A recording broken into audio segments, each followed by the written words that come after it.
You're watching America's Day at the Races, brought to you as always by America's Best Racing. For the love of the race, visit americasbestracing.net today. A little bit cooler temperatures in Elmont, New York today versus yesterday, but the sun is shining, and as racing fans, that's all that we could ask for as we get ready to dive right into the action. Race 1 at beautiful Belmont Park, moments away. As I'm your host, Acacia Clement, pleased to be joined by New York Racing Association handicapper Andy Serling. Andy, we dive right into it. We have the New York bred maidens to kick off the program and some graded stakes action coming up later. And some pick 6 and pick 5 carryovers as well. It really is a great day of racing. I think there's some very interesting racing throughout the day. And of course, we have that pick 6 carryover starts in race number 5 and the pick 5 carryover in race number 6. And we'll talk about them.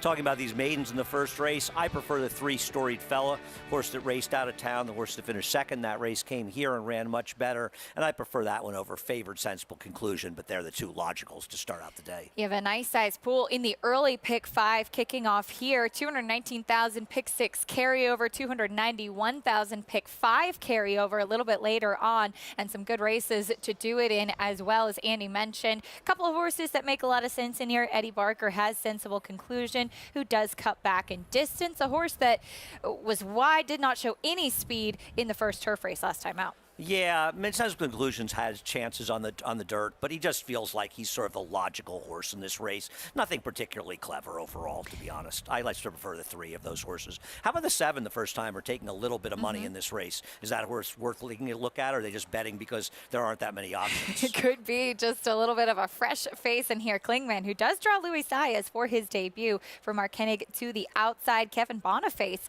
with the New York bred colt by Dortmund, who is here, and I know you and Anthony Sabile talking about this earlier. Dortmund, who was standing in the Mid-Atlantic at Bonita Farm, now in South Korea, but this one a New York bred who comes in to try his hand against his fellow state bred foes. Fair to Midland, giving the starting gate crew just a little bit of trouble. He goes in. We get ready for our first race of the day. New York bred maiden claiming the voice of New York racing, John Embriel, standing by with the call.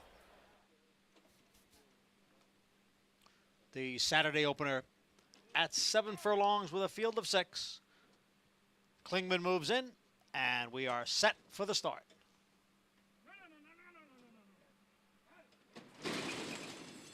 And they're off. And there is Storied Fella, who's going out for the early lead. Mackart's in between horses. Dates Freedom is down at the rail. And on the outside is Fair to Midland, who is moving up. At the back of the pack, Sensible Conclusion and Klingman up the backstretch. Storied Fella, the leader here by 3 parts of a length. On the outside is Fair to Midland running in second. Dates Freedom had a steady there just a bit down towards the rail. Sensible Conclusion has now moved up into 4th. Dates Freedom continues to check there on the inside. The quarter went in 24 3/5 seconds. Storied Fella by a head. Fair to Midland on the outside is second by a length and a half. And then it's the trio of Sensible Conclusion, Mackart, and Dates Freedom. Klingman is the trailer. Midway around the far turn, Storied Fella on the inside and Fair to Midland on the outside. The 2 of them are right together. The favorite, Sensible Conclusion, just off of them in 3rd, and now moving up on the outside. Sensible Conclusion joins the front runners, so 3 of them across the track at the head of the stretch. It's Storied Fella and Sensible Conclusion. Klingman has moved into 3rd. Down towards the inside is a Mackart. Storied Fella hanging tough. Sensible Conclusion on the outside. Klingman is next. Mackart towards the rail. 16th to the finish. Storied Fella narrowly. Sensible Conclusion on the outside. Mackart is 3rd. It is Storied Fella who got the job done. A hard-earned victory for Storied Fella as he breaks his maiden.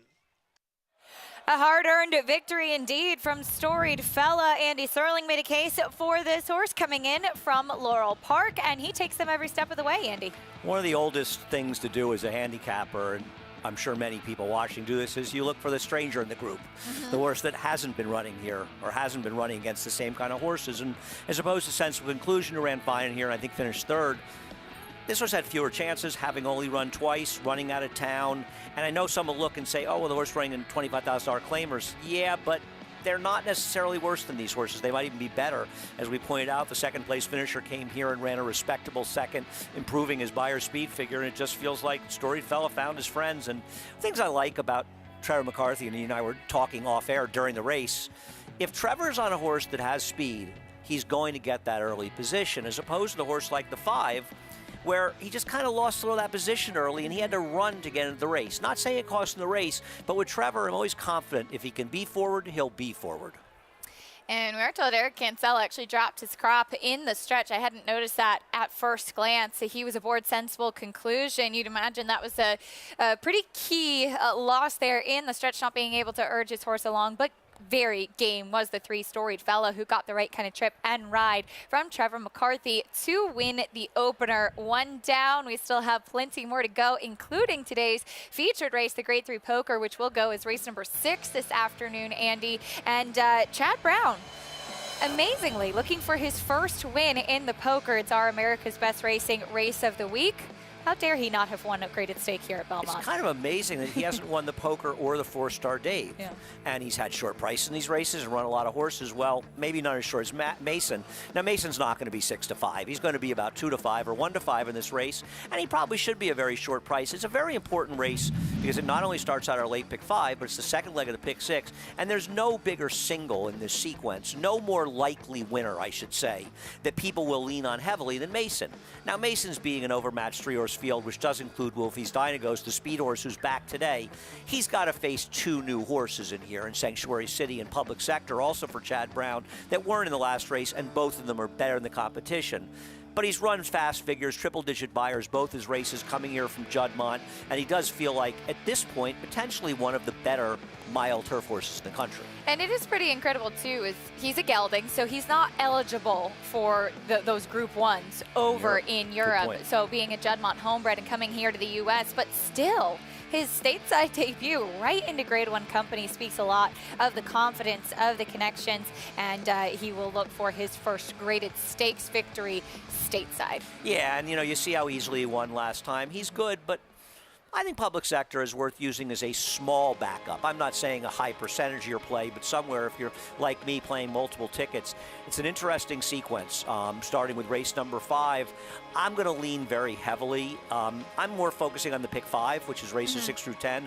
In the first race, I would use the 2, 3, and 5, Boss Cara, Holiday Jazz, and the Goddess of Snakes. I'd lean heavily on Mason, a little bit of a backup with Public Sector. I would lean very heavily in the third leg on Credit Event, a horse who goes out for Chad Brown as well, who had an awful trip last time. The 8 Tripping Gold could be my backup. Race number 8, a bit of a headache for me. I could use any of the 2 through 7. That's a tough race. I'm going to hone in mostly on 3, 4, 6, and 7. I mean, that's mostly, but that's when I'll spread a bit more. Going light in the other races gives me that room. I like the 4 Cotton in the 9th, a horse who's had a couple of rotten trips in his last 2. He'll get Dylan Davis. And I'm going to use the 11 Goldquist. They're my main 2. The last race is another race, though, in a mile and 3 aces, a real monkey wrench. I mean, I know that the 4 are trying the turf for the first time, Braille, and the 5 Remote, who hopefully will keep his rider this time out. Hopefully for Joel Rosario will be able to do that. I don't love either one of them, but I think they're towards 3. I like the 6, Akamar. I don't know if he can get a mile and 3 ace. I know he'll have the lead. But I could see horses like the 10 winning this horse as well. Good Medicine. This one is wide open. I think you're going to be able, for me, I want to narrow down a few legs and spread in a couple of them. Tactics from Andy Sterling as far as tackling that pick 6 sequence, that carryover 219,000 plus, which kicks off in the 5th race. Meanwhile, Trevor McCarthy winning the opener under Storied Fella as he is standing by with Richie. Yeah, thanks, Acacia. Trevor, real strong finish on this horse. Fractions were very slow, but it's pretty windy out there. Does wind factor into that? Absolutely. I think the wind has a little bit to do with it. The track seems to be a little bit dry due to the wind drying out. Hopefully they can maintain it really well today and keep water on it. But, look, I got a nice, comfortable lead. He was really off the bridle the whole way, and I kind of asked him at the 3/8 to open up a little bit, and he gave me a little bit of a kick and then mellowed back down into my hands, and I said, man, this is great. As soon as I'm going to ask him again, he's going to keep taking off for me. And he's one of those horses you stay really busy on, he's going to keep giving you. A little bit of a bicycle horse. Yeah, a tiny bit. He falls asleep really good that first part, but the more and more you want for him, the more and more he'll give it. So. Now, Trevor, a horse that made a big challenge, a sensible conclusion. Eric Cancel lost his crop in the stretch, but you lost your crop as well. Yeah, I think Eric might have lost it before me, but look, my horse, he was really running from a good hand ride, good cross. I didn't get really the sticking on him until about the 8th pole, and I went to go hit him once, and I lost it. And Went back to a strong hand ride with him, and it just seemed like that's what he really would rather anyway, so it worked out well. How important is it to kind of set the tone for the day? Get off with a win. You ride other live horses today. Does confidence kind of breed confidence? Absolutely, and to win the first race of the day, it's always, there's one, all the other ones are bonuses, and, to get a good start and get a nice warm-up and keep that confidence all throughout the day, it's huge. Well, congratulations. Well done. The Boniface family ships in, gets the money. And the Boniface family, we go way back. My wife, Carmela, actually learned to gallop racehorses at their farm many years ago. Bill Boniface's Bonita Farm, an absolutely stunning place in the Mid-Atlantic. I actually got to go there and do a story on the Boniface family farm a couple years ago. Doesn't surprise me at all. You're everywhere. I was everywhere. I think you're two places at once. Kevin Boniface with the win. Storied fella in the opener. Taking a look at what is still on tap today. Today's race is presented by Claiborne Farm. Again, we have Carryover Central today. Pick 5, Pick 6, all in action.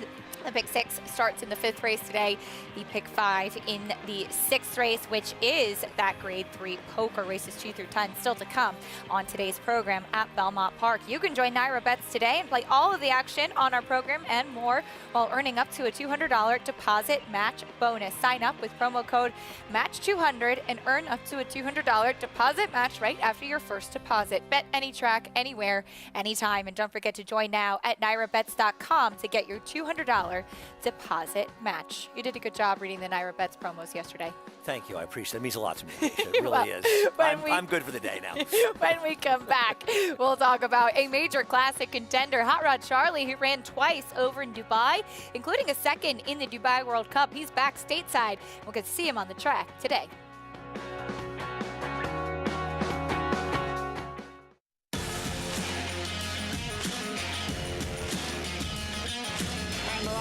Following C, pouring it on here in the stretch. Impressive to win the Grade 2 Vosburg.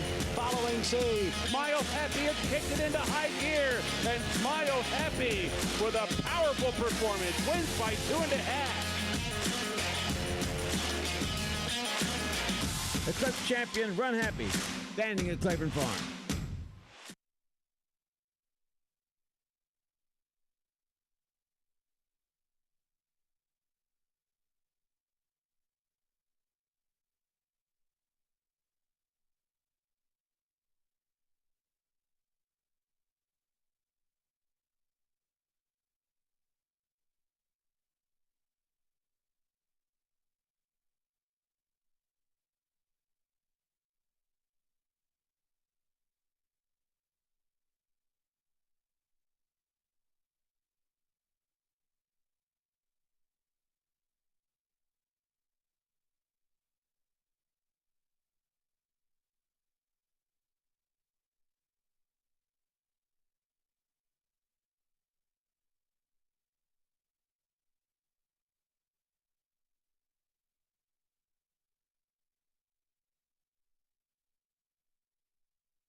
Welcome back to America's Day at the Races, brought to you by Naira Bets, where you can bet any track, anywhere, anytime. Get started at NairaBets.com, and don't forget to check out all the bonuses available to our members. We have a cross-country Pick 5 sequence in play today. It is Haskell Preview Day at Monmouth Park, and we have 3 races, 3 graded stakes races from Monmouth in the sequence, as well as 2 races from Belmont Park, a 50-cent minimum wager, which starts just a little bit after 4 o'clock. And I enjoy these cross-country Pick 5 sequences, Andy, so you have a couple tracks in play, a lot of good races, kind of jam-packed into a short amount of time. Oh, I don't disagree. I think it's a fun bet. I'm kind of focusing on our carryovers today. Absolutely. But I think that overall, those are great ideas, looking at them.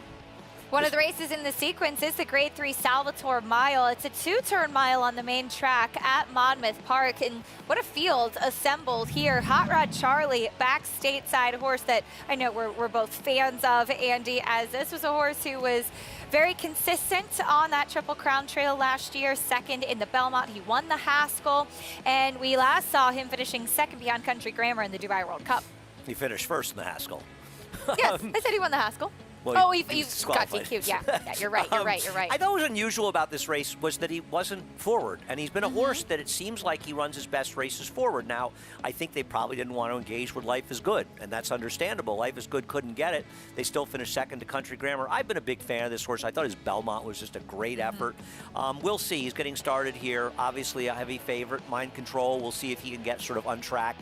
Is he really best going this distance? A sort of ridiculous entry of Spike Churchill, the horse who beat Mason at Keeneland. He should be running here in the poker. He's not a dirt horse. Any money he takes sort of eliminates the takeout. But I'm excited to see Hot Rod Charlie back. I'm a big fan. I just like that horse. And Churchill Spite, they've tried him sprinting on the main track at Gulfstream. That 2-turn race back in December was actually on the Tapeta, where he didn't run well. And it seemed like he had kind of gotten things back rolling on the turf, but Roger Hatfield opts to run him here. Well, it's an owner's call. I don't think this is Roger's call. I think the owner wants to do this, and I understand. You want to try to become a stallion, you have to win dirt racing. He's not a dirt horse, and he's got such a huge turf pedigree, and he's a good turf horse. Very. And, listen, there are different ways we look at training. I remember years ago, Shug McGahee saying he doesn't like to move back and forth on surfaces.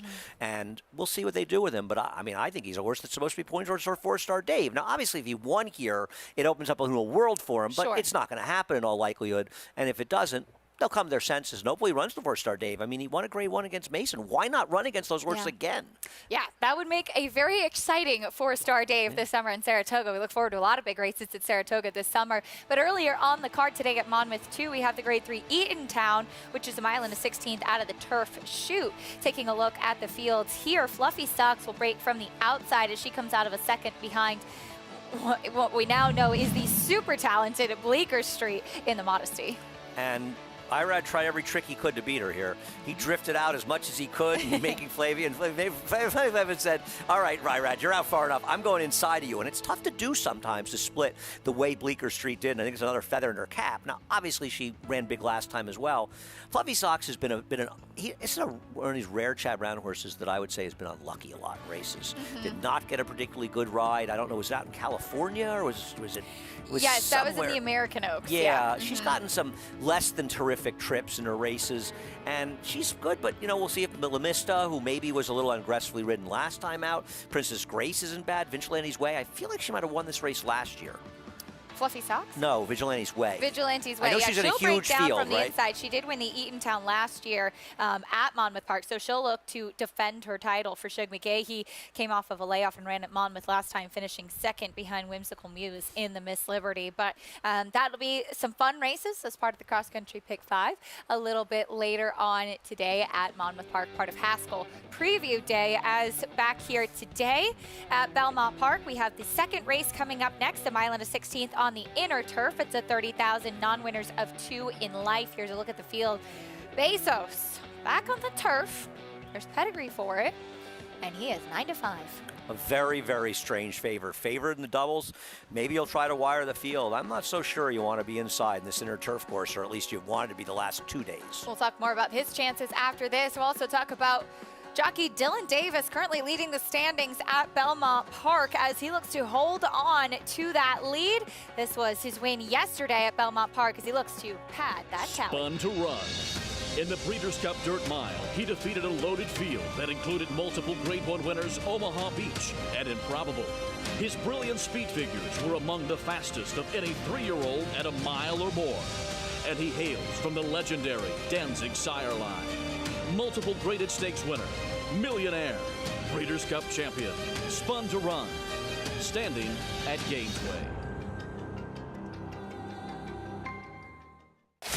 Who you betting on? How about an app created specifically for horse racing? Nairo Bets. We specialize in thundering hooves, fist pumping, and boosting your bankroll with robust weekly promotions. And offer betting tips from actual horse racing experts. Bet all day and night, nationwide. Get the action and thrill of horse racing with Naira Bets.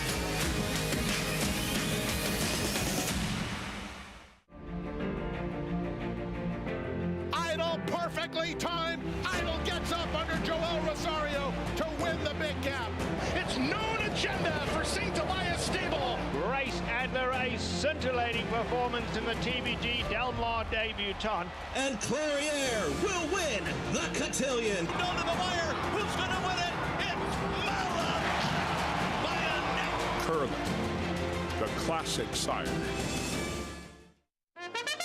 Now more than ever, it's time to get with the program because New York breds start with an advantage.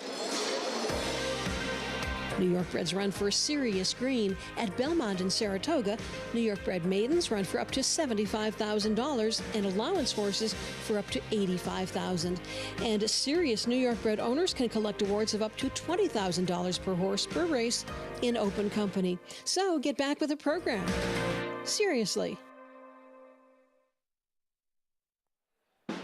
Welcome back to America's Day at the Races. Keisha, Andy, and Richie, glad to have you with us as we get ready for the second race at Belmont Park, a mile and a 16th on the inner turf. And Bezos, Andy, as we were commenting at one point, seemed to could have been the fastest horse in the world. And here he is in a $30,000 claiming race, trying the turf for the second time in his career. It's a tough game. Yes, it is. Keeps you humble, if nothing else. Sometimes they look like killers, and they turn out to be killers, and sometimes they don't. And this is a horse we were talking about his debut, you and I, before we came on, and saying out, a lot of scuttlebuzz. He was 3-5, and there's connections in Baffert. Mm-hmm. And I had gotten a number of texts that morning, including one, I think, from Randy Moss saying, I'm hearing this horse Bezos is not everything he's supposed to be cracked up to be, and it turned out to be true. He does have some pedigree for turf. Now, the dam has not done much as far as production, but her one foal that did win was only a two-time turf winner.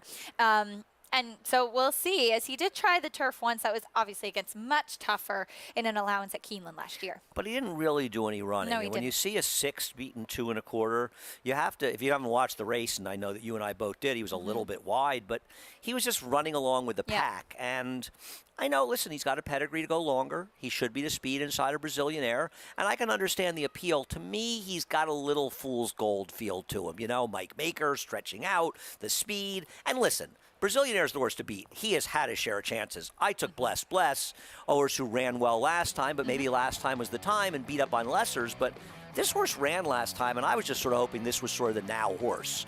I'm not way against Bezos, but at 2-1, I'm against him. Well, Bless, who came off of a layoff, and Michelle Nevin's barn has been in a terrific groove right now in this spring at Belmont. And a lot of those horses seem to do well after they've had a start. Right. This horse was dominant off the layoff, and I was in the paddock that day. I didn't think he looked 100% fit either. And he looks like he's really strong today. I'll be curious to see what Richie has to say about him. But the fact that he came off of the bench, he was ready to roll and maybe not fully cranked up. Can he repeat that kind of effort today? That's a great question. Her numbers with 6 months plus layoffs are awful on the turf. Now, his was 6 months minus a few days. Doesn't fall in the category, but mentally, I think we both feel it does. And that's my feeling. If he could run well off the layoff, why can't he run better second time? Here's the rest of the field, starting with the 1, Ocean Deep. Ocean Deep is in Ocean Deep in this field based on his VPs. Competitive non-winners of 2 race. Here is Bezos, still your favorite. Yeah, I think he's being overbet in this race. I think it's probably a combination of Flavien Prat riding, the speed maker. He can win. I prefer others. Next in the post parade will be the 4, Prayer Book. Prayer Book. I know he ran a little bit last time, but that was a race that was falling apart and sort of dropped in his lap. This looks like a tougher spot to me. We're a little out of order here. Here's the 3, Born a Gambler. Trainer change at State Fox based down in Florida. We saw Joel Rosario riding about 20 minutes ago at Royal Ascot, and now he's back here already. These guys, he and Jose Ortiz back immediately. He's going to have to improve. Charlie Baker's numbers in trainer switch turfs, he's 0 for 7, small sample. Here's Super Wicked Charm. Well, the same person who told me the 25-1 shot was live yesterday thought this was a little bit live as well. They're not as confident. All right. I didn't like him, but I respect that opinion. We had some big prices yesterday. He's 20-1. Here's He's Got It. Well, he got placed first and justifiably we saw last time, but stretching out, I didn't want him to improve. Bless with that big win last out. We made our case for him, Acacia and I, and thought he was interesting as an alternative to the 2 favorites, 2 short prices. And here's a horse with speed, Brazilianaire. He's the horse to beat here. He's supposed to be sitting on the flank of Bezos. I understand he's running out of chances, but he faced a much better group last time. He's 5-2 right now, and back on turf to the outside here, Seizing the Dream. If I was going to take a horse against the 7 and 8 as a longer shot, I'd take a small shot with Seizing the Dream for Barclay Tagg. This horse didn't run great 2 back, but I thought it was good enough that with a little improvement, he had a shot. As he got the win to finally break his maiden against a maiden optional, claiming 2 starts back on the turf, as he's one that's had some gaps in his races, comes in fresh from that last start on the Tapeta down at Gulfstream. The early pick 4 starts here, and you can also play against your friends and fellow fans with the Showdown. It's a free-to-enter handicapping contest that follows the New York racing on our program. Place your picks now and watch your name climb the leaderboard to earn real prizes. Get started at NYRA.com/showdown. Dylan Davis giving Seizing the Dream a good warm-up out there, but Bezos continues to be your favorite. Richie Migliore still with us. Richie, at one point there was a lot of buzz about Bezos. What do you make of him getting back on the turf? Well, I really like him getting back on the turf. From a physical perspective, he really has that proverbial turf hoof. He's got the longer pasterns. He ran once on the turf, but that was 5.5 furlongs. And honestly, he looks like a horse that'll appreciate going the mile and a 16th. He looks great in the flesh, and I think he's probably getting to do what he really wants to do, and that's go longer on the turf. So I do think he's very much the horse to beat. He's got a good inside draw, inner turf. I want to leave there and get my position going forward and save ground into that first quick little bend onto the inner turf course from the outside rail of the main turf course.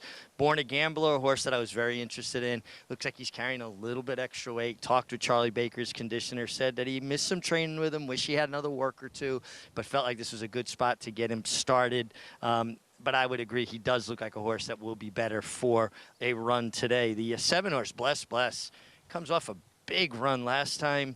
Very dappled out, looks really good. Nice warm-up under apprentice Jose Gomez. And there's a point with apprentices, and I talk about it, where you're getting a 5-pound break in the weights, but you're actually getting a big advantage because they really start to see a race. Things slow down.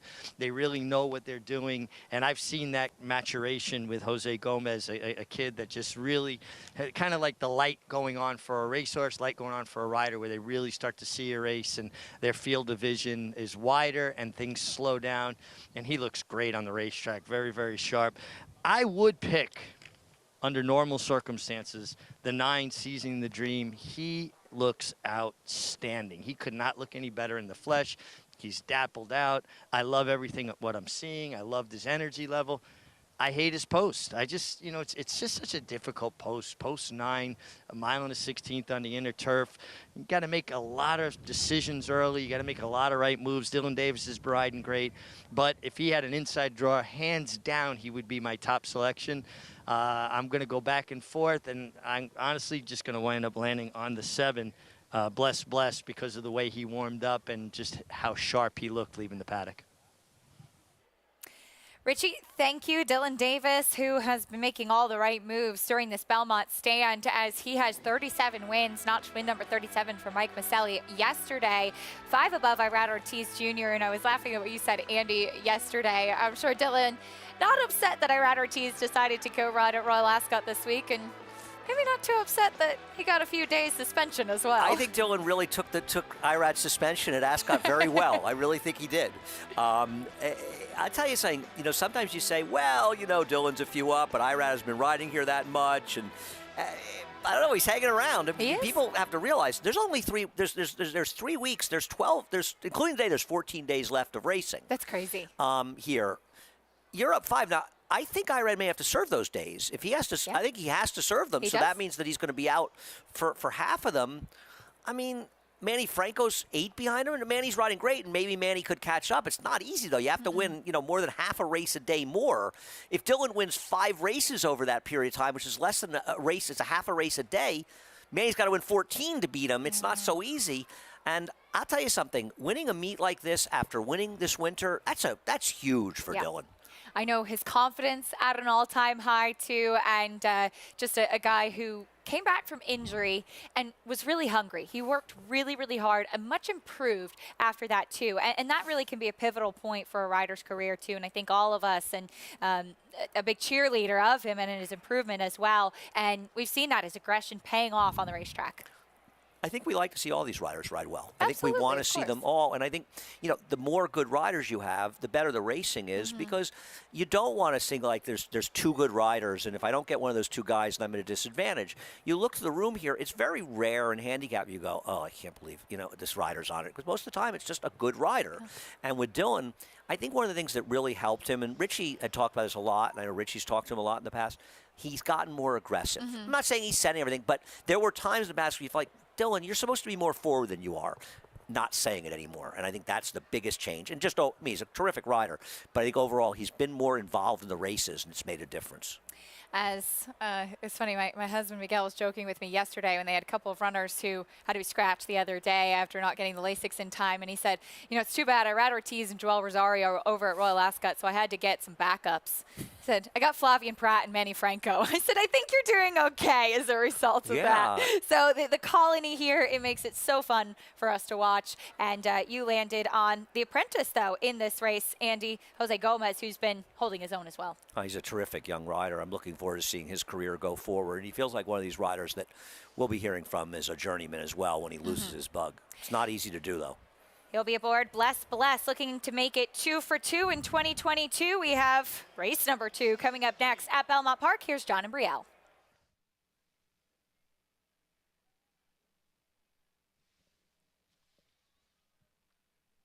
They're all in.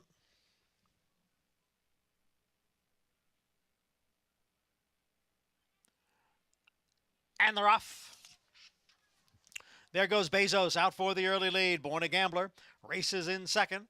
And moving up on the outside is He's Got It, who's right alongside of Prayer Book. They're together third and fourth. And Brazilian Air is on the move now from fifth. It's a length and a half. Back to Super Wicked Charm, who's on the inside of Bless. The two trailers are Seizing the Dream and the gray Ocean Deep. The field is on the backstretch. The quarter went in 24 and 4/5 seconds. Bezos on top here by a length. And on the outside is Brazilian Air. In between horses, Born a Gambler. Prayer Book is down at the rail. A break of almost 4 now to He's Got It, who runs in fifth. Bless moving up on the outside from sixth. Farther back at Super Wicked Charm, Seizing the Dream, and Ocean Deep. And they're all chasing Bezos, who ran the half mile in 49 seconds. Bezos 3/4 of a length. Brazilian Air on the outside is second. And down at the rail is Prayer Book third by a half length. Born a Gambler is alongside. He's Got It, runs in fifth. Midway on the turn. Bezos still there. Brazilian Air getting closer now on the outside. So it is Bezos and Brazilian Air. And the two of them are right together. Born a Gambler runs in third. Then Prayer Book and He's Got It. Into the stretch now. Brazilian Air has taken the lead from Bezos. Brazilian Air is in front. Prayer Book moving up, and on the outside it is Born a Gambler. Then He's Got It. Brazilian Air is the leader. Prayer Book surges in between horses. On the outside is Born a Gambler. It is Prayer Book and Born a Gambler. It's between these two, and it is it's a head bob. Could have gone either way. Prayer Book on the inside. Born a Gambler on the outside. Tight photo finish. Born a Gambler outside, Prayer Book inside. Andy, watching it live, it looks like Prayer Book might have held on to make it 2 for 19 in today's race. Another exceptional ride by Trevor McCarthy, getting this long shot to it looks like a victory in here. This is a horse that has no real speed in his races, and you would predict to be much farther out. Instead, he got the horse right into the game. He saved ground. He split horses, and it made all the difference in here.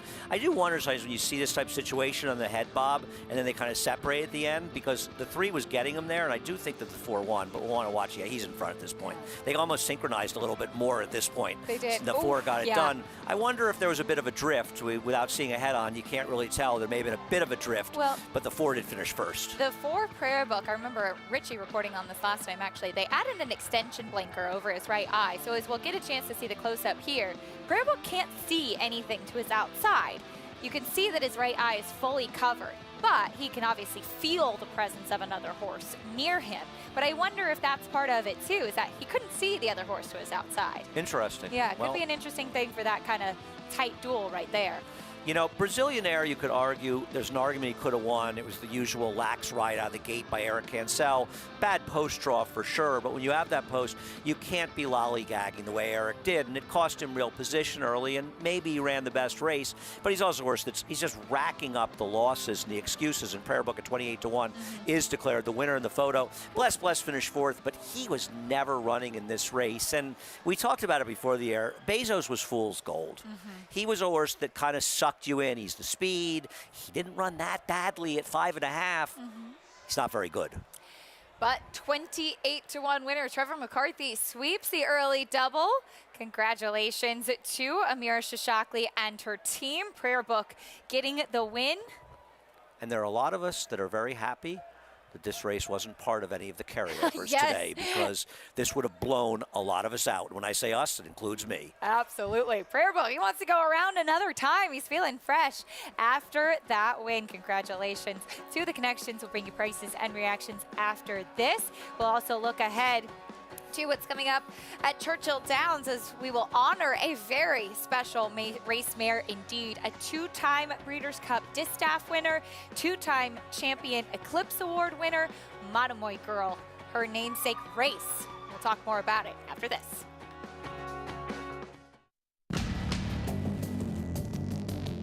Whether it's Division I or Grade 1, top athletes have certain traits in common: speed, strength, class, versatility, and most of all, willpower. Claiborne Farms Stallion, War of Will, was a Grade 1 winner on both dirt and turf. Now, his first foals are taking the field.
America's Day at the Races continues. Our program brought to you by America's Best Racing. For the love of the race, go to americasbestracing.net today. An upset, a big price with the win in race number 2. Prayer Book, the half-brother to Run Happy. For all you Run Happy fans, he finds the winner's circle here today, trained by Amira Shishakli, who's standing by with Richie. Yeah, thanks, Acacia. And Amira, last time was the first time you fitted Prayer Book with an extension blinker, and he responded with a big effort, but today was an even bigger effort. Oh, yeah, definitely. I mean, last time we put it because he's a horse that tends to lug out, and it worked well for him before, and I put Trevor. Trevor worked out well for him, too, today. You know, his rider from last time wasn't here. He was at Monmouth, Luis Castro Rodriguez, but Yeah, he did great. He really came into his own today and stepped up back on the turf too. Like, it's only been a few races since he's been back to there. All Aqueduct, he was on the dirt, but he's a better grass horse, and he needed that extension blinker due to get the job done. Well, he sat the pocket so beautifully. Amira, you've been doing a lot of kind of cross training with your horses, taking them from the track, bringing them out to Long Island, and doing different disciplines with them. Is Prayer Book one of the horses that you've been doing that with? Yes, he was. He actually hasn't done that recently, but he did do that at one point before his last race when he came back and finished third. So, yeah, he's one of them. What's the thought process behind doing that? I mean, I know that horses kind of get bored sometimes, the monotony of doing the same thing all the time. You see horses kind of perk up and have better attitudes after doing the different disciplines? Oh, yeah, definitely. I mean, that's definitely part of it is their mental ability, but it's a physical thing as well. Any professional athlete is told by their trainer to do other types of things, not just the same repetitive motion. A pitcher should not do pitch after pitch after pitch. They're going to destroy their shoulder. So it's the same thing with racehorses. You can't do the repetitive action of turn left every single day, or the other supporting muscles will not build up correctly. So a lot of the cross training is like flat work, circles, dressage work, but there is some jumping and stuff too for horses that it fits. It's great. Congratulations. Always important to be innovative and keep them coming up with new ways to get these horses as healthy, sound, and fit as possible. Absolutely. Love hearing Amira talk about that cross training. As mentioned, look at this, Andy. We get the Run Happy photo finish for Run Happy's little brother getting the win. Pretty incredible. A lot of Run Happy stuff. We don't even need to start the narrative. Have to Run Happy. $500,000 for this horse. And you were talking about how Todd Pletcher started with Prayer Book. Yeah. But Trevor McCarthy, tremendous start the day, winning with a short-priced horse, then winning with a long-priced horse. And Trevor getting some opportunities and making the most of them. $59.50 winner as Trevor McCarthy sweeps the early double. Coming up later at Churchill Downs, though, we'll take a look at a race that pays tribute to one of the great race mares in recent history. That is Monomoy Girl, as mentioned, two-time Eclipse Award winner, two-time Breeders' Cup Distaff winner. She won in 2018 and then again in 2020. That in itself a tremendous feat to see her come back 2 years later and take the Distaff. A very, very talented race mare Monomoy Girl was, and she was pretty special on the racetrack. Yeah, an incredible racehorse. Actually started her career out in the turf at Indiana Grand, and I think Michael Doheny, who's one of the part owners, was one of the people who suggested maybe give her a try on the dirt. Worked out pretty well moving her to the dirt. She was really a remarkable horse, and not just because of her record, but to be able to come back off of that kind of layoff and compete really at the same level, that's extremely unusual. Regular rider Florent Giroux pumped up with Monomoy Girl winning a second Breeders' Cup Distaff 2 years after she first took the Distaff, earning her 2018 champion 3-year-old filly, then 2020 champion older dirt female. 7 career Grade 1 wins for the great Monomoy Girl. We have the Monomoy Girl overnight at Churchill today. That'll be race number 5, not on our show, but it is fun that we get a chance to pay tribute to some of these great racehorses of recent years. A compact field, but Society 7-5, who is 2 for 2. She won impressively last time out for Steve Asmussen, and now will stretch out in distance for the first time. Yeah, I mean, she just feels like an overwhelming favorite. I know she's 7-5 in the line, but much like Mason being 6-5 in our line, it feels like she's going to be a much shorter price. She's going to have to negotiate the distance, though. She's going to have to stretch out from 6.5 to 8.5. Having said that, she does look like the controlling speed and the horse to beat to me. What about Miss Yearwood to the outside, as it was kind of a conveyor belt there on the main track as far as the inside was concerned on Preakness weekend? She was very wide in the Black-Eyed Susan, further back, and we know she can handle the distance. Yeah, no, I don't think she's impossible. I don't think Imogene Malvina is impossible in this race. But I think Society does have an advantage because of her speed. But those horses have shown that they can run a distance of ground, and sometimes you just can't handle the distance, though inside speed at Churchill has continued to be very, very tough. That it has. We'll see if Society can handle the stretch out in distance as she goes out for trainer Steve Asmussen. Back here today at Belmont Park. Meanwhile, we turn our attention to the third race. We'll be sprinting on the turf, going 6 furlongs in this maiden claiming for $40,000 as we take a look at the fields here to the outside. Jimmy the Boot will be ridden by jockey Joel Rosario, who just returned from riding at Royal Ascot after a tremendous week here at Belmont Park. He's got his frequent flyer miles. We'll talk more about where he's been and what he's been up to after this.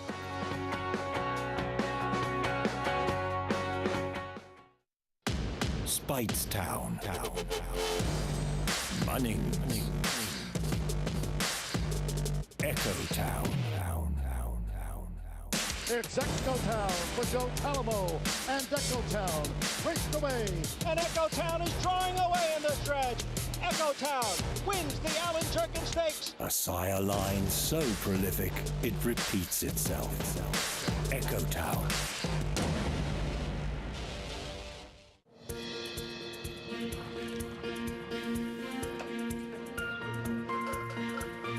We take pride in what we do. I'm an assistant trainer. Carpenter. I'm a peace officer. I'm a jockey. I'm a gardener. I'm a groom. I love what I do. We are New York Racing. New York Racing helps support my small business. It's extremely important to the New York economy. This is like a big family. We are New York Horse Racing.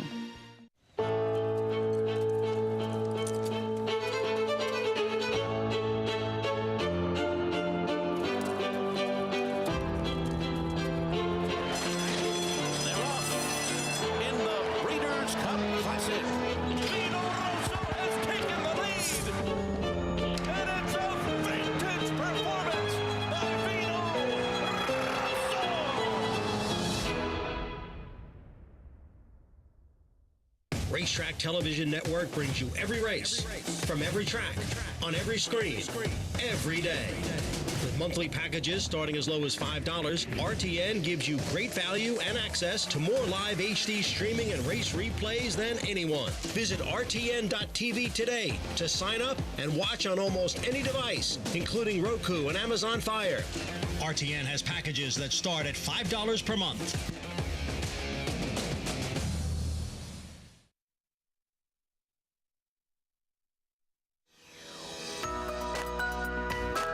One of his strong selling points is he's the only son of Dubois that stands in Kentucky. Dubois' sons have had a great year and last year in Europe, and there's no reason that Demarchelier cannot be one of those successful sons as well. He comes from a great European family. He was basically 3 for 3 in his race career. I know Peter Brandt and Chad Brown both thought he had a ton of talent. This horse has got pedigree, so again, he's as well bred as any horse standing in central Kentucky right now. And being by Dubois, and I mean, the horse had plenty of ability, plenty of talent. Dubois is out of Dubai Millennium, who was by Seeking the Gold. So again, Claiborne connection, just a couple generations back. But Dubois is one of the greatest sires in European stud book history, probably. And that's not hyperbole. I mean, you just look at the results of, he's just so many successful sons at stud as well. The line goes back to Seeking the Gold. And I mean, Seeking the Gold stood here at one point, obviously, and was very successful in his own right. Dubai Millennium was a very good racehorse, and Dubois turned out to be a very, very successful sire. I mean, he's probably better than anything in that line at this point. He's a little different sire. He's a more European kind of built stud. He's not one of those big, strong dirt horses like you usually are accustomed to seeing, but he really stamps his foals, which is always a good sign for me. The sons of Dubois right now are lighting it up, so we hope that he's the one. There's just as much money on turf as there is dirt, and it's more aesthetically pleasing, they say. So a lot of close finishes on turf, and it's just, you look out in the fields, that's what the horses are running on. They're running on the turf. So hopefully the trend turns here in the next decade or so in America, where turf sires can be commercial. And we look forward to seeing the progeny of Demarchelier on the racetrack. Of course, our program brought to you in part by Claiborne Farm, 100 years of doing the usual unusually well. I'm really rooting for for Demarchelier to be a successful sire. And not just because the association with Claiborne has been such a great supporter of ours. I think it's important, not just the pedigree. And you talk about it, he could have some dirt influence, Dubai Millennium, Seeking the Gold. But there are a lot of Europeans coming over here since Peter Brandt went over there with Chad Brown and obviously Clarvin Stable bought a lot of horses. A lot of people followed suit.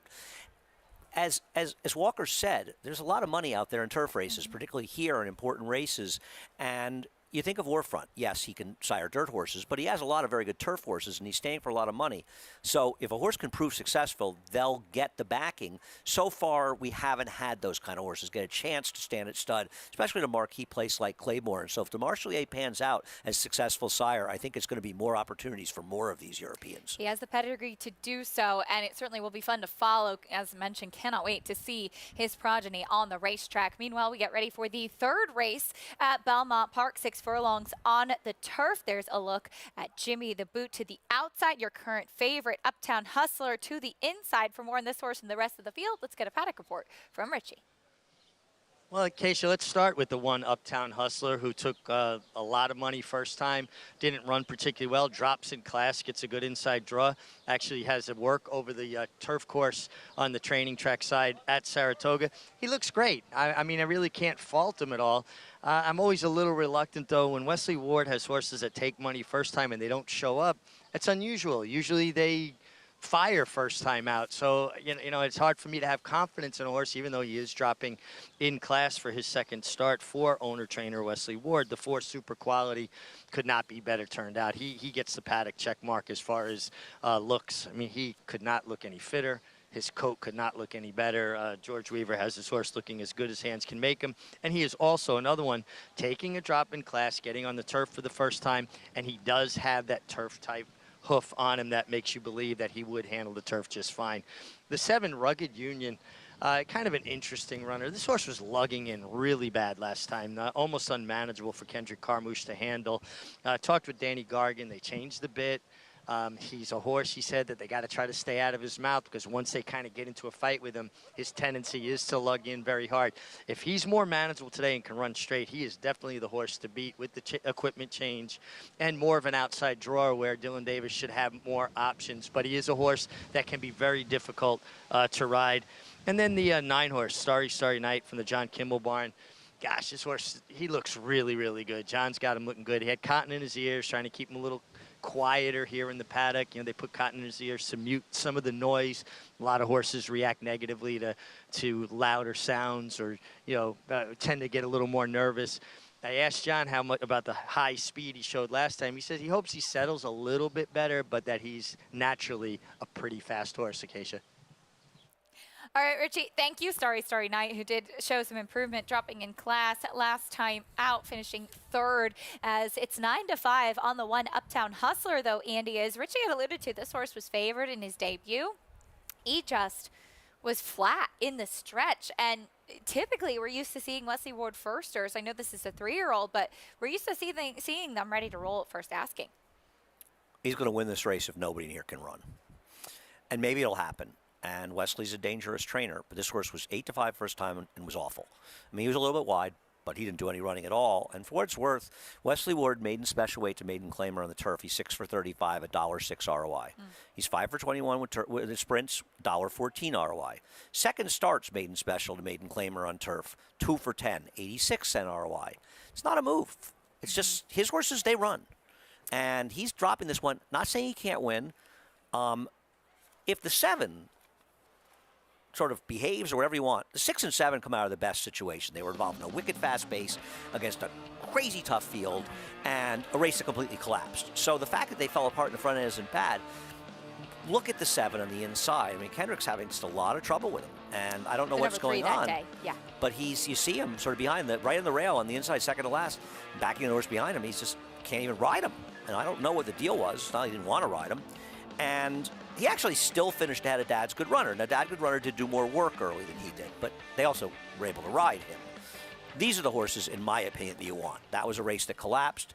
It was a much tougher field. They're dropping down. I think the 6 and 7 are the 2 horses to beat here, and I think they're mistakenly overbetting both the 1 and the 11, Jimmy the Boot. The 2 horses that might win, they might run 1-2, but that'll be because nobody else does a stitch of running. We'll meet the entire field here, starting off with that current favorite, Uptown Hustler, who drops in for $40,000. Well, you know, maybe it's a similar situation to Bezos. You've got Pratt. You've got Wesley Ward. They're grasping at straws. They're overbetting a horse that didn't run well in his debut. Back on the turf, here's the 2 Streaming Tap. Yeah, the one time he won a 2-turn race, 7.5. It's really a route, so maybe the cutback will help if you like him. That's what you're looking for.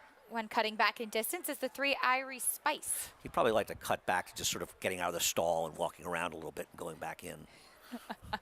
Here's the 4 Super Quality. First time on turf, intriguing run. I threw him in a little bit with the 7, who I like in here. You know, he's sort of an unknown, and I want to throw in an unknown. Not a lot of turf pedigree, though.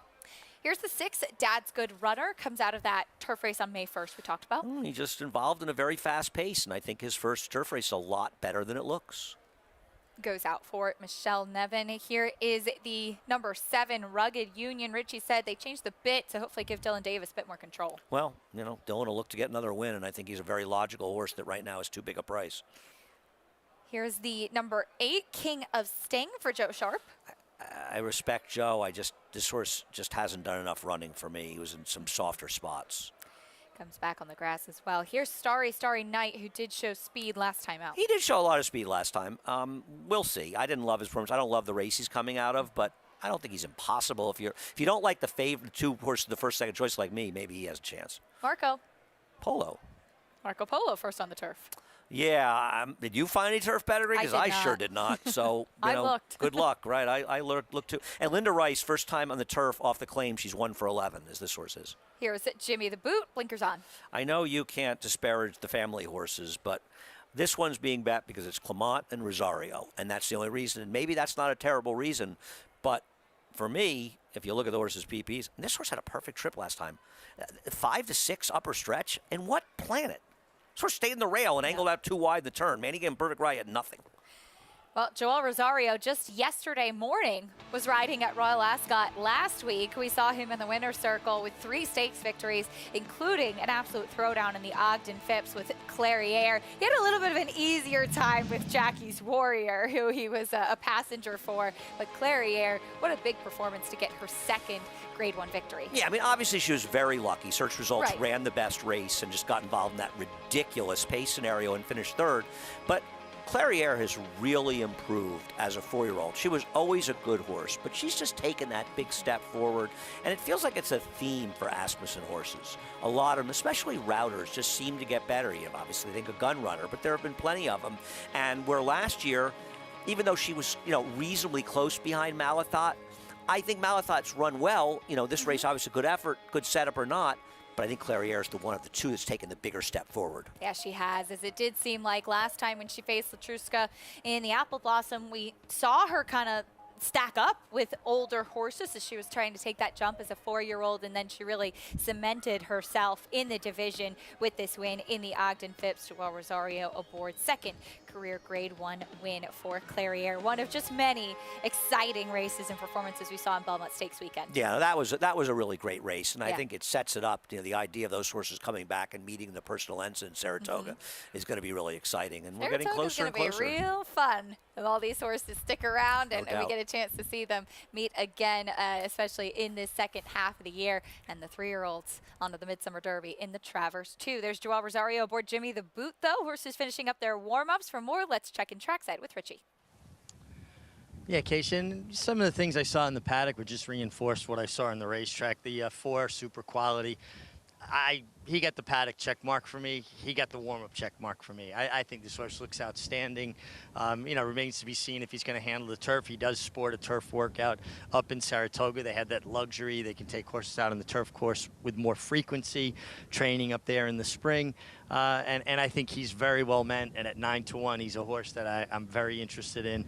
I landed on the 7 Rugged Union because of the trouble he had last time, even though I do think a lot of it was self-inflicted trouble. I like the fact that he changes bits. They're a little bit more aware of not wanting to get into a fight with this horse. And I think he can take a big step forward here on the drop-in class and with a better trip. So Rugged Union looks good in the flesh, but more from the trip and the trouble he had last time. He'll be my top selection. And the 11, Jimmy the Boot, does look fantastic. I mean, he's trained by Christophe Clement, who's been on the Hall of Fame ballot now several times. Shouldn't be too long before he finally breaks through and takes his rightful place in the Hall of Fame. Was talking with Christophe back from Royal Ascot. He said he was really glad that he went, but now he's hungry to go back and win. And he said, we've got a year to think about it and how we're going to approach it, but he wants to go back and win. And I love when I hear that kind of fire in a horseman's belly. Christoph got in last night out at the barns early this morning for first set. I know he's happy to be back in his barn at Belmont. I'm happy he's back, and to be honest with you, I'm surprised they're still able to get American horses to go over there. I know Spenderella ran very well yesterday, and Campanelle ran well to finish third or fourth earlier today. Third, yeah. And Wesley Ward's had such great success there, but for the most part, in my opinion, it's been a mistake for American horses. There's very good, important races to run in here. Big purses, grade ones, and I understand the connections want to have fun. They can go to Ascot without their horses, and I'm just shocked that people still continue to go. And listen, credit to people at Ascot are able to convince him to go and sell him that bill of goods. I'm just surprised people fall for it. 5-1 now on Jimmy the Boot. Favorite still down to the inside with the 1 Uptown Hustler. You brought up a good point about the 9 Starry Night, Andy. He ran a good race. In fact, finished ahead of Jimmy the Boot last time. He is a huge price at 8-1. Well, especially relative to Jimmy the Boot. If you like Jimmy the Boot here, and I'm not saying I do, but if you like him, take a step back and say he sat in the rail, he angled out, and couldn't outclose Starry Night, who set a pretty quick pace that was falling apart and did the dirty work in the race. So he's supposed to have been, if you like the 11, how do you not like the 9? I don't like either one of them. But of the two of them, I far prefer the 9. 8-1 on Starry Night. Both you and Richie going with Rugged Union. Hopefully gets a little bit of an easier trip. Dylan Davis maybe allow it to have his head a bit more and at least be able to manage him during the race. Well, I'll hope it works out, obviously. Rugged Union dropping in class. Race number 3 coming up next. Sprinting on the turf in these maiden claiming race here. John Imbriel standing by with the call. We're waiting now for Dad's Good Runner. And from the outside, Marco Polo and Jimmy the Boot. Field of 10 going 6 furlongs on the firm, widener turf. Jimmy the Boot will be the last one in.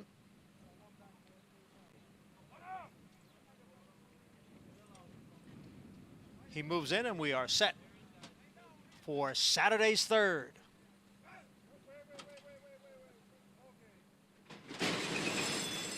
And they're off. Rugged Union out for the early lead with Starry Night racing in second. Uptown Hustler advances now, and in between horses is Super Quality. Super Quality moving into second. Rugged Union is the leader, and Super Quality is now in second.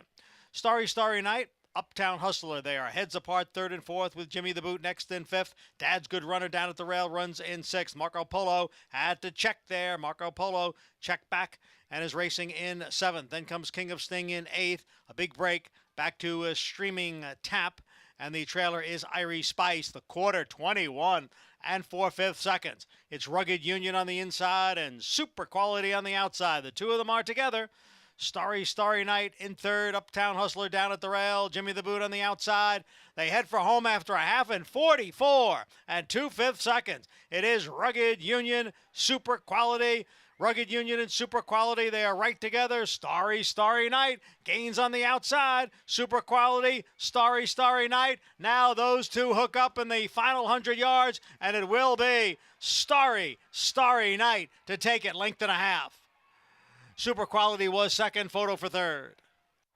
We talked about the generous price on Starry Night. He ended up going off at 7-1 and built off of that good effort last time out.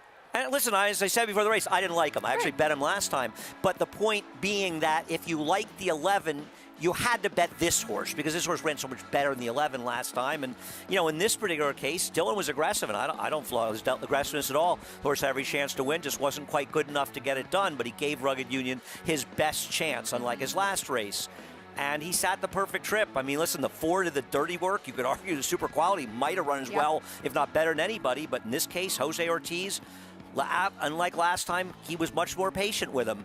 He got a little pace up front, and it worked out. He worked out an absolutely perfect trip. Congrats to him. And yeah, I just think you have to take a much more broader view. And I think so many people see Joel Rosario and Christophe Clement, and they say, well, I'm going to bet him because they win. But he didn't run as well as the 9 last time. If you liked the 11, you had to bet the 9 in this race.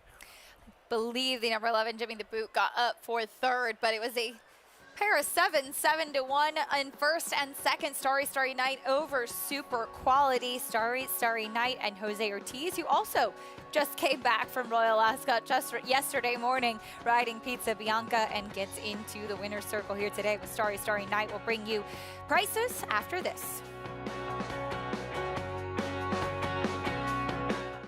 The breeding industry is governed by one principle. Performance determines success. And Constitution has won! Now he's earning his stripes by siring stars.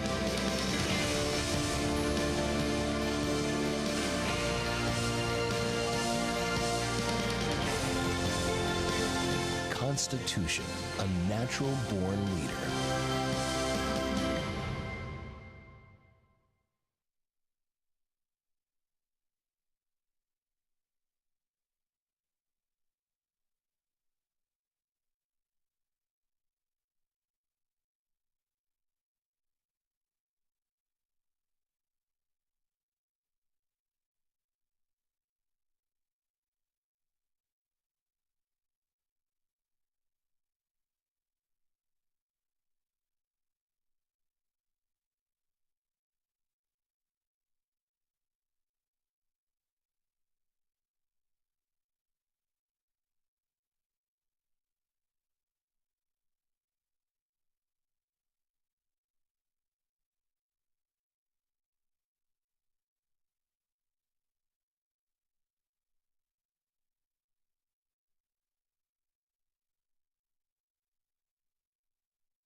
We're back on America's Day at the Races, brought to you by Run Happy, the brilliant Eclipse Award champion and record setter who raced Medication Free, standing now at Claiborne Farm. Into the winner's circle for the third race today at Belmont Park went the number 9, Starry Night, Jose Ortiz.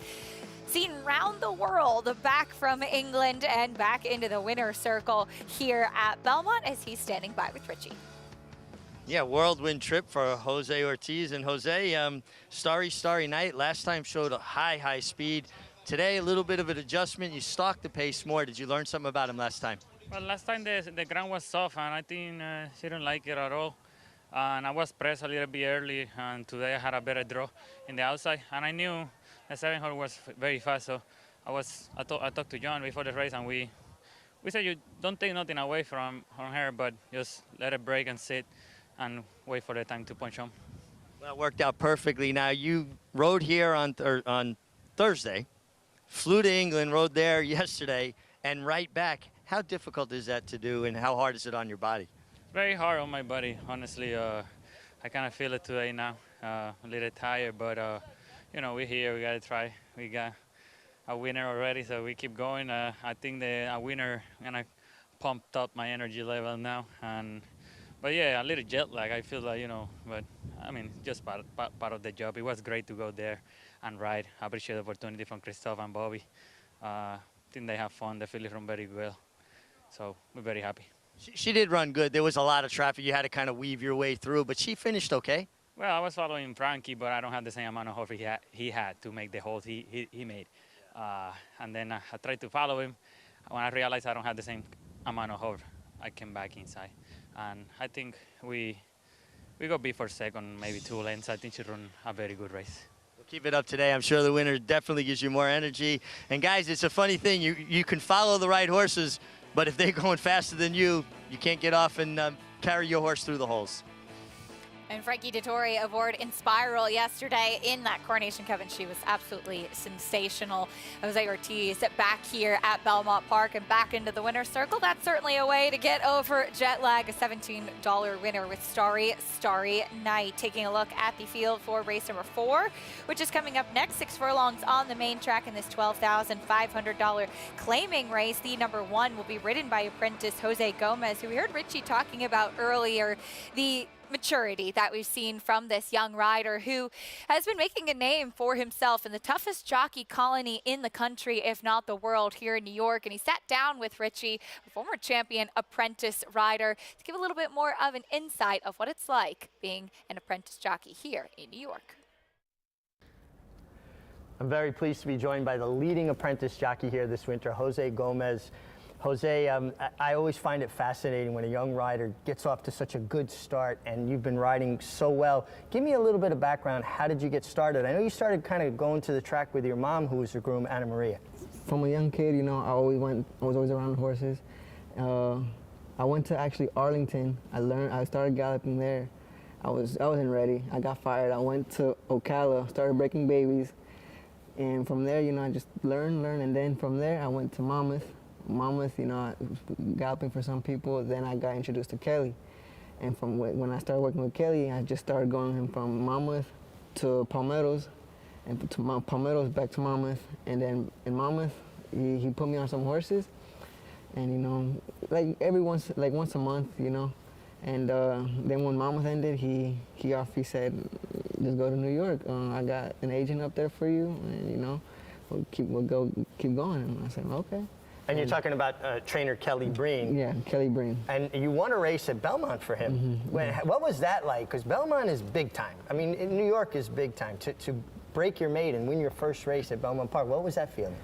It was unbelievable. I mean, the first time there, and I've known the horse I won on. I've been galloping him since like Monmouth and then Palmettos, and he came up here, and it was just great. There couldn't have been a better horse to win on. Honestly. Now, he got you an agent, a guy named Angel Cordero Jr., Hall of Famer. What's it like working with Angel and having him to give you advice or to guide you a little bit? It's great. It's great, honestly, because if I have questions, I'm not sure about something, I ask him. And if he's the first one, you know, he just does it because he's trying to teach me. You know, if I do something, he, you know, tells me, like, try to do it this way.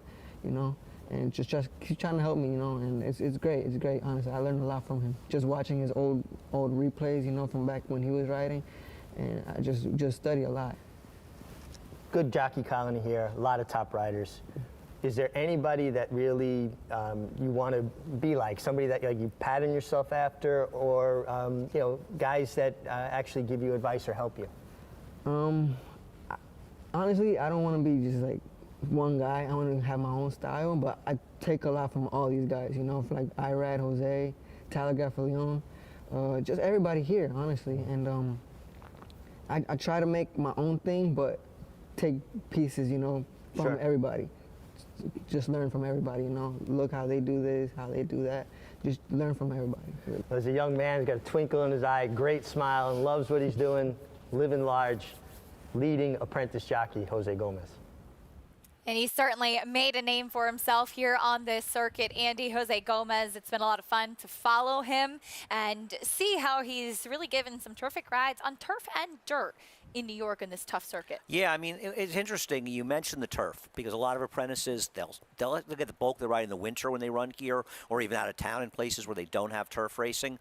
And I think it'll separate a lot of them. They get on the turf and they look lost. Now, the good ones will figure it out.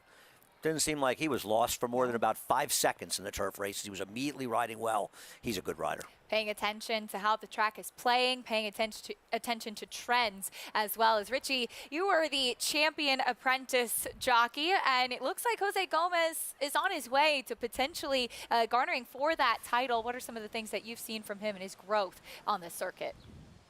Yeah, I'd have to think he's a huge favorite to be the Eclipse Award winning apprentice this year at this stage. I've just seen a consistency in him, and that's what you start looking for when riders are riding well and they're maturing, is consistency, that they're not really good one day and really bad another and they're all over the map. And He's not. He's consistent. He shows up and rides good races, whether it's turf, dirt, speed horses, closers. And he's got an incredible resource in Angel Cordero Jr. You know, imagine leaving the jockey's room every night as a kid and having that wealth of knowledge at your disposal. Be on the phone with your agent, talk about the races you rode that day, be able to talk about the next day's card, how Angel would approach things, you know, arguably the greatest rider in the history of our game. And as tough as it is competing in a colony like this, it's better for young riders to ride with good riders because you're going to learn. Just like he said, he takes something from all of them.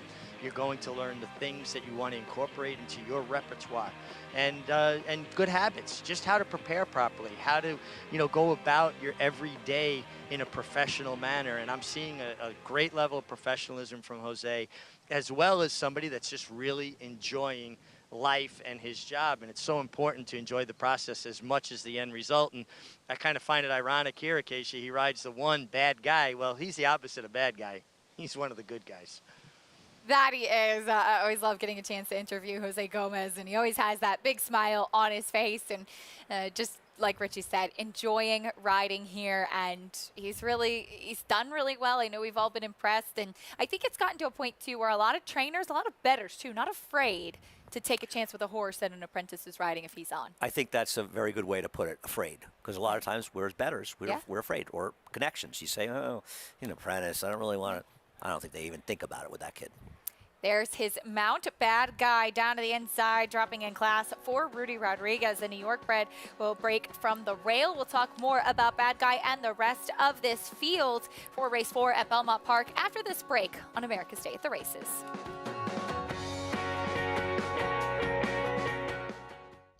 Anybody going 70, 50, 75, 850, 75, 175, 175, 150, 175. Ralph, 850,000. Thank you.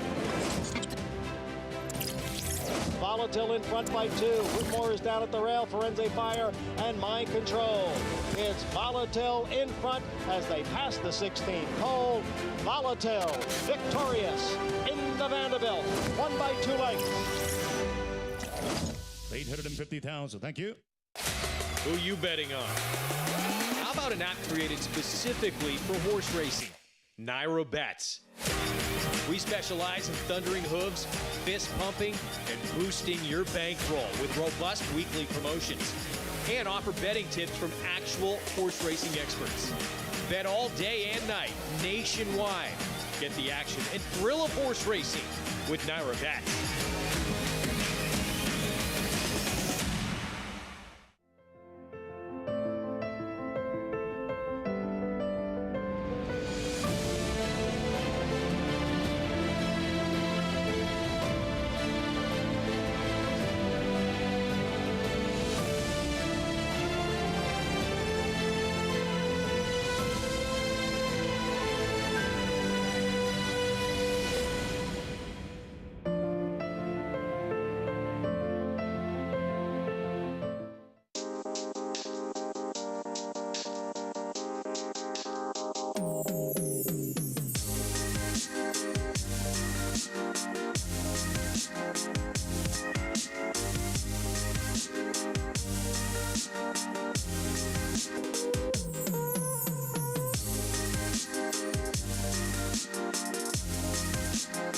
Stay fabulous.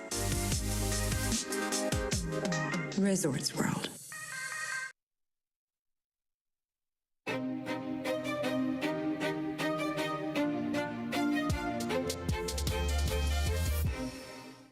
My favorite race is Cigar Mile 2020 True Timber. I know how much my horse loves the sloppy track. I got outside position, you got speed horses, and you the horse that can sit right behind them. Jack Stinson, he texted me that morning, Kendrick, what do you think? I said, don't worry about it, brother, I got you. My horse break good. I want to send him a little bit so I can let him relax a little bit going down the chute. Down the backside, I wasn't worried about the kickback. Even within the 16th of a mile at the gate, A couple of times, dirt hit him, he didn't even mind. He just shake his head and he just kept running through it. At the 3/8 pole, I asked him and he moved up so sweet. I mean, he was right in my hand the whole time. And once I got to the quarter pole, I just pulled the trigger. You know, I figured if I pull the trigger, it's gonna be hard to beat me from here to make up the ground on a sealed racetrack. When I got to the 8 pole and I started asking him, I mean, you can feel the horse responding. True Timber is going to pull off the upset here in the Grade 1 Cigar Mile. For my mom, my dad, and my wife and my kids, I know how much it meant for them just as much as it meant for me, you know. The fist bump at the wire explains it all. And I'm saying to myself, man, I think this is a Grade 1. What's this Grade 1? Oh, this is my first Grade 1. Oh, we got our Grade 1, baby. Coming from Louisiana to win one of these races, the Cigar Mile and the African-American Jockey, for myself, for my family, for the people that's out there that's seeing this and never thought it could be done. It can be done if you work hard. Jockey Kendrick Carmouche will look for a win here in this upcoming race on the number 4 Winning Drive. Always all smiles, always the life of the party in the winner's circle, the paddock, wherever it may be. It's a great picture of him on Twitter. This guy Walter took and put it up on Twitter. I think I retweeted it last week, just of him watching a replay. It was a really great picture of him. Oh, Walter's a terrific photographer here last weekend with us at Belmont Park as Kendrick rode first few races, and then he was around with a selfie stick the rest of the day on Belmont Stakes Day. Really? I want to know what kind of footage he had on there. I don't know. The guy spent so much time on our set last year. You know, I'm hearing footsteps. I'm a little leery of him. He's coming for your He's job. coming for all our jobs, that guy. And we can't do his job. So, no. you know, Richie would like to be doing his job. I know. But, you know, his wife won't let him. There's his mount Winning Drive. Kendrick, this horse cutting back in distance after finishing second last time out for Rob Atras. Yeah, I think he makes a lot of sense of his last race, and Rob's horse has been running extremely well, and he is one of these very streaky trainers. He's a hard horse to trust. I thought the race was mostly 2, 4, and 6 in this race. They seem like the logical horses. Real chance that Trevor wins his third race, actually, with the 2. Dream Bigger, who's the second choice right now. He could have 3 wins to start it out. But Winning Drive makes a lot of sense in here. Dream Bigger ran for 10,000, 2 starts back at Aqueduct with a dominant performance that day. Just kind of pulled away from any foe in that race. As we'll take a look at it, this is back on April 2nd at the Big A. I imagine Trevor probably wished he drew outside of Karen's Cove because he's got speed, but he can stalk. With Karen's Cove outside of him, Trevor's got to go. Yeah. And I think he's a little faster than Karen's Cove, and he's certainly a more reliable horse than Karen's Cove, but I bet he'd love to be in a position to be able to stalk outside of that one. We'll see. They're the logical horses. If there's a clever idea in here, I didn't have it. Dream Bigger, who went up to Finger Lakes to face some tougher competition last time out, back amongst his friends in here today, as he's 5-2 for the number 4 Winning Drive, 9-5 right now. Durkin's Call getting some attention. What did you make of this horse back in open company, dropping in for 12-5 off a bit of freshening? He's my top choice in here. You've got horses like the 2 moving up, as you mentioned. This horse is dropping down. He's never run at this lower level. And Linda Rice actually has a 34% win average with 139 horses dropping. The $1.70 ROI, but this horse is not the favorite. So when you're getting that kind of price, so I don't worry that much about the drop. He's a bit of a plotter. I get it, but I think against this field he puts in his run, his good race will beat him, but his recent form is a little bit wanting. But it's 7-2. I'm gonna risk a few dollars on him at 7-2. Talk to me a little bit more about what you just said with the ROI, the return of investment for Linda Rice, maybe being sub $2. But when you have a horse that's a bit more of a generous price versus the favorite, when you're willing to take a shot with a horse like that who offers a little bit of value? No, it's a good point about statistics. You have to be careful using statistics, and you have to look. You know, sometimes you see a trainer's 0 for 15 with something. And if you look a little farther, well, they were all 40-1 or bigger, so no surprise they were 0 for 15. And today's horse is 8-1, you can make a case for them. What do you care about the trainer stat? And the thing about trainer stats, I always say, good stats for big-priced horses, bad stats for short-priced horses. You know, you see Todd Pletcher, Chad Brown. Let's say they have a thing where they're 30%, but their ROI is $1.70. First of all, the takeout, they're being the takeout, so they're not underachieving. They're actually doing fine. But as a bettor, you're losing a little bit of money. Well, if the horse is even money, it's not a great bet. But if the horse is 4-1, then the ROI doesn't really come into play. And in this particular case, Lynn is winning with more than a third of her starters, a big sample size. It says that her drop downs do win quite frequently, but this one's a better price. If you think the horse fits, you should have no problem betting it. That's where, as a bettor, as you pay attention and you start looking through stats, you can make your own parameters about what makes the best sense as far as value for you. I mean, everything is a personal decision. Yeah. What you think or I think, we're just trying to give you some information that as we see it.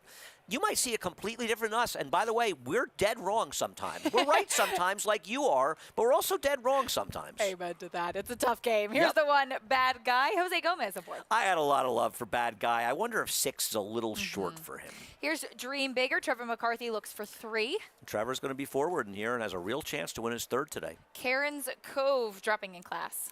They're a bit of a thorn in the side of Dream Bigger, though the form seems to really be falling apart. Mike Luzzy going to be aboard as we take a look at your favorite winning drive, Kendrick Harmusha. Yeah, I get it with him. He's a logical type. He doesn't have a lot of speed. I'm not a big fan of this horse. His win was for 8,000, but his last race was good, and Actress's Barn is firing on all cylinders. Manifest Destiny, first race since March.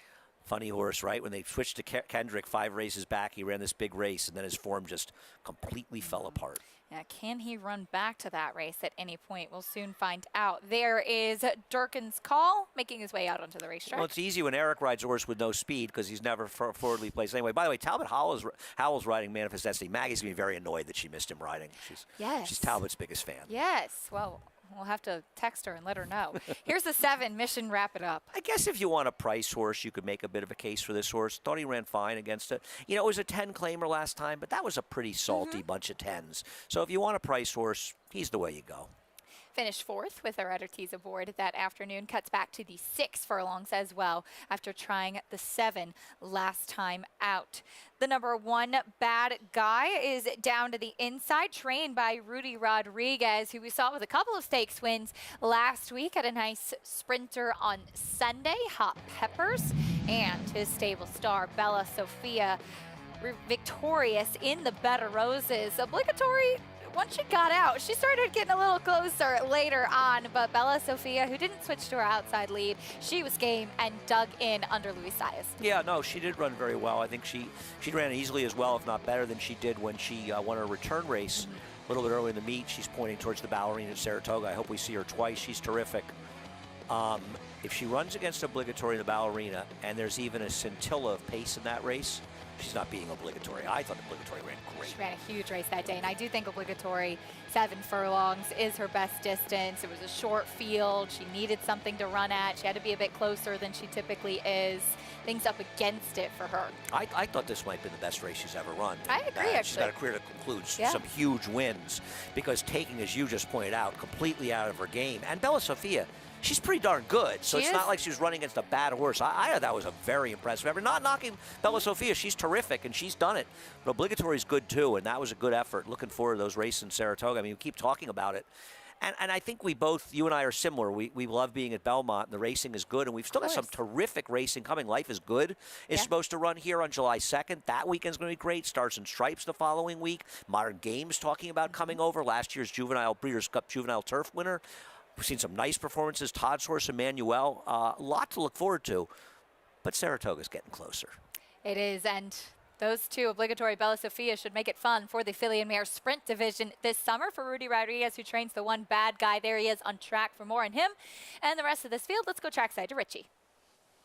Say for lower level horses, you've got a lot of horses looking very, very healthy in this race, starting with the 1 bad guy. Really loved his warm-up under Jose Gomez.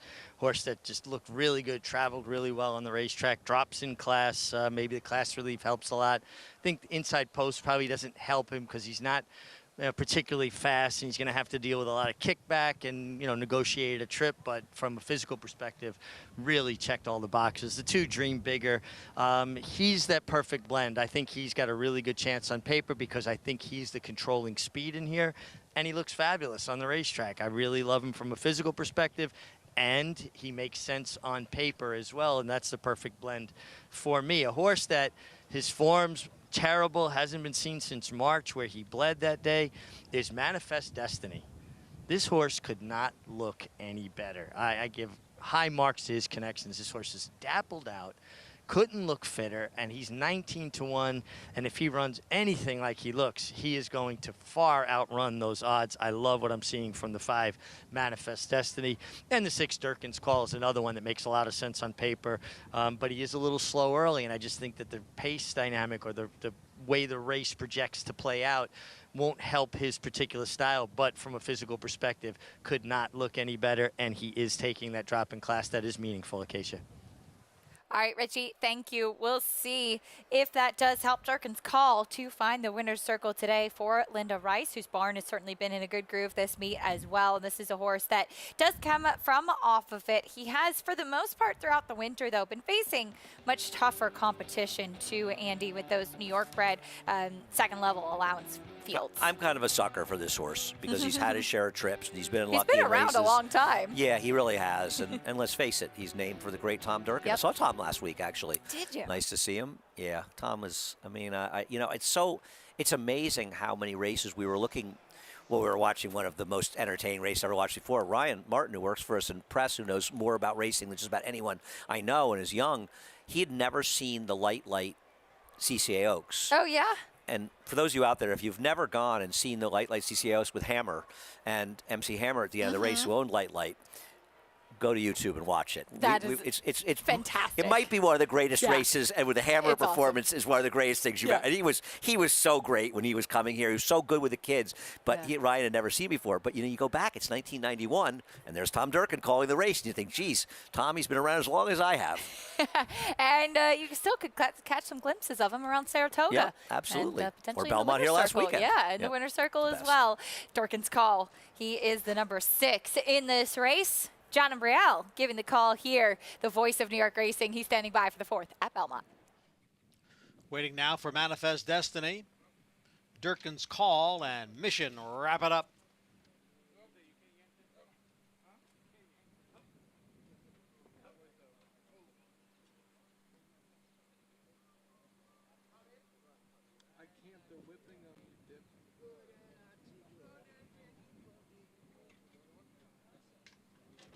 Durkin's Call will be up next.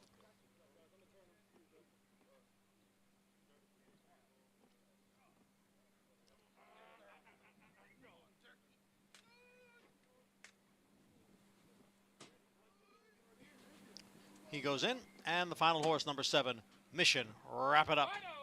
We're sprinting here at 6 furlongs. And all set.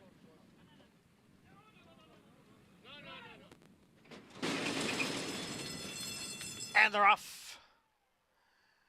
Karen's Cove away well, along with a Dream Bigger. And Winning Drive just in behind, racing in 3rd on the outside. Mission Wrap It Up. The gray runs in 4th. Manifest Destiny is next in 5th. Bad Guy is down at the rail. Durkin's Call trails the field in 7th.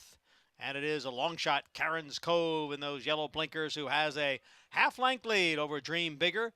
And then comes Winning Drive in 3rd. The quarter, 23 seconds. Mission Wrap It Up runs in 4th. It's a big break, about 6 or 7 lengths to the 3 trailers. Bad Guy, Manifest Destiny, and Durkin's Call. In between horses, Karen's Cove.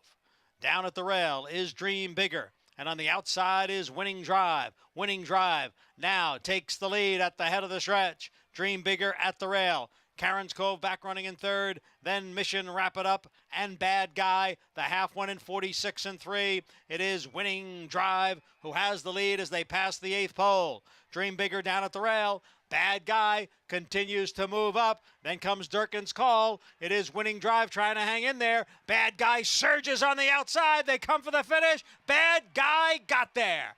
Bad Guy from off the pace to win it over Winning Drive.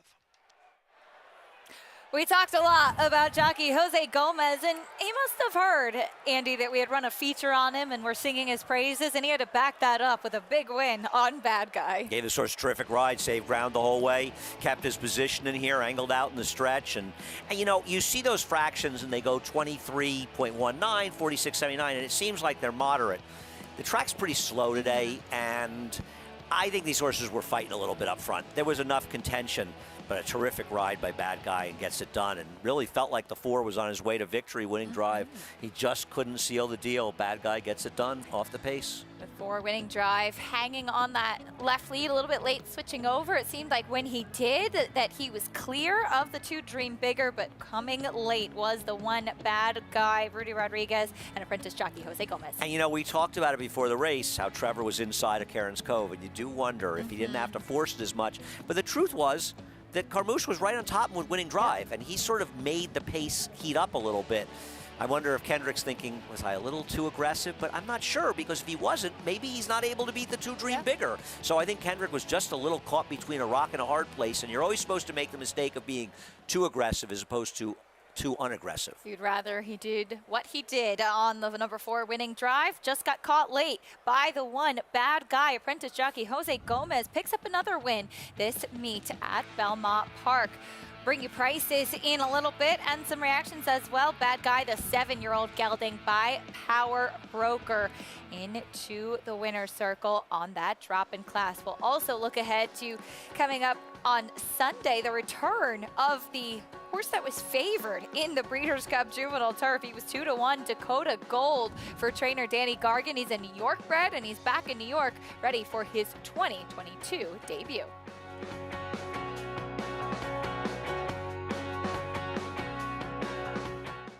Catholic Boy, one of only 3 American 3-year-old colts in history to win Grade 1s on both dirt and turf, including the immortal Secretariat. A 6-time graded stakes winner from ages 2 to 4, he was the fastest 3-year-old of his crop over 10 furlongs. Now his progeny are bringing top dollar in the sales ring. Dual surface Grade 1 winner Catholic Boy, standing at Claiborne Farm.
Welcome back to America's Day at the Races. I'm here with leading apprentice rider Jose Gomez, who just got the job done on Bad Guy with a late rally from off the pace. It looked like he was always traveling pretty comfortable. Did he handle the kickback fine and everything? No, yes, sir. I mean, I was close. You know, I was down on the rail trying to get the least amount of kickback, but he was handling it well, you know, the little there that we did get. I see you got 4 pairs of goggles on, but you only went through 1 pair, so you must have did a good job staying out of it. I mean, yeah, I try to stay low, try to avoid getting, you know, dirty. Now, I noticed you went to the left-handed crop, and you look very strong, very in rhythm with him coming down the wire. What's that feeling like when you have one surging with you like that, and you know the wire's coming, but you got a good shot to get there? Yeah, when the horse is running, you know, you just feel it. You can feel it, like if you're going to get there. And it's really the horse that makes you look good, because they run and you try to look good on them. Well, I think it's a partnership, right? You need the horse, but you also, if you're a good dance partner, right? Yes, sir. Yes, sir. So it's a dance, yeah. You got to both be in rhythm with each other, and both in rhythm, you get the best outcome. Well, you got a lot to smile about. Terrific ride, guys. And Bad Guy found the winner's circle with a good guy aboard. That he did, Richie. Thank you. Big congratulations to jockey Jose Gomez. He and his horse, they certainly were in rhythm, and he's got a lot of airtime on this show. You know, he seems to have a knack for getting a win and getting another interview whenever we talk about him. Getting it done, and we've seen some tough, you know, some prices so far. And yeah. It'd be interesting what these pick fives are paying. I have to imagine they're pretty healthy. I haven't taken a look yet at the playoffs, but everybody's getting ready for the carryovers, though. And so far, there've been a number of horses. I'm glad we're in the sequence late. I'll probably blow that sequence too, but I don't know how many of these horses I would have used. Of course, we have those big carryovers coming up. In fact, the pick six starts in this race. That's right. We had a big carryover for the pick six. It was 219,000 as far as the carryover. The pool already up to 324,000. Here's a look at the sequence. It does start in race 5, the starter allowance. And by the way, the bad favorite in this race, the low pick 5 is 13,000 with the 1. I hope you're alive with other horses if you have that horse. I wish I was alive with just the 1, though. It's an interesting sequence. You know, I don't know if we have a second to go through it, but for me, I would use the 2, 3, 5 in this race. I like the 5, but I think the 2, 3, 5 are the ones you want. The one you don't want out of that race is Chloe Rose. I think you want Boss Karen, Holiday Jazz. Like a lot of people, I would lean very heavily on Mason in the poker, the 6th race, though I would have a little backup. In fact, I have played the pick 5 and backed up a little bit with Public Sector. I'm going to lean very heavily on Credit Event in race number 7, the third leg, the pick 6, the second, the pick 5. My backup is mostly Dripping Gold, a little Fighter in the Win, but Credit Event will be a big part of my play, a horse that was blocked last time. Yep. The 8th race, I'm getting as many as I can on my tickets. Anybody being a 2, 3, 4, 5, 6, 7, 8. Primarily 3, 4, 6, but the 7's a B also. The other 2s are C's. I'm mostly using the 4 Cotton, who's had some lousy trips in race number 9, and the 11 Gullquist in race number 9, 4, 11. Small backups for the 3 Uncle George, who needs to learn to get out of the gate. The 5 Mr. Kringle. And the last race, the 4, 5, and 6 are my A's.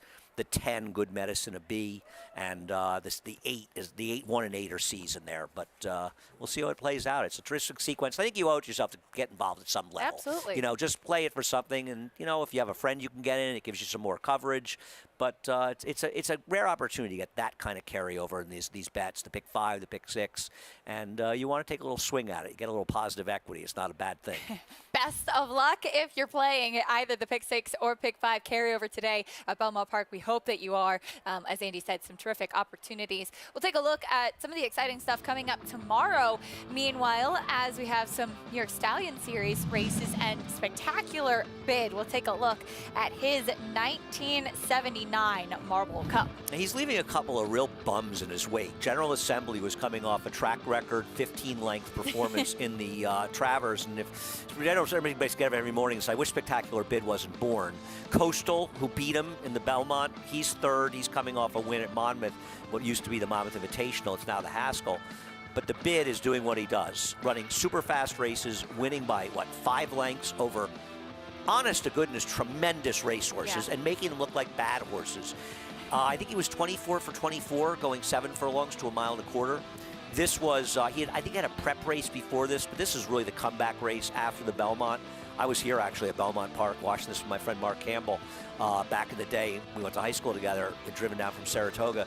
And when people say great too often, it annoys me. I think a Spectacular Bid. That's greatness. Absolutely. 26 for 30. 2 losses at 1.5 miles, the Belmont Stakes, and he lost to Affirmed. The other Triple Crown winner is a 3-year-old in his next start in the Jockey Club Gold Cup. His 4-year-old year, which ended with the walkover here. The Malibu, what did he go, 120 flat? 119, whatever he did. I wasn't around for Dr. Fager, and people I know were talk about him in hushed tones, and rightfully so. For me, and I've seen some great ones, I don't think I ever saw a better one than Spectacular Bid. 26 for 30 on the racetrack when the Kentucky Derby and Preakness 3rd in the Belmont Stakes. What a tremendous racehorse, and we pay tribute to the bid with the New York Stallion Series Spectacular Bid Division on Sunday. It will go a little bit earlier on in the card. Race number 4, 7 furlongs on the turf, as Dakota Gold will make his first start as a 3-year-old. As mentioned, he was actually 2-1 behind Modern Games in the Breeders' Cup Juvenile Turf. He won the Now impressively at Monmouth prior to that. Right now, people will remember. Many people will remember too well. that Modern Games was running for first money only. He got a supersonic pace to close into this day and got an absolutely perfect trip, but he did run very well. The Breeders' Cup Juvenile, he also got a supersonic pace to close into, and he got a good setup. Having said that, they're pretty strong races, and really the only other contender, legitimate contender on paper, is Surprise Boss, who's coming back in just 15 days. I don't think you're going to see 2-1 and 5-2. I think you're going to see more like 4-5 and 7-2 or something like that.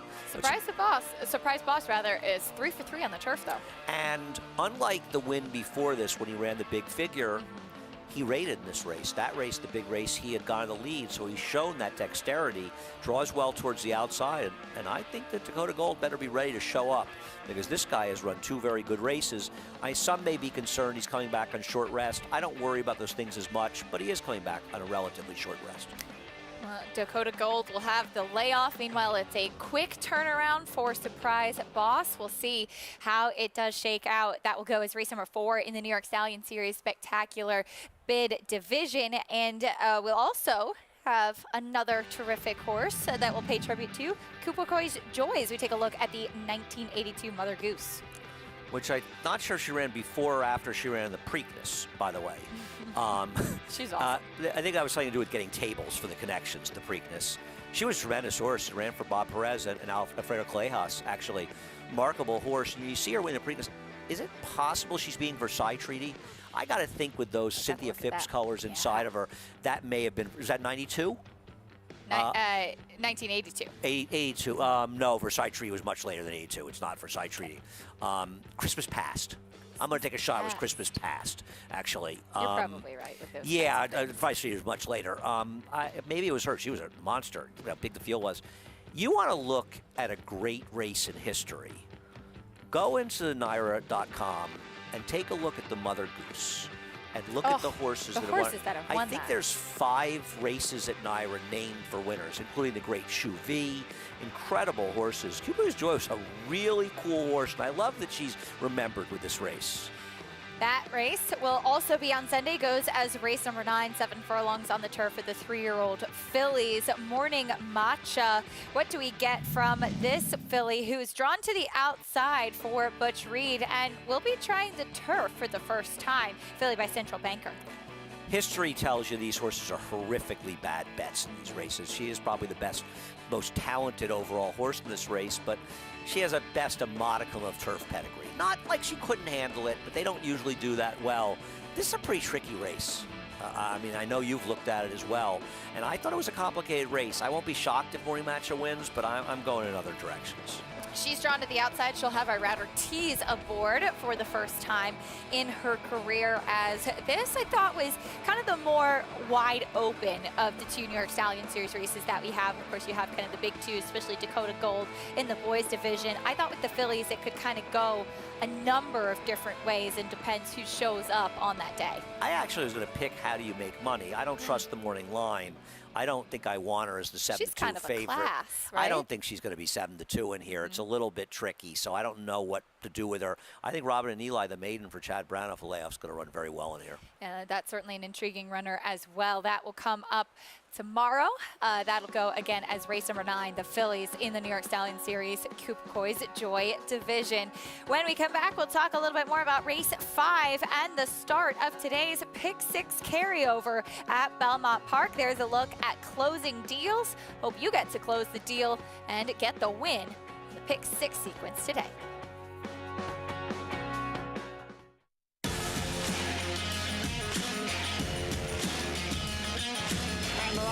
Following C, pouring it on here in the stretch. Impressive to win the Grade 2 Vosburg. Following C. Smile Happy has kicked it into high gear, and Smile Happy with a powerful performance wins by 2.5. The Club champion Run Happy, standing at Claiborne Farm.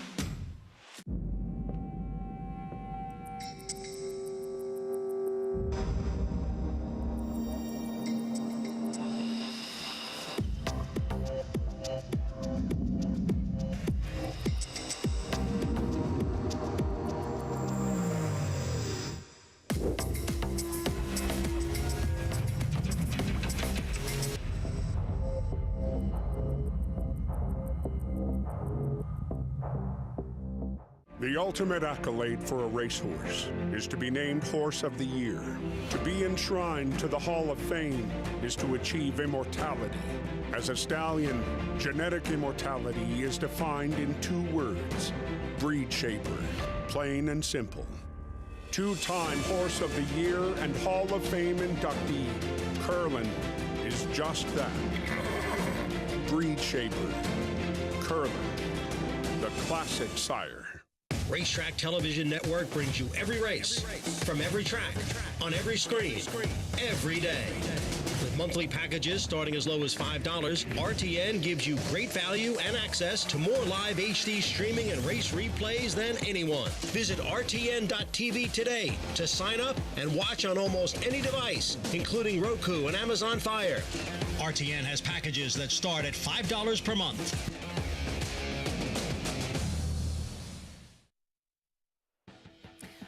America's Day at the Races continues on Fox Sports 1, brought to you by Naira Bets, where you can bet any track, anywhere, anytime. Get started at nairabets.com and check out all of the bonuses available to our members. Race number 5 today is where the Pick 6 does start. We had that big carryover. The pool already approaching 530,000. Here's a look at the field for this 5th race, going 7 furlongs on the main track. It's a starter allowance. Closing deals currently 2-1 towards the outside. Who had that nice win last time out? Let's go to Richard Migliori for a paddock report. Richie, what do you make of this first leg of the Pick 6? I think this is a very intriguing and tough first leg of the Pick 6. Chloe Rose on the inside, the 1, really couldn't look any better. Both the Gus Rodriguez trainee, the 1, and the 7 closing deals trained by his brother Rudy, kind of bookend in the field. Both look fantastic. But Chloe Rose making a really nice impression. Louis Saez from the rail going 7-8, should be forwardly placed, and definitely a contender on paper, and really like what I'm seeing from her physically. The 3 Holiday Jazz was within a length of Chloe Rose last time after trying a mile and a 16, turned back to 6 furlongs. I think 7 furlongs suits her very well, and particularly with that 6 furlong race under her belt. She looks sharp here in the paddock.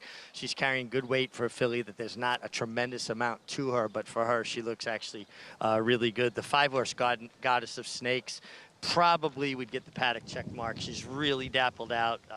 Like what I'm seeing from her, love her energy level. I'm going to keep an eye on her as she gets to the racetrack, because she's kind of right at that simmering point. I want to see her kind of boil over, but you can see she's right there right now where you want her to be. Hopefully she keeps it under control. But I like what I'm seeing from the 5, the Goddess of Snakes, and the 7 closing deals. Another one just looks terrific. Well drawn outside, speed, probably the controlling speed in here. But with the outside post, gets an opportunity to kind of get into the race the right way. She's not under any sort of pressure, Acacia. All right, Richie, thank you. The number 7 closing deals, who looks to make it 2 wins in a row. And it was funny, last time out, Andy, in her most recent race, she really wasn't kind of asked hard out of the gate. Manny Franco just allowed her to gallop up and get to the lead, and she set the pace in that last start closing deals. Jose Ortiz will be aboard today. She's 2-1? Yeah. 5-2. I want to be a bookmaker. How's she going to win this race? You could go up there. She was on the gold rail last time and beat a terrible field. She's an awful favorite in this race. Not to be too ridiculous, but who is betting Tell me her how you at a really short price? feel. Well, I'm joking with she's a 3-year-old against these horses? Yep. And you bring up a good point. luck This to is her. She was facing strictly 3-year-old company in all of her starts so far. So she does face some older, more accomplished, more seasoned runners in this field here too. Now favoritism ticking over to the number 1, Chloe Rose. She's running against horses that are in a completely different league than she is. I know Rudy Rodriguez's horse has been running very well, and maybe she'll be a horse that'll dramatically outrun her PPs. You never know, but wow, that's a tough horse to make. Chloe Rose, they all come out of the race that Baba was in. Boscara, Holiday Jazz as well, and New York Banker. That was a gold rail, and Baba was down in the rail and exaggerated performance. Now, Chloe Rose was in the 2-path, so she wasn't far off the rail. Boscara got a horrifically bad ride, dragged out of the race, and she was wide, 3 wide on the turn, angled out wide on the stretch. Holiday Jazz was 3-4 wide the whole way around the track. She's probably the one I would want the most. New York Banker, I think they're making a mistake in the betting in this race. I think this race is bet completely wrong. I think the race is 2-3-5. I'm surprised at the price on Holiday Jazz, the 3, as she's a generous price at 7-1. I thought now too. Again, this pick 6 starting here, 655,000 already in the pool. Here's a look at the sequence. Does start here, the Grade 3 Poker, the second race of the sequence. It's also the race that kicks off today's late pick 5, and we have a carryover there as well. So if you get knocked out of the first leg of the pick 6, you can come right back in the late pick 5, or hopefully you're playing both the sequences, because some big opportunities with those carryovers. No, I agree. It's a great opportunity, these carryovers. And you don't get a chance to take swings at these too often. This is a great opportunity. Here's the field for the first leg of the sequence, starting with the 1, Chloe Rose. I'm going to tell you, if either the horse that are 2 first, second choices win this race, I would be knocked out of the pick 6. Now, I'm playing the pick 5. I don't like this horse at all, Chloe Rose. I mean, she's okay. She'll beat the 7, but I think if the horse is out of the race, she's one of the less likely winners. Here's the number 2. That's Boss Cara, comes out of the same race as Chloe Rose. Maybe Eric will find a way to keep her a little bit closer than last time out. She does have a bunch of seconds and thirds, but she's a contender. She is currently 7-1, as is the number 3, Holiday Jazz, for Dave Duggan. She's the one I want out of that race. She was the widest of anybody. She's the most lightly raced. She has the most upside of any of them. She's a massive overlay at 7-1. She's a generous price right now on the board. Bit of a surprise, Kendrick Carmouche going to be aboard. Trevor McCarthy looks for another win. He's on New York Banker. She's not impossible in here. She's run her better race with moisture in the track, but she was wide a little bit off the rail last time, and even she's probably not much less likely to win than the 1, though she doesn't have as good a record overall as the others. First off the claim, here's the Goddess of Snakes. Horses claimed from Chad Summers in their next start in the dirt are 9 for 24 over the last few years, with 20 of them hitting the board. Wow. The Goddess of Snakes, for me, getting back to the right surface. She's 5-1 on the board right now. Here's Mia Be a Star. I have a friend who recently texted me who I think would have won about $200,000 if she'd won her last race. That's a tough beat. Now, she did get a great ride. She saved ground on that good rail before angling wide in the stretch, but she ran a winning race. Just beating a nose behind no chalk last time out. And here is the filly vying for favoritism, still closing deals. She rode a gold rail to victory last time against much weaker. Listen, she's a younger horse. Maybe she'll improve. Rui Rodriguez having a lot of horses running better necessarily in their PPs look on paper, including maybe Bad Guy in the last race. But to me, she's a highly improbable horse to be 5-2. If she was 10-1 and you wanted better, have at it. That's the field for the 5th race. Let's go to Richie with a special guest. Thanks, Acacia. I'm here with David Duggan, conditioner of the 3 Holiday Jazz. She ran well last time. She was kind of had a wide trip, was right there with a couple of other contenders in here. Dave, what needs to happen for her to make up that length or 2? She broke a step slow and was kind of in chase mode, and eventually kind of found herself on the outside trying to get a clear trip, and just ran an even race. Like I said, she lost by 2 lengths, except for the winner, running off the screen in front. Maybe it was a speed bias on the inside that day, we don't know, but she's came back and she's trained well, and I've kind of drawn a line through it. I think the 7/8 probably makes a difference today. I think it's going to be more of a tactical rider's race. I left it in the hands of Master Kendrick and kind of, let him, make a decision off the break. But she's good enough and she's training good enough, and I think that if I can make up 2 lengths, it'll be tactical. That'll make the difference. So, David, how difficult is that? You rode yourself before you turned to training, to kind of give the keys to the car to somebody else and kind of let them take control. It's like anything. I mean, we do as much as we can on this side. I've been on the other side, so I understand it a little bit differently.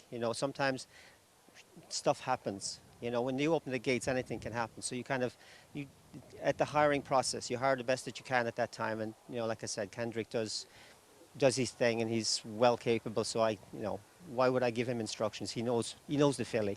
So it kind of works out well. I like that philosophy, and that's why David's winning it better than 30% on the year, having a terrific year with a limited amount of horses in his barn, but they send him over ready, prepared him and his wife, Lara. Really good team.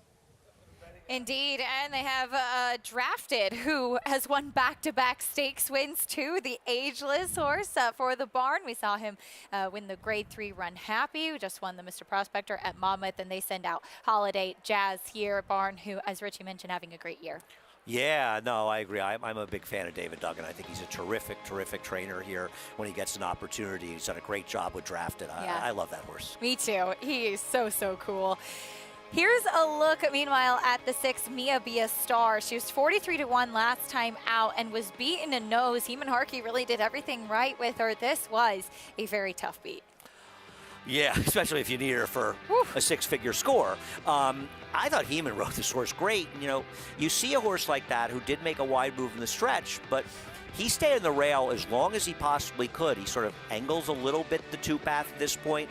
The horse in front of him is drifting a bit, so he ends up in the 3-path. But you think about the race in total, and Mia Be a Star spent close to 3/4 of the race on the rail, so she did take advantage of the rail. He had no choice but to angle out at this point. The winner was on the rail every step of the way. The winner was very, very fortunate to get it done.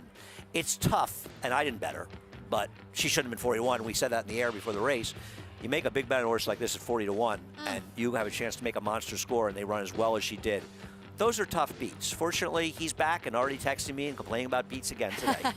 Well, wouldn't be a horse player if that wasn't happening, right? That's the name of the game. Mia Be a Star just beat last time out. Wishing everyone the best of luck with the start of this pick 6. A big pool with that carryover and a great opportunity to take part in here today. Wishing everyone all of the best. Absolutely. This is a great opportunity. We wish you the best. We have success. I'm going against the 1 and 7, but when they beat me, you used them, I'll be happy for you. We'll be cheering you on, that's for sure. Loading into the gate, there goes New York banker and Trevor McCarthy looking for his 3rd win on the day. Pick 6 starting here. Here's John and Brielle standing by with the call. Waiting for the Goddess of Snakes, Be a Star, and Closing Deals.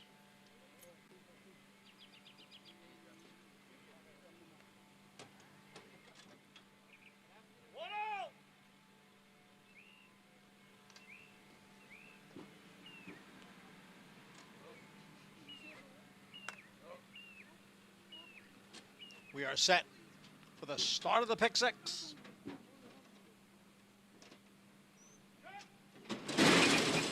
And they're off. From the outside, Closing Deals breaks on top. Chloe Rose is down at the rail and running in 2nd. Holiday Jazz is next in 3rd. Then it's New York Banker. Far outside, the Goddess of Snakes is now moving up. Then it's Boss Cara. And the trailer is Mia Be a Star in 7th. Closing Deals leads here by a half length. To her inside is Chloe Rose, and on the outside is the Goddess of Snakes, who has now moved into 2nd. The quarter, 23 2/5 seconds. Closing Deals and the Goddess of Snakes, and now those two are right together. Down at the rail is Chloe Rose, and alongside is New York Banker, 5 lengths. Back to Holiday Jazz, Boss Cara, and Mia Be a Star. Midway around the far turn. Closing Deals holds on to the lead here by a long neck. The Goddess of Snakes on the outside in 2nd by a length and a quarter.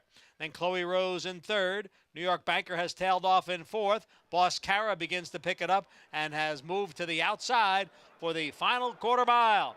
It is Closing Deals, still the leader here. The half in 46 4. Closing Deals in front as Boss Cara continues to advance.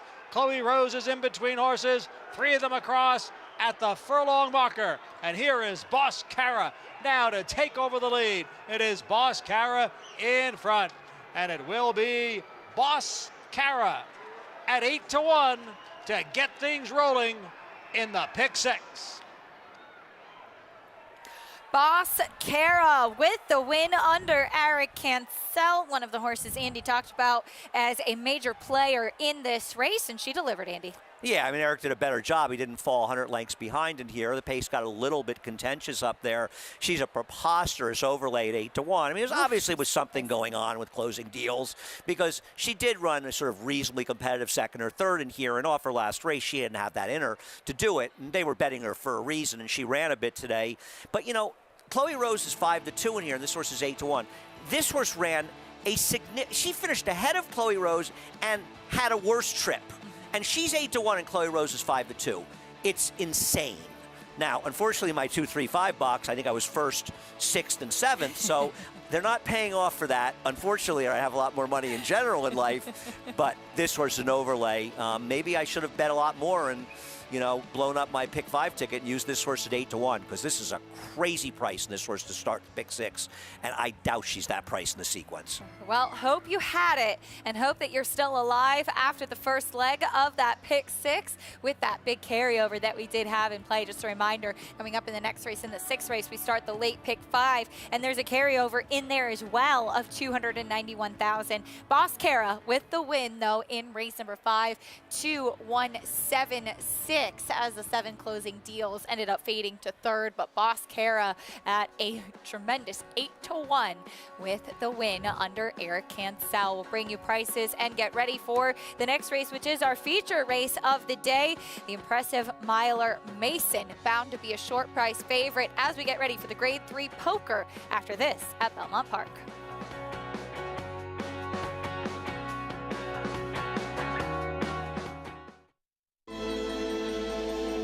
The level of racing that he's achieved is extremely rare. Anybody who's witnessed Matoli running sees a level of ability that doesn't come along that often. Matoli's a monster!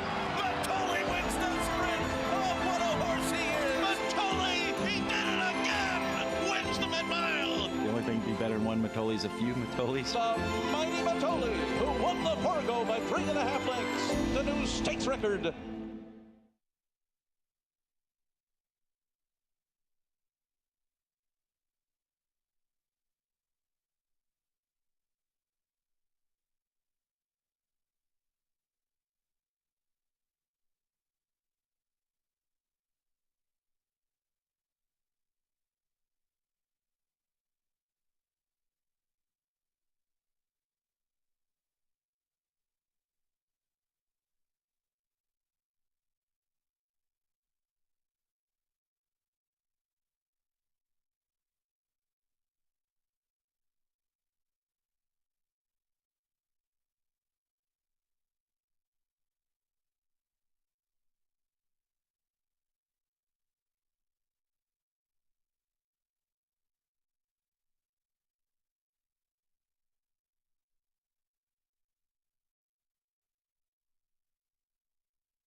We're back on America's Day at the Races, brought to you in part by Claiborne Farm. 100 years of doing the usual unusually well. The first leg of the pick 6 is in the books. I hope that you're still alive after race number 1 of the sequence. Boss Cara was the winner, piloted to victory by Eric Cancel, who's standing by with Richie. Thanks, Acacia. And Eric, this filly kind of styles changed a bit. She used to lay up close and kind of run evenly, but dropping a little further back and really finishing well now. Yeah, like I was talking with Jesus, he told me, you know what, I've been doing stuff different with her, let's just sit with her and let her get her own stride and just make her run at it. Like you said, she's changed her style and she's been improving the last 2 races, so I'm really happy with it. But today she kind of made that run, but she was a little late changing lead. She looks like a bit of a heavy mare. Yeah, I mean, she's, like you said, she's a little bit heavy, and she hesitates a little bit to switch her leads. But you know what, I don't really want to get in her way, and try to make her switch when she doesn't feel comfortable to do it at that time. So I just let her be, and when she's ready, she switches her leads by her own self. She's a really big filly, so it takes her a little bit of time to adjust. Eric, you can win from the lead, you can win from behind. Do you have a preference? No, you know what? I could say years before I preferred to be laying behind, but to be honest, I've managed to ride better on both ends, so I'm pretty comfortable right now, riding on the lead, riding from behind. So, I mean, I'm pretty comfortable now doing what I need to do. Got to be a chameleon. Ride them the way they want to be ridden. Yeah, exactly. I mean, I try to just bond with them, not get on their way, and to get the max out of them. Well, guys, a happy Eric Cancel here in the winner's circle at Belmont Park. Happy with the win aboard Boss Cara Ritchie. Thank you, the number 2 Boss Cara, with the win in this 5th race at Belmont Park as she pulls away from the rest of her competition. Returns $19.40. She was a generous price, Andy. She was, and you look at Exacta. They're coupled horses, as Harvey Pack used to say. Horses out of the same race. That Exacta paid $21.60. It's consistent with the winner being $10 and the second horse around 5-2, and there's no CAW money in the win pool. It's in the Exacta pool.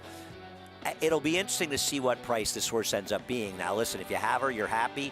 I don't think she's a $19 horse in the pick 6, but this is a great start if you used her. Good luck going forward.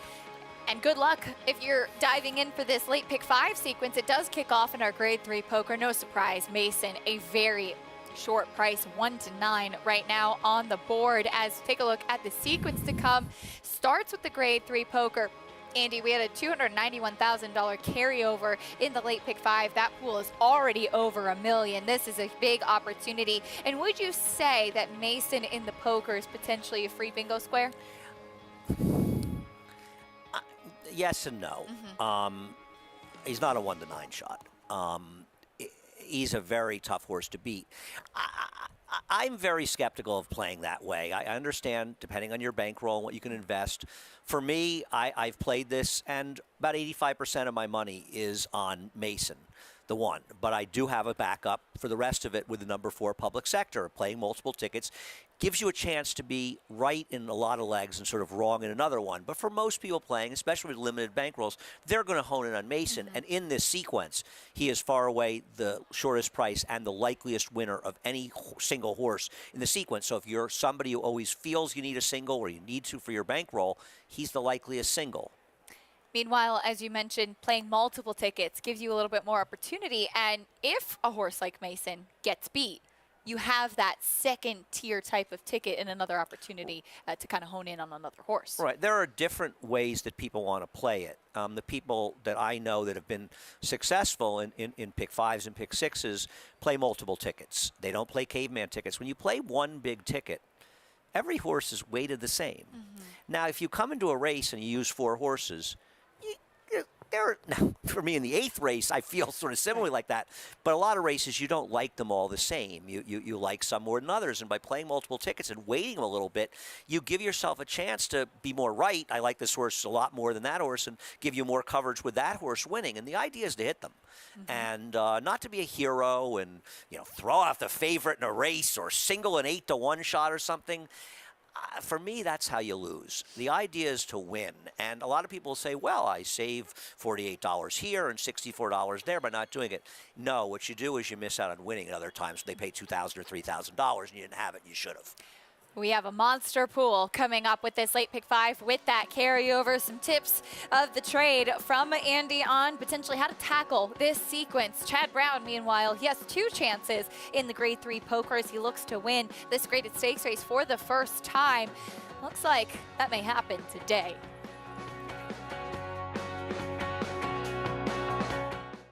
Maximum Security proves he's the real deal with a gate-to-wire win in the Florida Derby. Champion 3-year-old. Maximum Security has won the TVG.com Haskell Invitational. 11 triple-digit buyers. Maximum Security, he smoked them in the Cigar Mile. Grade 1 winning 4-year-old. Maximum Security takes them all the way in the TVG Pacific Classic. Secure your mare's future. Maximum Security. Who you betting on? How about an app created specifically for horse racing? Nairo Bets. We specialize in thundering hooves, fist pumping, and boosting your bankroll with robust weekly promotions. And offer betting tips from actual horse racing experts. Bet all day and night, nationwide. Get the action and thrill of horse racing with Nairo Bets.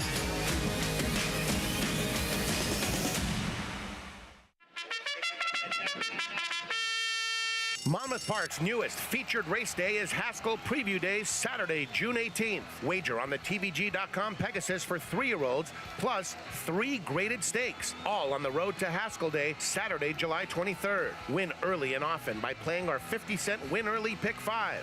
First post, 12:15 Eastern. Racing's biggest stars prep for the Jersey Shore's biggest race on Haskell Preview Day at Monmouth Park Racetrack. It's America's original sport, and no one covers it better than America'sBestRacing.net. From the sport to the lifestyle, the best races, horses, and destination venues, cocktails, gambling, fashion, and more. America'sBestRacing.net is a sport for you. Live it, love it, bet it.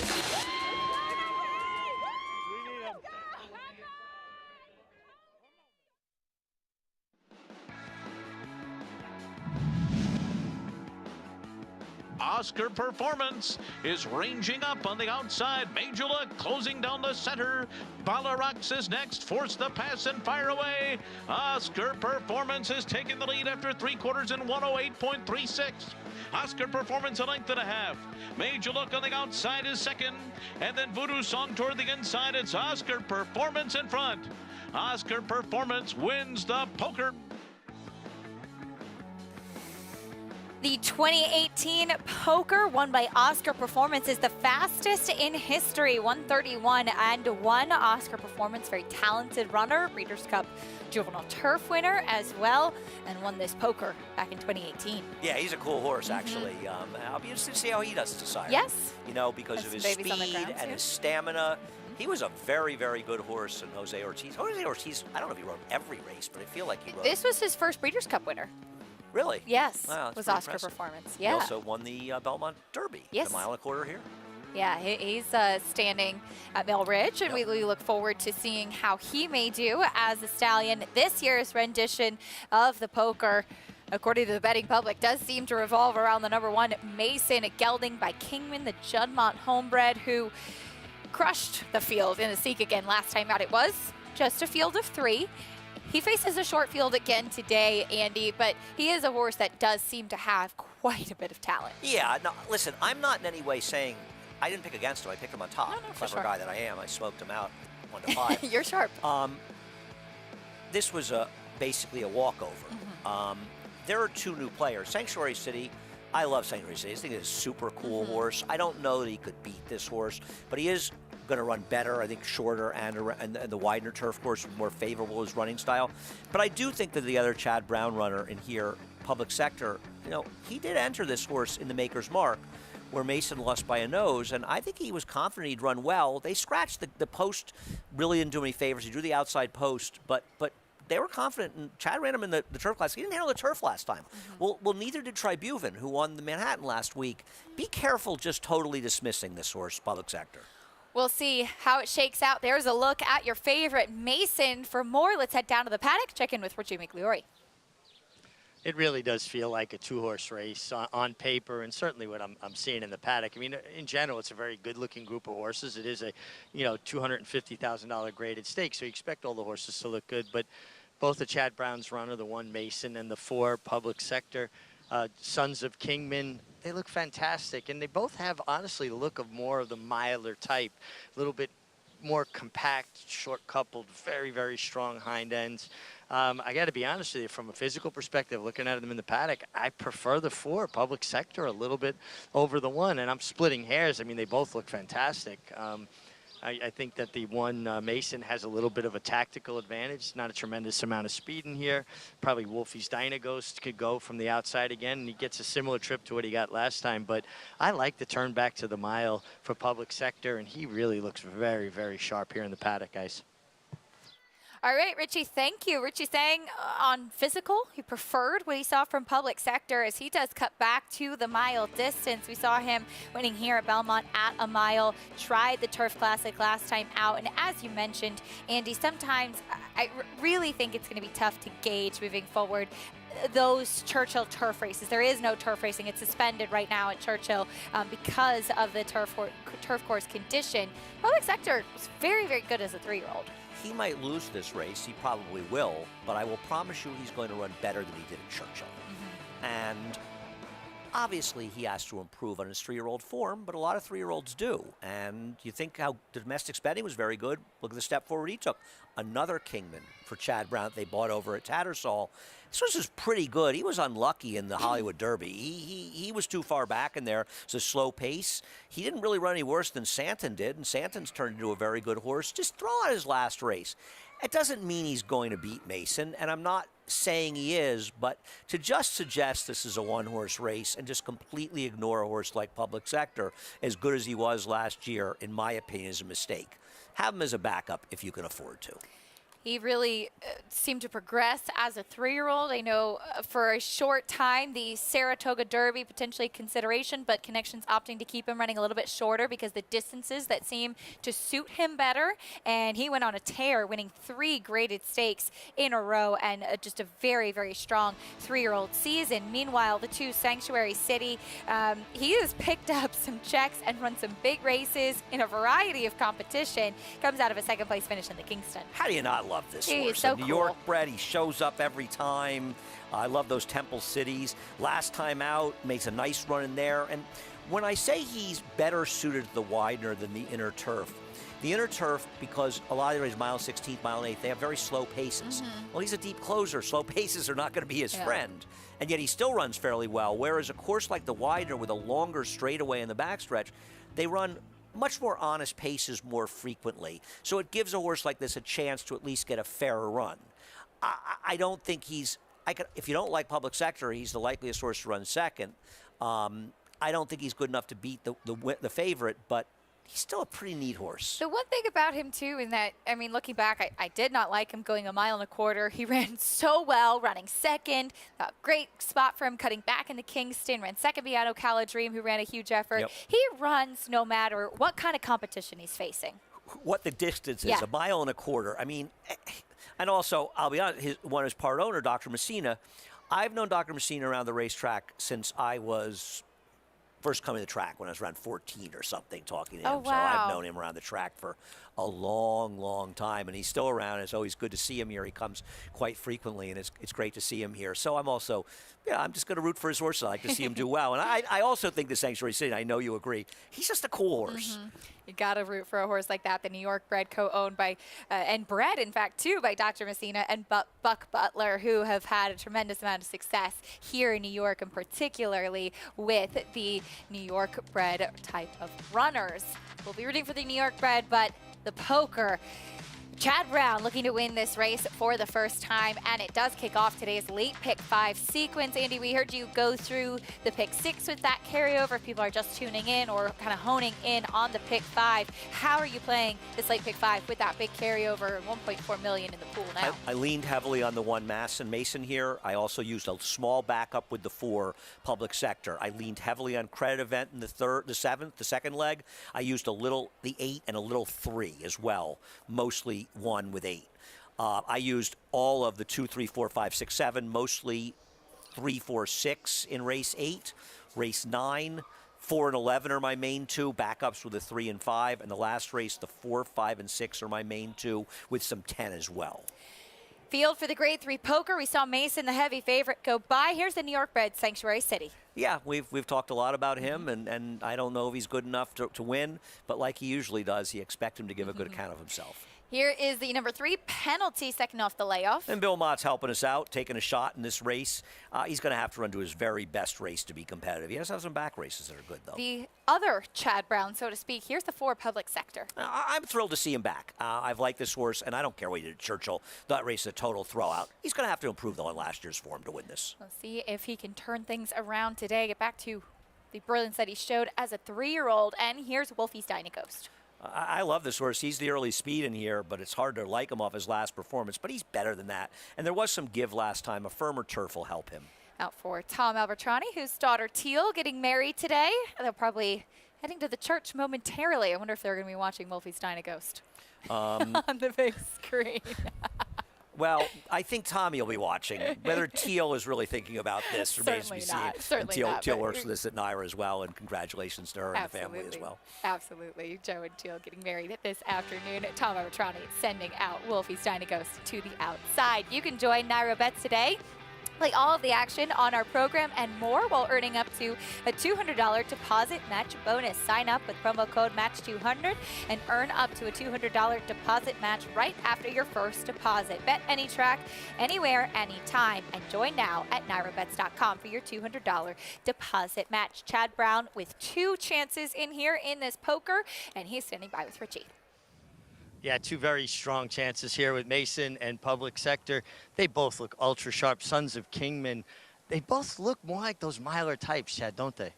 Yeah, I think a mile suits obviously Mason well, and with Public Sector, he's done good at a younger age at a mile. And just looking to get him back on track. He's kind of in deep into the season here with only 1 poor start under his belt on a bad turf course that he didn't like. So hoping to get him back on track today at a mile. I mean, it looks obviously Mason's going to be more forwardly placed, if not on the lead. Public Sector more of a closing type. What kind of trip are you looking for both of them? Yeah, I mean, the Wolfie's Dyna goes for us. I would hope is on the lead, but you're right. Mason, it showed that he's got enough speed if nobody wants it. And again, with Public Sector, I really just spoke about with Jose is maybe saving some ground, finding Mason to follow during the race. I think would be the plan A. You know, the only thing that's surprising going into this race when looking at the history of it is this is one race that you haven't won yet on the New York circuit. Is that surprising to you? Yeah, I actually didn't know that until you just told me. So, you know, it goes to show you how tough the races are in New York. Yeah, we've had a lot of success here, but hopefully we get our first poker win today. I know you're in the middle of it and you're always working and always trying to achieve, but do you ever have a moment to think about how far you've come since you've trained your first winner and all of the good things that have gone on? You know, in this business, it's hard to slow down too much and reflect. But we did, like last weekend with the Belmont with my team, winning the 4 Grade 1s. You know, such an accomplishment with so many people in all different divisions that really contributed. And obviously the horses and the owners as well. So we did take a little time in the days after and really enjoyed it amongst our team. But right back to work and planning for the end of this nice Belmont meeting out of Saratoga. Well, I know you're always looking forward to Saratoga, as we are. Looking forward to see Chad Brown get his first poker victory. 2 big chances here in this poker. Richie, thank you. And it's funny hearing Chad talk because in this game, for trainers, for everybody that's part of it, you're only as good as your last win. You have to keep going. More is expected of you, especially for trainers with their clients, the team, the staff, the owners. You have to just keep pushing forward and looking to the next horse, the next runner. Nobody's tougher on Chad than Chad is. I mean, you know, anytime he feels he made a mistake, he suffers it. It doesn't matter how many successes. And I think you have to, you know, it's like I've talked to him. I remember on Travers Day once, he had a big day and we were walking out. And obviously he said, listen, I'm extremely happy and grateful for all of those things and grateful to people I work with, the owners, as he said. But he said, I'm looking on the mistakes I made today, the races I didn't win that I feel like I could have won. And I don't, you know, you enjoy your success, but you do have to ask yourself, you know, what did I do wrong? And also ask yourself when things went right, did I go right because I was a little lucky, or there are things I could have done better? Nobody successful only thinks about their successes. Oh, amen. My father-in-law says that all the time, that we don't celebrate the successes enough, I think, in this game, because they're very hard to come by, all those wins. 4 Grade 1s, as Chad was talking about on Belmont Stakes weekend. It's not easy to achieve that, and sometimes you do get so caught up in, again, looking to the next big win that you forget to take a step back and appreciate it, too. Or you look at search results, you think it could have been 5, and you say to yourself, I'm acting like a greedy, like a spoiled child, and you know you kind of are, but you look back on it and you do. It's frustrating. You know, it's hard, and I think you're right with Christophe. It's hard to appreciate the wins. You have to appreciate the wins, but the losses come so quickly thereafter, right? They do. They're there to remind you all the time. And you think about Chad Brown when he started out in this game. He went down to Oakland Park. He won 1 race and got disqualified. And it wasn't that long after that he won a Breeders' Cup race. And I think winning like the Breeders' Cup with Maram like he did changed everything. Pick 5 starting here in this grade 3 poker. Coming up in the 6th race, $2 million plus in the pool. That's a look at the number 3 penalty. For more on the rest of the field, let's go to Richie. Yeah, guys, I mean, obviously Mason is going to be a very formidable foe, and I agree that he's absolutely going to take a lot of beating, but I'm going with the 4 Public Sector. I love the way he warmed up. I love everything I've seen from him. He looks like a spring that's coiled up, ready to be released, and I think he might pull up the mild upset, tracking his uncoupled stablemate here. And Chad Brown, getting back to what you guys are talking about, I could have won 3 or 4 on a day as a jockey, and if I got beat a nose on one, that's the one I dwelled on, and that's the one I'll remember now more than the ones that I won. I think it's just the nature of trying to be the best you can be. You're just never satisfied. The hunger, the work ethic on display, trainers, jockeys, all the people in this game that work so hard every day, as it's a 7-day-a-week operation. Horses eating, trained every single day, every morning. The work starts and prepping for those big races. Pick 5 starting here with this grade 3 poker. Had a big carry of a big pool, as Mason is currently your heavy favorite. Fox Sports 2 will be joining us. Stay with us on FS1 as we get ready for this grade 3 poker.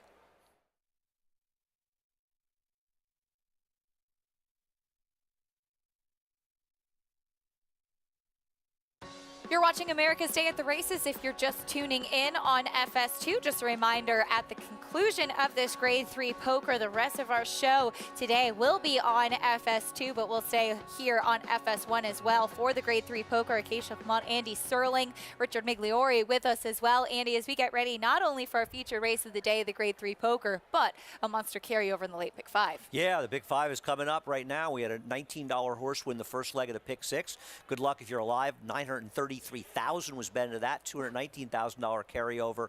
$291 in the pick 5. As of now, there's just about $1.9 million in new money today. So we wish everybody good luck. And most people are leaning very heavily on Mason, but public sector taking some backup money, and I have a small backup with him as well. Pick 5 starting here. We certainly appreciate you if you decided to play the carryovers today, pick 6 or pick 5. We're very grateful for our bettors here on this New York Circuit supporting the product and taking opportunity of these big carryovers this afternoon. It's time for the grade 3 poker. Mason, the favorite, down to the inside for Chad Brown, looking to win this race for the first time. Here's the voice of New York Racing, John Brielle, with the call of the grade 3 poker.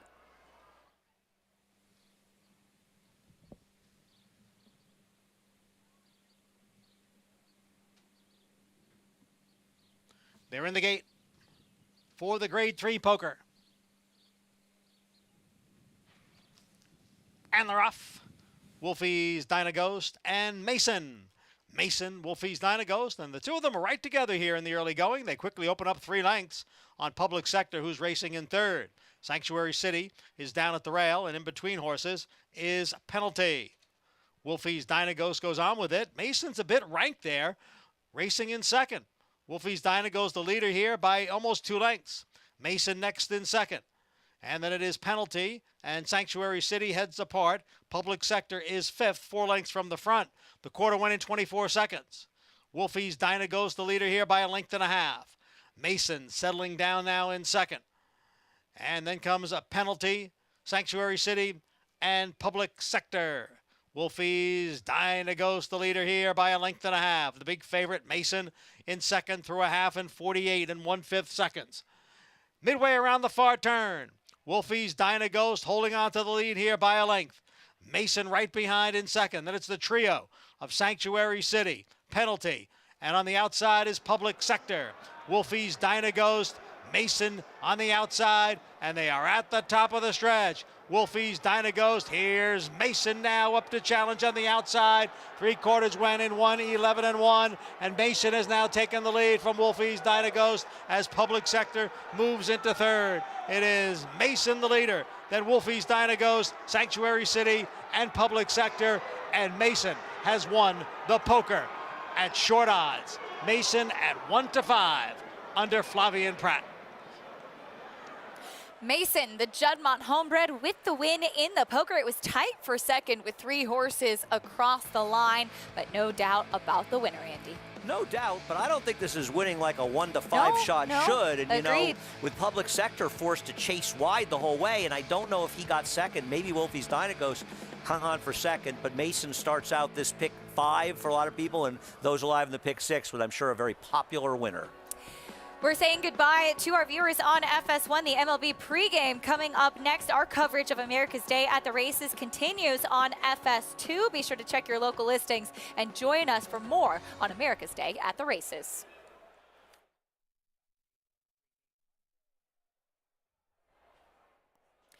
You're watching America's Day at the Races on FS2. Thanks for sticking with us here as we just saw Mason with the win in the Grade 3 poker. Chad Brown gets his poker victory. There he is heading down to the winner's circle. But Andy, as you mentioned, this horse was 1-5. He was a little bit headstrong early on in the race under Flavien Prat, and he didn't make quite a mockery of this field as he did in the Seek again last out. Not at all. And you think about it, Wolfie's Dynaghost, who lost by a little over a length to him in this race, finished second. And Public Sector, you want to stalk 3 wide without cover in a paceless race. Those are impossible for closing types. You need to almost have the kind of trip that Sanctuary City did, where you're on the rail and you can come through, and you need a little more pace. I'm not discouraged by the effort by Public Sector, and Mason got it done, and congrats to him, and Chad finally wins a poker. But this horse did not win like a 1-5 shot, I'll tell you that. A little bit high-headed there in the stretch, as I said, a little bit keen early on, but Flavien Prat setting him down, and he was able to get the victory. Wolfie's Dynaghost, part of that pace, ended up holding on, and you talked about it too, Andy, at the break. Public Sector actually broke very sharp. And typically we see that, even though he is more of a closing type of horses that are just doing really, really well, he actually broke on top. No, I actually think he ran a lot better than some might think he ran in this race. And I'm not saying he was the best horse today, but I think it's a lot closer than some may realize. I mean, Mason just sort of got into a stalking position in a very, very slow pace. 24:05, 48:26. They came the last quarter in 22:88. That's fast. And there's, a horse like Public Sector sort of spinning his wheels on the outside, never gets any cover, always have to chase outside, closer than he wants to be. And keep in mind, Mason has more natural speed. I'm not knocking Mason, but I think this race was more competitive, even though he won, than a lot of people considered it would be. Will be fun to follow these horses moving forward in this Turf Mile division. Mason with the win under Flavien Prat for trainer Chad Brown. Final order of finish was 1-5-4-2 in the Grade 3 poker here. The Juddmonte Silks, so recognizable. Mason, $2.60 winner. Put Wolfie's Dynaghost with a game effort, holding second in that tight photo finish down under the line. Does that bode well for the wedding? Yes, congratulations, trainer Tom Albertrani, his daughter Teal, getting married. There is Chad Brown talking to Jose Ortiz, who rode the number 4 Public Sector, as he could be a player moving forward. A short price to kick off the late pick 5, as that total pool eclipsed 2.5 million. Big thank you to everybody who participated in today's sequence in that late pick 5 carryover. We're so grateful to our bettors and our fans and supporters here in New York. We hope that you have many more winners down throughout the rest of the sequence. Yeah, it's obviously you're going to have to get some bigger priced horses going forward. We'll see if Chad Brown gets 2 in a row. I do think the Credit Event, a horse that I lean very heavily, I believe he's favored in doubles, so not surprised. Mason with the win. Those Juddmonte Silks, what does that make you think of? What? Say again? Juddmonte Silks? What's the... Oh, there's so many good horses. I mean, Arrogate's Win the Travers will always be one of my favorite races, because I think he showed that day the difference between a kind of a great, I don't want to call him a great horse because his career didn't turn the way, but he ran some great efforts. And his Travers is one of the greatest efforts I've ever seen in the racetrack. And you had a lot of 3-year-olds that year winning some big races and seemingly running well, running Beyer figures around 100. And then they ran against a horse that ran a 120. He beat him by 15 lengths, the track performance. And that's what a really good horse looks like. Kind of came out of nowhere in that race as well. I always Incredible. think of the mighty Frankel as Mason in those iconic Juddmonte colors, ridden by Flavien Prat, who's standing by with Richie. Yeah, thanks, Acacia. We were just talking off camera, Flavien. Mason, a little bit headstrong early. He was a little bit keen.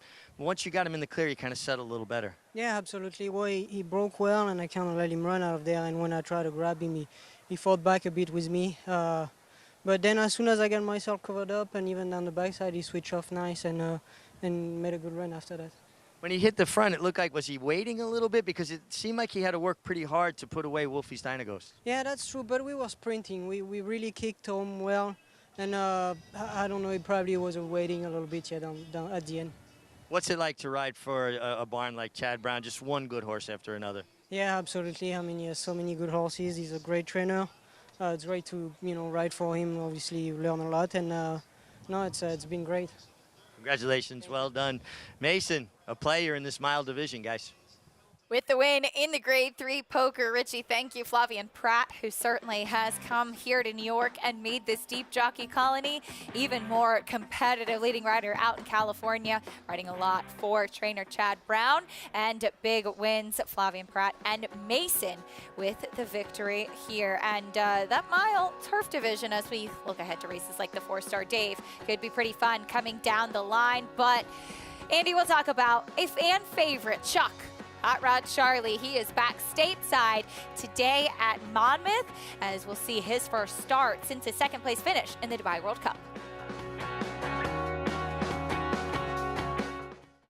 A Grade 1 winner of nearly $2 million, Silver State hails from the sire line of legendary Claiborne Stallion Danzig. And his second dam is full sister to Kentucky Derby winner Monarchos. After winning the Oaklawn Handicap, Silver State defeated Knicks Go in the Grade 1 Metropolitan Handicap. On the board in 12 of 14 starts from ages 2 to 4, his career included a 6-race winning streak. Grade 1 winner Silver State, standing at Claiborne Farm.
America's Day at the Races continues on Fox Sports 2. Our program brought to you by Naira Bets, where you can bet any track, anywhere, anytime. Get started at nairabets.com and check out all of the bonuses available to our members. We have so many multi-race wagers for you to take part in today.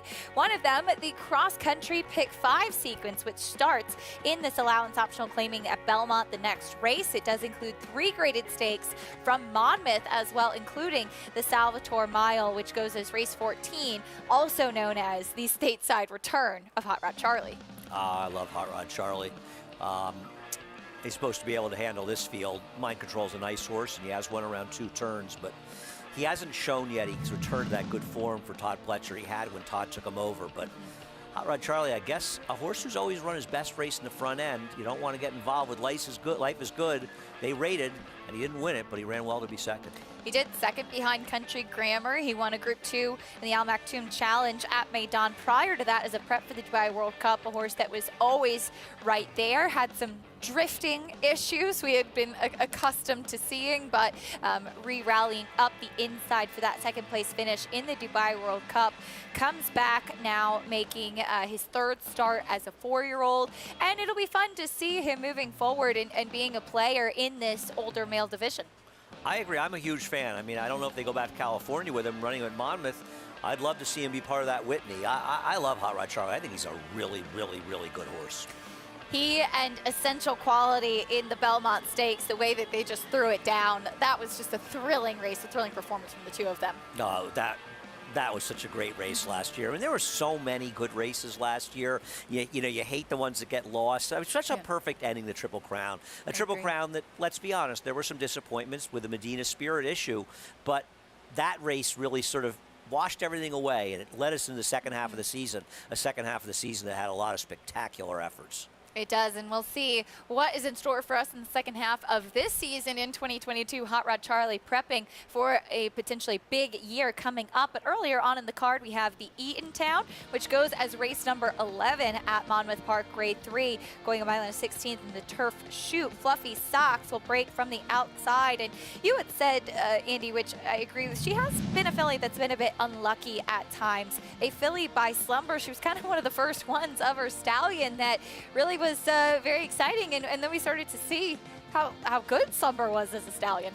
Slumber's like the American Wooten Bassett, right? Yes. A horse that, you know, sort of never got a chance and was bred to a handful of mares and then just had a remarkable success. And don't worry, I'm not saying that he is the kind of sire that Wooten Bassett is. Wooten Bassett, French sire, has been remarkably good. Yeah. But the way he's had success with, what did he have, like a 13 foals or something? Yeah. Less?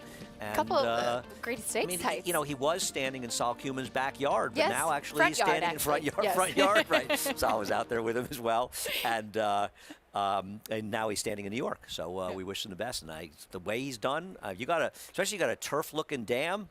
I'd breed him to Slumber. Fluffy Socks, affiliate by Slumber, out of breakfast time, looks to get the win in the Eatontown, breaking from the outside at Monmouth. Back here at Belmont today, meanwhile, in race number 7 is our next order of business, and this is a fun allowance, optional claiming allowance, I should say, a mile and a 16th on the inner turf and credit event, breaking to the inside, currently 7-2. Merci is 3-1 right now on the board. We'll kick off the cross-country pick 5 sequence with this 7th race at Belmont Park.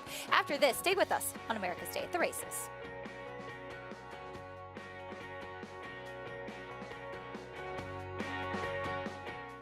The sun shines bright on Caraconte. His first crops of racing age are showing brilliance on the racetrack with a high percentage of stakes winners.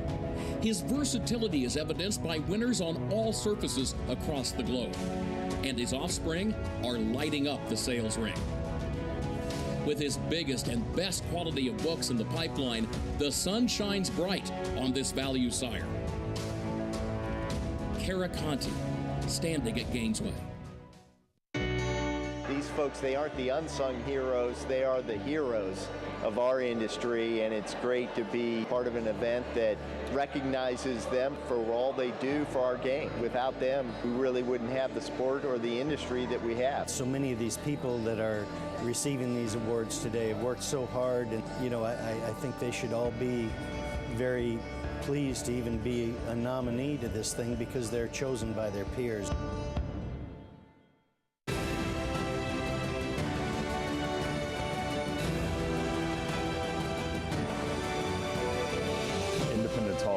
Hands down, one of the most impressive horses I've ever seen physically. Independence Hall is pouring it on here in the Nashua Stakes, won by maybe a dozen lengths. Independence Hall wins the Hagyard Fayette.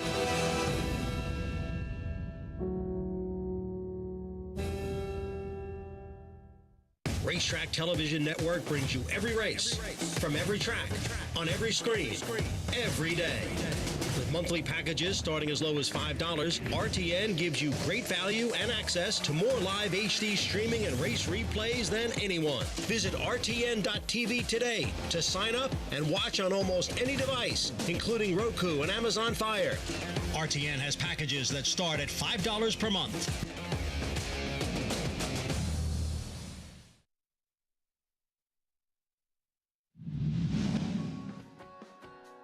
Modern Games is now moving on the far outside. He's kicked it in and he's closing down the center of the course with 1 furlong to run. Grafton Street to catch. Modern Games on the outside, closing that gap. Dakota Gold and Slipstreamer next, but it's Modern Games. Modern Games will win the Juvenile Turf. Modern Games winning the 2021 Breeders' Cup Juvenile Turf, running, as Andy had mentioned earlier in the day, running for purse money only. But another one part of Godolphin and Charlie Appleby's absolutely sensational year, especially when shipping horses to North America. He's a possible for the Belmont Derby on July 9th. Could potentially see him in the Saratoga Derby, as well as he won a Group 1 long shot after this Breeders' Cup victory, comes out of a third last time out in the Prix du Jockey Club at Chantilly. Yeah, and I think that Charlie Appleby wants to bring him over here. He said he would run him in Belmont Derby, Saratoga Derby, or maybe both. So potentially comes over, and obviously he'll be a handful. I think a mile and a quarter he feels on the American courses he'll be able to handle that much better than those distance races over in Europe. And he'll be tough to handle if he comes here. But there's a lot of interesting horses pointing that, and I saw that Ken McPhee came to his senses, and I believe he's pointing to the bomb there too. I hope that he does. Yeah. I think that's a potential race as well. We'll look forward to seeing how those fields shape up that turf triple here in New York.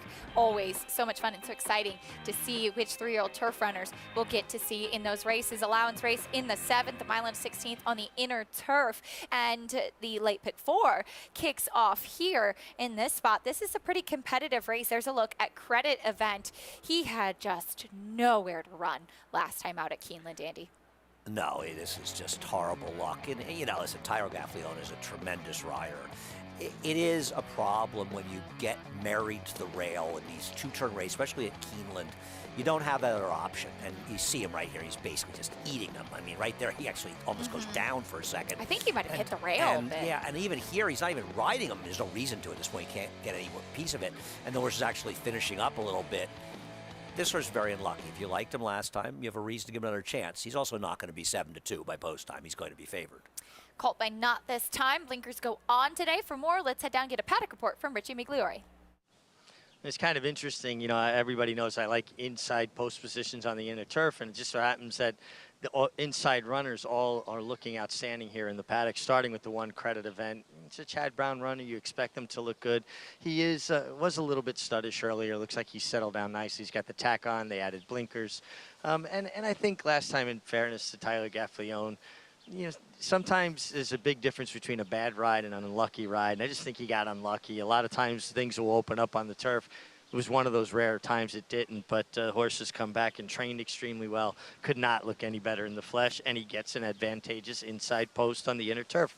Carpe's Dream couldn't be better turned out for Greg DePrima. I wonder if he's really going to want all of the mile and a 16th, but I do think he's going to be controlling speed here, and speed is always dangerous, particularly with an inside draw on the inner turf. Could not look any better in the flesh, but again, mile and a 16th is a bit of a question. The 3 Fighter in the Wind, first start for Chad Brown, a horse that has won on synthetic in Europe, has last seen in March. Chad Brown runner, couldn't look any better. Was training up in Saratoga. I love that they have that ability to have that outlet, to be up in Saratoga with another string of horses. I do think, looking at him as he goes by me, he'll be better for the run, but certainly looks well. And the 4 Merci from, you know, Christophe Clement's barn, more of a deep closer type. He'd like to see some pace on here to kind of set up his late run, but physically could not look much better. Merci, as this one owned by Ghislaine Head, and of course Ghislaine and Alec Head, a long-time relationship with the Clement family, as Merci goes out with Joao Rosario in the saddle. This one kind of had that wide sweeping closing move, and there is Christophe, fresh back from Royal Ascot, as is Joao Rosario. Yeah, I don't like this horse. I think I'd be surprised if he beats Credit Event in this race. I think Credit Event would have won last time. That race collapsed last time. For my money, if I'm trying to beat Credit Event, my backups were the sort of new face Fire in the Wind, for what it's worth. Chad Brown has very good numbers, with a horse going synthetic to turf coming from Europe, and Dripping Gold. I thought Merci was just sort of running with the field at the end. I thought he got an excellent ride by Irad. There is Dripping Gold. Some of you may remember Dripping Gold kind of was a bit of a bad actor before his first race. This was the first race on Whitney Day, and I remember I was in the paddock there for his debut, and I had liked him, and then all of a sudden he kind of double-barreled and unfortunately ended up kicking Shug McGahee's assistant, Anthony Hamilton, in the eyebrow. Thank goodness Anthony was okay. But he got really wound up, revved up after that, and still won the race. So I don't know if he regressed after everything that happened up at Woodbine in the summer, but he won impressively first out. I don't think he really ran particularly worse. It was a much tougher bunch. And Shug's also a trainer, does not have good numbers off of maiden wins in turf routes, coming back to second starts. He's had very, very poor numbers, so maybe just needed to start. I think he's very dangerous. From people looking and saying, well, why is Shug riding Jalen Samuel? Okay, point well taken. There are a lot of guys at Monmouth. There aren't that many people here, and he may have had an issue getting a rider. And, you know, this horse is good enough to win. General will get the job done. Absolutely. 5-1 on Dripping Gold, to a horse who had a lot of talent in his debut up at Saratoga. Faced, talking about Charlie Appleby and Godolphin Albar, who was the winner of that Grade 1 summer, was another one of the horses that they sent over to North America to win all the Grade 1s here. There's a look at Castle Leoc, who does stretch out in distance. This is an interesting race. There's a lot going on here, Andy. Wesley Ward, for what it's worth, stretching out in the turf, 12 for 91, 13%, $1.24 ROI. He's an American Pharaoh. You'd think it would stretch out. Wesley has so much success in sprints, but not as much in the route races. Lone win, it came sprinting at Kentucky Downs, going 6.5 furlongs as horses start to make their way out. Favoritism going back and forth between the 1 and the 4. The number 3, Fighter in the Win, a horse that was bred here in the United States. He was actually sold at the Arcana Horses of Racing Age sale before he started over in Europe. Intriguing new face. We'll get to him in a moment. Here's the post parade, starting with the 1 Credit Event. Credit Event was just buried down the inside last time. He ran very impressively in synthetic first time out. With a clean trip today, he's probably going to be tough. If he's 7-2, I'm going to have to dive in. Here's the number 2, Carpe's Dream. He should be forwardly placed in this race, but I think distance will be a question, even if he's good enough. Stretches out after running in the Paradise Creek, going 7 furlongs off of a 5-month layoff. Fighter in the Win comes in from France. He's just a total unknown. He's never been on the turf. He's a first foal from a dam that didn't win on the turf. I'm skeptical, but I'm always wary of these Chad Brown horses, especially the European shippers. On the turf once in his debut on a soft ground, going 1 mile and an eighth. Much different circumstances here today. Here's the 4, Merci. Took a step forward from his maiden race as a Money Due that ran at Tampa last time. Limited liability, came back and ran well. I thought he was closing with the field last time, and doubt he should be favored, but he's a possibility. Showed speed to win last time. Here's Analogy. Yeah, I don't think he's going to be in front here. And I know the horse who was second to him, Balthus, came back and improved his next start. I think he's improving. I was disappointed in his effort, but he's not impossible. He's a big price if you like him. Generous price at 12-1 right now. Here's Parketry, second off the layoff. Yeah, he'd obviously have to improve for Barclay Tag, but I thought his maiden win wasn't bad at Gulfstream, and he's a huge price. In other words, it's just a gigantic price. Blinkers go on for the first time today. Barclay Tag won the nightcap yesterday with the first-time starter. Here's the 7, Castle Leoc, stretching out. Yeah, we've talked about this horse. You imagine they'll try to be a little forward in this race, stretching out. We'll see how it helps out. Probably won't be a fast pace. There rarely is, especially in mile 16 from the inner. Dripping Gold seems to be minding his P's and Q's today. Well, that's an interesting point. If he's behaving well, and I think he's very dangerous and alternative, and as a generous price at 6-1. I think he's a bigger price because of the rider. Third last time out on turf, here's Icarus.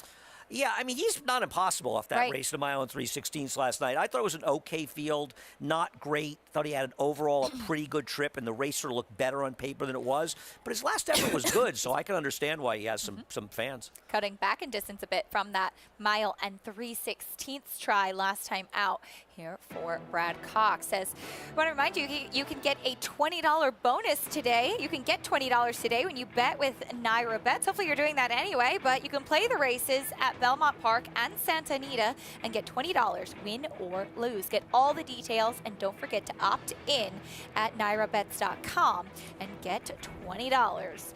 Pick 4, starting here, 3-1 right now on the number 4 and the number 1. The number 9, Icarus, meanwhile, as we talked about him a little bit in the post parade, third behind Speaking Scout at Keeneland last time out, going 1 mile and 3/16. And he was a big price that day, I think, Andy, because he was coming off synthetic races. He obviously handled the turf with that race last out. No, he did, and I can understand why some people would like him this spot. He doesn't draw a particularly good post, but his race last time was okay, improved. Is he going to be better with a little less distance? That's, I guess, always a question. But the race came up fast enough that I think he has to be considered a contender. That's the field for this 7th race. The number 5, Analogy, did show speed. You thought that he wouldn't necessarily be in front in this race. How did you see that pace playing out in this spot? It's so hard to know. And by the way, it's freezing up here. It is very cold. It's like I'm sort of shivering up I here. have a poncho on. I hope they're putting him inside for the 9 o'clock show tonight. They're going to I think freeze they are, up yes, here. yes. Michelle Yu and Anthony Sabile will be covering Downs After Dark in the Meadowlands I was tonight. thinking of actually lending you my jacket, being very chivalrous, but I'm actually thinking of stealing the poncho you have on. The poncho is very cozy. I'm a big fan. Big fan. Yes, I can understand. Anyway. I'll get you one too. We can match. Thank you. No, I like that. That's a good idea. Well, the fall is coming. It is. As far as the pace, Carvey's Dream has to go, and Yeah. Trevor's not going to take back a horse that's stretching out and trying to get farther, so he's going to go. I think Castle Liac is going to go. Gomez is aggressive, stretching out. They're not going to want to rate him. Analogy's somewhere in there as well, and I think Carmouche will want to be aggressive. It depends how aggressive the others are. But around here, one guy asserts, and everybody else sort of falls in line behind them, so I'll be surprised. I think that Flavien Prat is going to do what he can to get himself off the fence with Credit Event. You don't want to have what happened last time happen again. The number 3 fighter in the win, as I had mentioned a little bit before, the post parade comes in after being trained by Simone Broglie over in France, and this horse purchased for about $118,000 in 2021 at the Arcana Horses of Racing Age sale. Went over to Europe. Obviously made his way back here to the States, and now with Chad Brown. Did show some speed, though, in his races over in Europe. Typically, horses coming from Europe and running here in the U.S., they don't show as much early foot early on. And those are also mile-and-a-quarter Right. races and longer races. In general, you see the mile-and-eighth, he closed a little bit. We'll see. I mean, listen, here's the stat. European or foreign shippers, synthetic to turf for Chad Brown, he's 4 for 9. ROI $1.86. They've been short prices, but he has done well in those situations with limited starters. Horses finishing up their warm-ups on the track. Let's go back to Richie. Yeah, guys, I mean, not a lot's changed except for one significant change from what I saw in the paddock. Obviously, the One Credit Event continues to be very much the horse to beat, and I think he's going to have to get unlucky, honestly, to lose. That being said, I do think the 2 Carpe's Dream goes to the lead and carries them as long as he can, and I think the horse that's going to set up to get a really good trip, and he really caught my eye in the warm-up, was the 5 Analogy. This horse just started to really talk to me in the warm-up, liked everything I saw from him, and I think he's going to sit that perfect trip and get first run on everybody else, and position so important on the inner turf. I really think he projects to get a really good trip at a big price. Wind blow. We have an indoor. Richie, thank you. As we see horses starting to move towards the turf for this 7th race, allowance 2-1 now on Credit Event down to the inside. Richie liked what he saw on the track from Analogy. Could potentially be one of the keys of this race. You got to win last time out, and we get ready to kick off today's late pick 4 in the spot. I'm looking forward to this race. I hope the Credit Event gets a clean trip, and we can see how good he is. Listen, if you don't like him at a short price, there are plenty of opportunities on the board. Horses like Analogy at a big price, it's okay. I'm chalking it out here, but I can understand others going a different direction. Tripping Gold intriguing at 7-1 too. There's a look at him on the track off of the layoff, making the first start of his 3-year-old season. We'll bring you the 7th race from Belmont momentarily. We're taking a quick pause to welcome in our regional network. Stay with us here on FS2 though for more coverage on America's Day at the Races.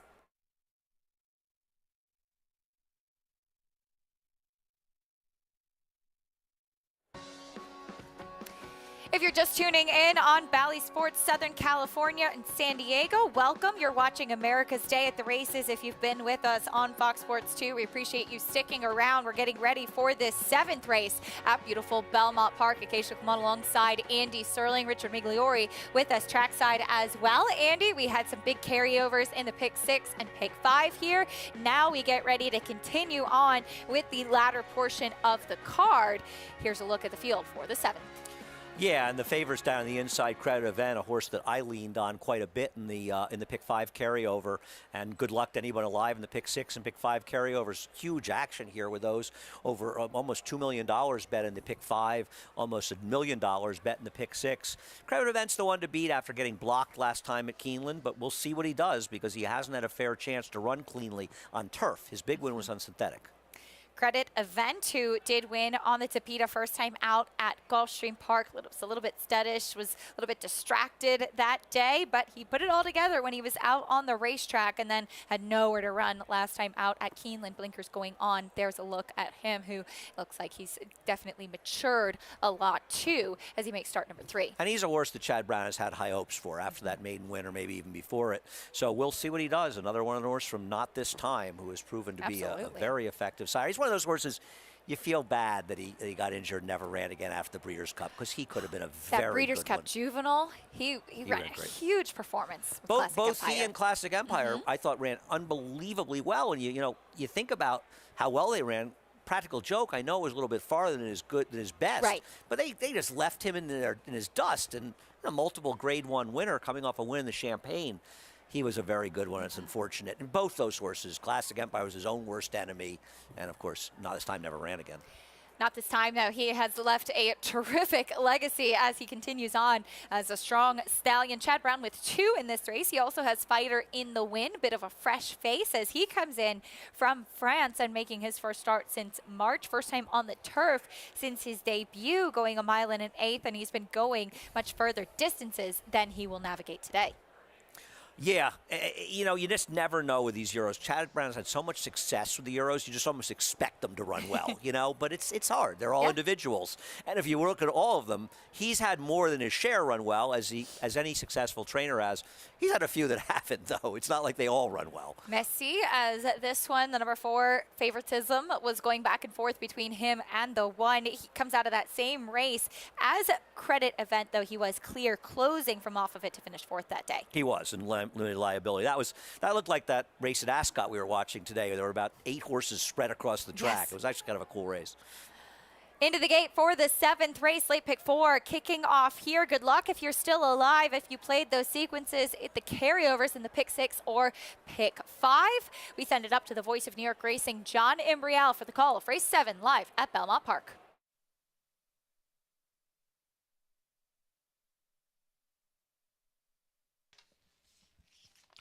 Waiting now on the final horse, Icarus, who moves into line. We are set for race number 7 here at Belmont. And they're off. And from the inside, it is a Credit Event. Now moving up is Castle Leoc, but it is Carpe's Dream who has come away with the lead. Icarus gains quickly on the outside. Icarus and Carpe's Dream, they are right together with Dripping Gold racing in 3rd, and Credit Event down on the inside now back in 4th. Castle Leoc, tough to handle there on the outside in 5th, alongside his Parketry in 6th. 2.5 lengths to Fighter in the Win, who runs in 7th. At the back of the pack are Merci and Analogy. Icarus steps away here to lead by 2. Carpe's Dream runs in 2nd. In between horses is Credit Event as Parketry moves up down at the rail, the quarter win in 24 and 4. Dripping Gold is on the extreme outside and in 5th. Then Fighter in the Win running in 6th, followed by Castle Leoc, then Merci and Analogy. Half mile in 49 and 4/5 seconds, with Icarus leading here by a little more than a length. Carpe's Dream on the outside is Credit Event. At the rail is Parketry. Then comes Fighter in the Win, who's running in 5th, 3.5 lengths off the front. Alongside is Dripping Gold, followed by Merci, who has advanced up into 7th. And then Castle Leoc, and farther back, Analogy. 3/4 in 1, 14 and 2. They're at the top of the stretch. Here comes Credit Event on the outside. In between horses, Carpe's Dream. Icarus is down at the rail, and Fighter in the Win, followed by Parketry and Merci. Carpe's Dream and Credit Event, and Castle Leoc putting in a late run on the outside of Fighter in the Win. Here comes Castle Leoc on the outside, along with Analogy. And a photo finish that looked like it went to Castle Leoc, who was ranked early, came on at the end, and appeared to win it at a price. Prices galore has been the theme this week at Belmont Park, and that continues here. 14-1 shot. I'm surprised he was that short, Andy. Castle Leoc came absolutely flying late under apprentice Jose Gomez. Yeah, you would not have expected this Wesley Ward to be coming from far back. And once again, even though the pace appeared moderate, we've seen closers and outside runners do well all week on the inner. No excuse for Credit Event. Did he move a little bit soon? Was he a little bit wide? Yeah, but when you're favored, you're supposed to get it done. He had an awful lot of trouble, frankly, getting by the 2-horse here. And while he holds on for 2nd, it was very, very close and knocked me out of the pick 5. A big late run as well from Analogy, who was knifing between horses under Kendrick Carmouche. Carpe's Dream stretching out in distance, looked like he was in with the chance at 1.2, but Castle Leoc comes flying, and he was tough to handle early on too. And we talked about the maturity and progression we've seen from apprentice jockey Jose Gomez. When you have a horse that's headstrong and you end up kind of being last early to close on the turf, not an easy way to win a race. No, this course has been very favorable to runners that ran like this. So I'm not surprised we saw the race come apart a bit at the end. It's just weird. We've seen a lot of races on the inner turf course this week that have featured, especially mile 16, seemingly very moderate paces. They've flown home, yet closers have done well. Well, it seemed to be the case today. Castle Leoc stretching out in distance. Luis Saez rode this horse. Luis Saez, oh, excuse me. Well, Jose Gomez gave a good ride earlier on in the day, so Luis Saez with the win. I'm sorry, won't take that away. Still credit to Luis Saez for the strong ride here with Castle Leoc, who did stretch out in distance for the first time today. Number 7, Castle Leoc at 14-1 with the win over the one credit event, 7-1-5-2 in race number 7 at beautiful Belmont Park. As Andy, we've made it through 7 races at Belmont Park. It was a lot of fun, as always. It was fun. Yes. I enjoyed it. We'll do it again tomorrow, but it has been fun. I got to host tomorrow. Do you? I'm not happy about that. Oh, how about that? I'm not blaming you for that. It's not your fault. It's not my fault. I'm blaming a lot of other people, though. Well, we have somebody else coming up to host, a guest host here this afternoon, Michelle Yu. You might have caught her yesterday, and her analyst, trainer Rick Schosberg. They're coming up on the set to take you the rest of the way here at Belmont Park. Stay tuned on America's Day at the Races. A lot more great racing still to come. Bring you prices and reactions from the 7th race after this. Union Rags, proving Lane's End's tried and true stallion making formula. A formula that leads to success for our partners and our stallions. He's a leader in his sire crop by graded stakes winners and grade 1 winners. He's a commercial standout with multiple $1 million sales and a 6-figure yearling average. And with 4 full books bred at 50 and 60,000, he has even more exciting progeny in the pipeline. Union Rags, a stallion that stands above the rest.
Welcome back to America's Day at the Races. I am here in the winner's circle at Belmont Park with Luis Saez, who just rode Castle Leoc to a big victory.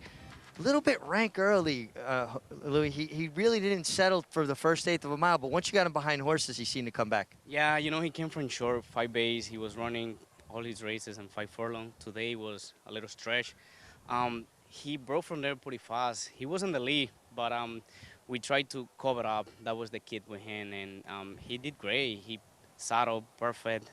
We was a little worried in the half a mile to go outside because we're gonna give a lot of ground there. So we just wait as much we can. And when we came to the top of the straight, he gave me a pretty fast move It was great. Did you expect that kind of finish from a horse going from shorter races to a long race to finish the way he did? Yeah, you know, you never know, but I never expect that because, you know, first time long, you never know. But man, when he came to the top of the straight, it was a big acceleration. We just tried to get something, but in the end, we was looking the guy in the lead pretty close, so we just tried to get it, and we get there on time. So it was a great finish. Louis, great time of year. You're doing terrific here at Belmont Park. Next, we're heading upstate to Saratoga. What's it like to ride and compete on such a major league circuit like that? Man, being Saratoga is the dream for like everybody, you know. Saratoga is the place to be. Horses, trainers, the competition, pretty tough. But a win or race out there is mean a lot. So, man, we are blessed to be there. Well, of course, and we'll be looking forward to seeing you in the winner's circle in Saratoga as well. And now I'd like to welcome in Michelle Yu and Rick Schosberg. Guys, welcome. Thanks so much, Richie. Appreciate it, and happy to be on here. Happy to meet you. I'm excited, looking forward to these next couple of hours. Well, yeah, thank you very much, Michelle. And you have some schedule that you have to keep up to get yourself home, and you've been flying around the country to get here. And thank you so much for showing up, man. Sometimes you just gotta be where you gotta be. Yep. So we're going to be joining you here for the next couple of hours on America's Day at the races. Let's get right out to the winner's circle. We already saw Luis Saez catching up with the Meg here, but here's a look at Casalioc as he walks into the circle. $220,000 Keeneland September purchase by American Pharoah out of the Distorted Humor mare Fontaine. Take a look at the prices. $30.40 for that victory, and it was a very nice one. Late in the lane, I mean, it was a great finish. Yeah, you very rarely get 14-1 on Luis Saez on any surface, but what a great finish from the outside. It looked like Chad's horse had it made in deep stretch, and then Luis got such a ferocious finish on horses, whether he's on the lead or whether he's coming from off the pace. That race was on the grass. We're going to head over to the next race, race number 8 on the main track, $40,000 claimers. But before we get there, let's take a peek at our Pick 6 follow along. We had a 2-day carryover coming into today, and as you can see, we had one short price winner. That was, I would say, the logical single on the card, Mason in the poker. But surrounding that, very similar to yesterday, big prices here. Yeah, no doubt. Mason ran really, really well, considering the pace was awful slow in the beginning part of the poker, and but ran a good race to finish up in like 45 seconds to run very impressively. But boy, early on, you thought maybe that horse was getting away on the lead with Luis Saez. Here's a look at the field that will assemble for race number 8, 3-year-olds and up, going a mile and 16th on the main track. Your current favorite right now is the 6, Air Attack. Joel Rosario will be aboard there for Rob Atris. Yeah, you know what? I like that horse. I kind of went with the 3. Demarchelier claimed this horse back, knows the horse, puts blinkers back on. The horse is 1 for 1 at Belmont, going a route of ground, and I kind of like that horse as a flyer here, and went against the 6. Well, before we get over to talking too in-depth about that race, and maybe you and I can go at loggerheads, we're going to take a quick peek at how racehorses begin the transition from their racing careers into their second ones. A racing career could be 2, 3, 4 years, 5 years at the most. They live to 20. The take the lead segment of the initiative is what I do, okay? And we basically transition racehorses from the racetrack into aftercare facilities. We'll get the process started on paper, we'll take some videos, we'll gather up all the medical information, and then set up a profile, and then we'll contact the aftercare facilities. We have a wave of horses that leave the grounds, and there's 5 in the on-deck circle and 4 in the hole if you use a baseball analogy. Nice looking little filly. She's got a little bit of a tendon issue that should heal up in about 90 days. One of our older horses, Saul the Freud, who actually everybody trained him. He was a New York bred. He's been through up and down the claiming ranks and always put in a great effort. He's a candidate for Warhorse now. And I said, what a perfect horse, because he was a Warhorse. He's a perfect type to help with our military veterans with PTSD.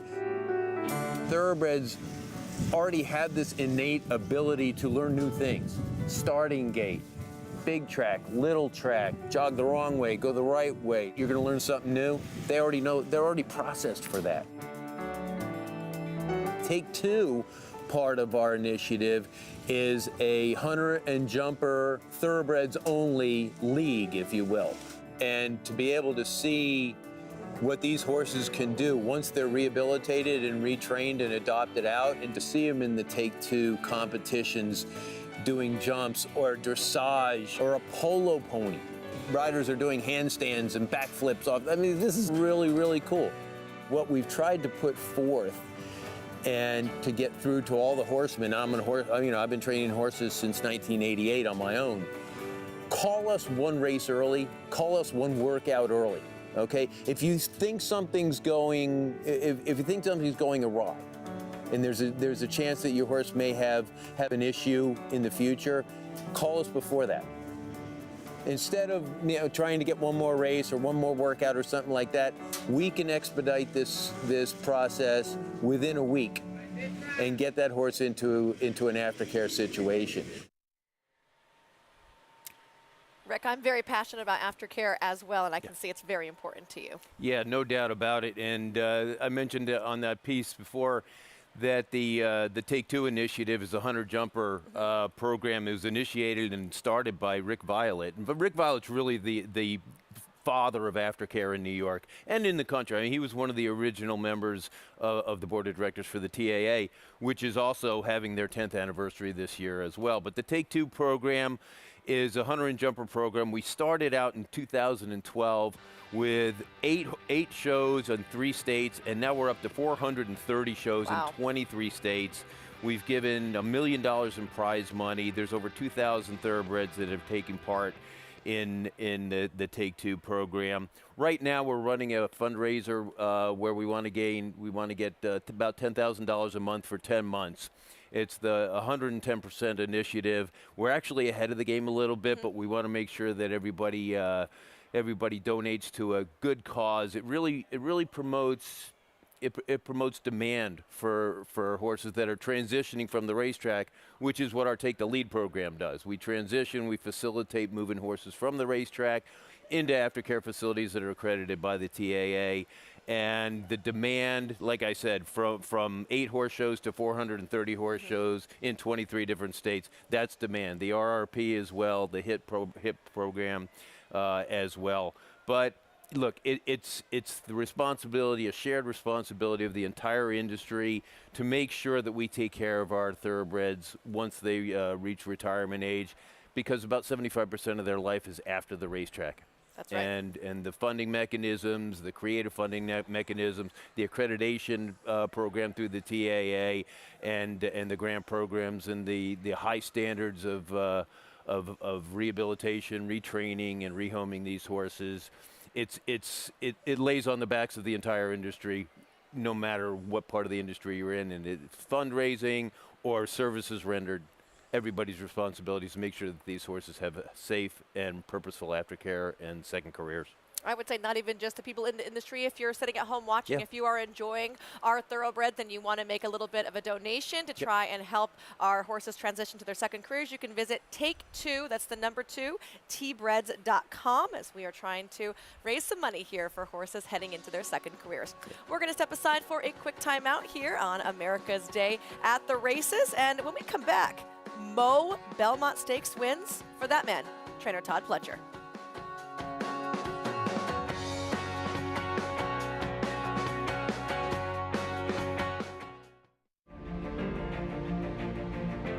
Idol perfectly timed. Idol gets up under Joel Rosario to win the big cap.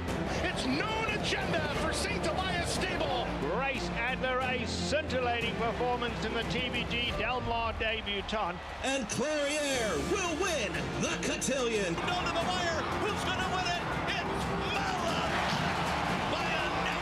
Curling, the classic sire. Who you betting on? How about an app created specifically for horse racing? Naira Bets. We specialize in thundering hooves, fist pumping, and boosting your bankroll with robust weekly promotions, and offer betting tips from actual horse racing experts. Bet all day and night, nationwide. Get the action and thrill of horse racing with Naira Bet.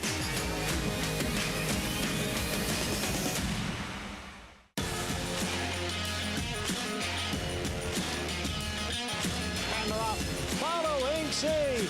Pouring it on here in the stretch. Impressive to win the Grade 2 Vosburg. Following C. Smile Happy has kicked it into high gear. And Smile Happy with a powerful performance wins by 2.5. Eclipse champion Run Happy, standing at Claiborne Farm. New for Belmont Spring, the $3 triple play pick 3. Choose the winners of the last 3 races at Belmont Park every Sunday to win big. Plus, play on Naira Bets for a free $10 triple play bet. Go to naira.com/triple play for details.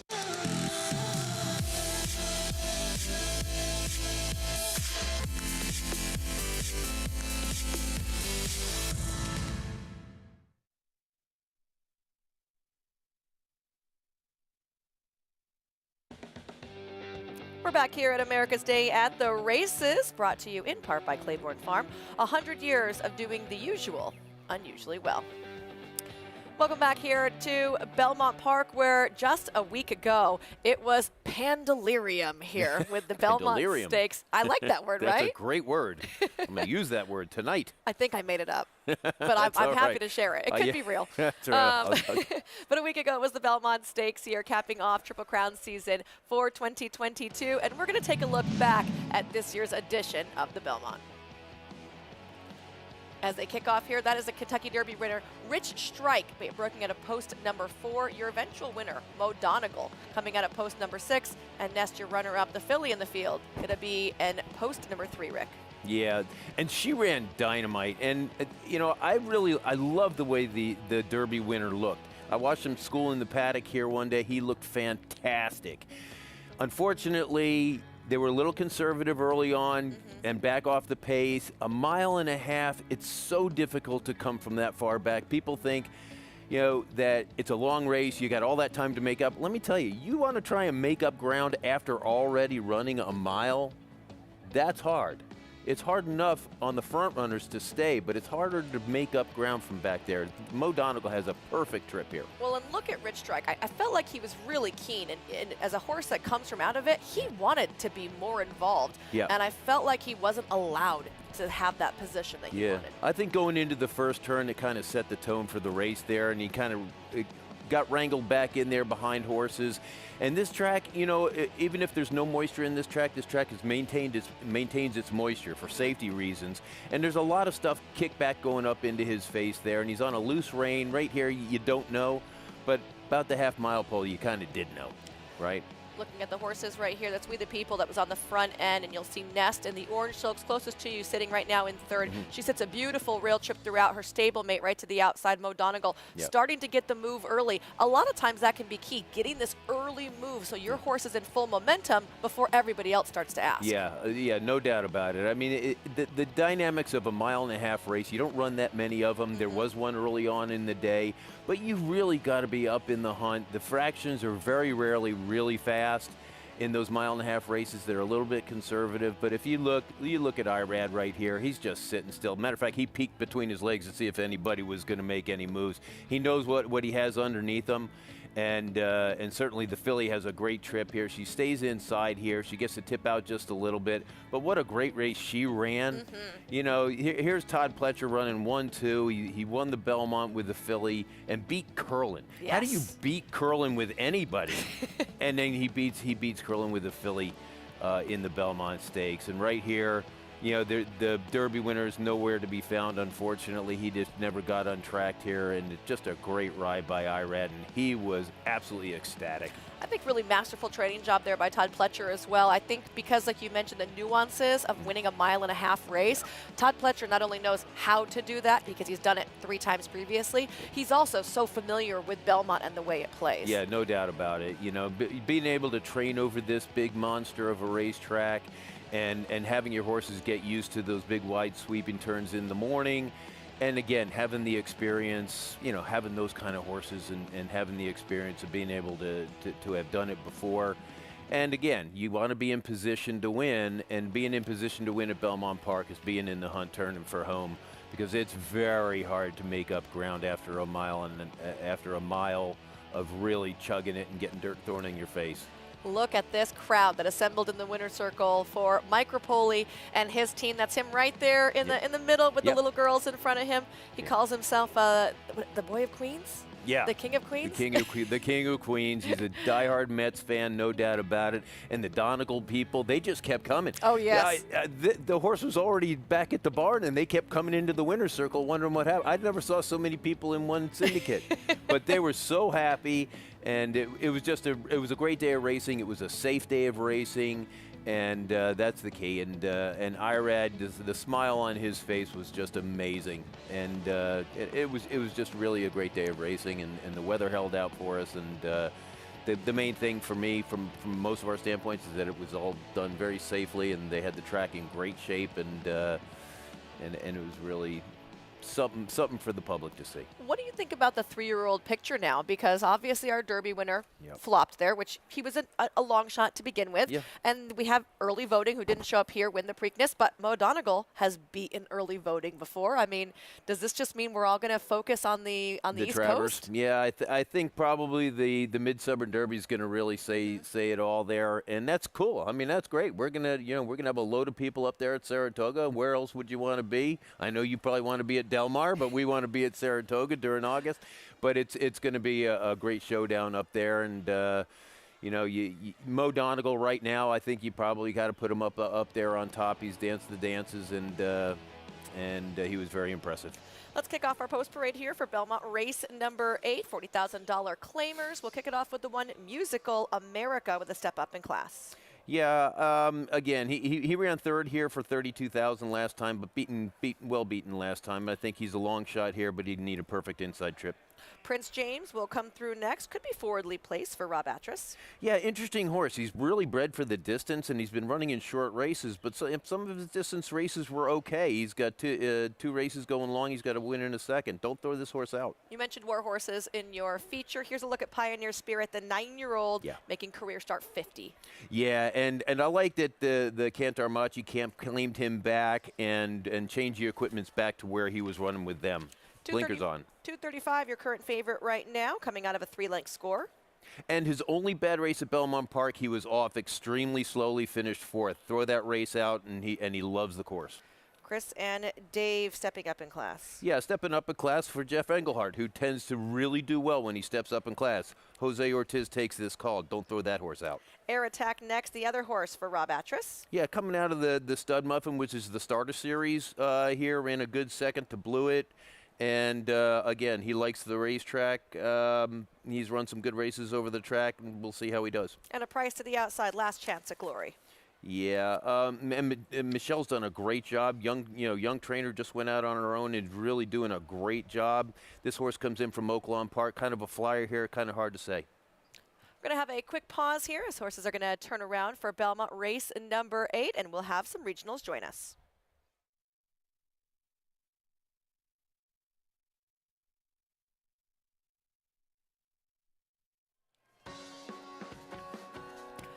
Welcome back here to America's Day at the Races. If you had already joined us, and if you are fresh, we'd like to welcome you in as we are closing out the Belmont Park card. I want to welcome SNY into this. In case you don't know, I'm Michelle Yu, joined by Rick Schosberg. And Rick, we've been going through the races here, and nice race lining up. I feel like the bettors maybe don't exactly know who the favorite should be, because since we've been on talking about this race, we've had 3 changes of the favorite. Yeah, this is a very competitive. Matter of fact, when I first pulled this race up, the first thing I wrote was very competitive race. So you're going to end up with a favorite at somewhere about 5 to 2, 3 to 1, and then you're going to be within $4 or $5 for every horse, maybe a long shot. But yeah, it's a very competitive race. Mile and a 16th, trip's going to matter a lot. And what kind of trip do you think is ideal for this particular race? We're talking about the mile and a 16th, which at Belmont Park here is just around 3/4 of a turn. It's a long run to the first turn, right? And the first turn's very wide, so it's almost like a straightaway. But it's not that important to save ground on this track because the turns are very wide and you can maintain your momentum going around. Not like the smaller tracks that are built like a paperclip, where you tend to drift out on the turns. That being said, you got to be in the hunt here. Very rarely do you come from way back on this racetrack. It's a long run to that first turn, but it's a long way home once you're in the middle of that turn too. I would say if you're in stalking position or up on the lead, probably that's going to be where your best bet is. We're looking at 235 right now. He should have a stalking position. He had a similar trip where he sat just off before inhaling him, but it was in the slop last time. Does that have an asterisk next to it for you? Yeah, I think so. I mean, he has won races. He's won 10 races, so not all of them were in the slop. But 3 out of the 5 of his slop races he did win, so he obviously likes a wet track.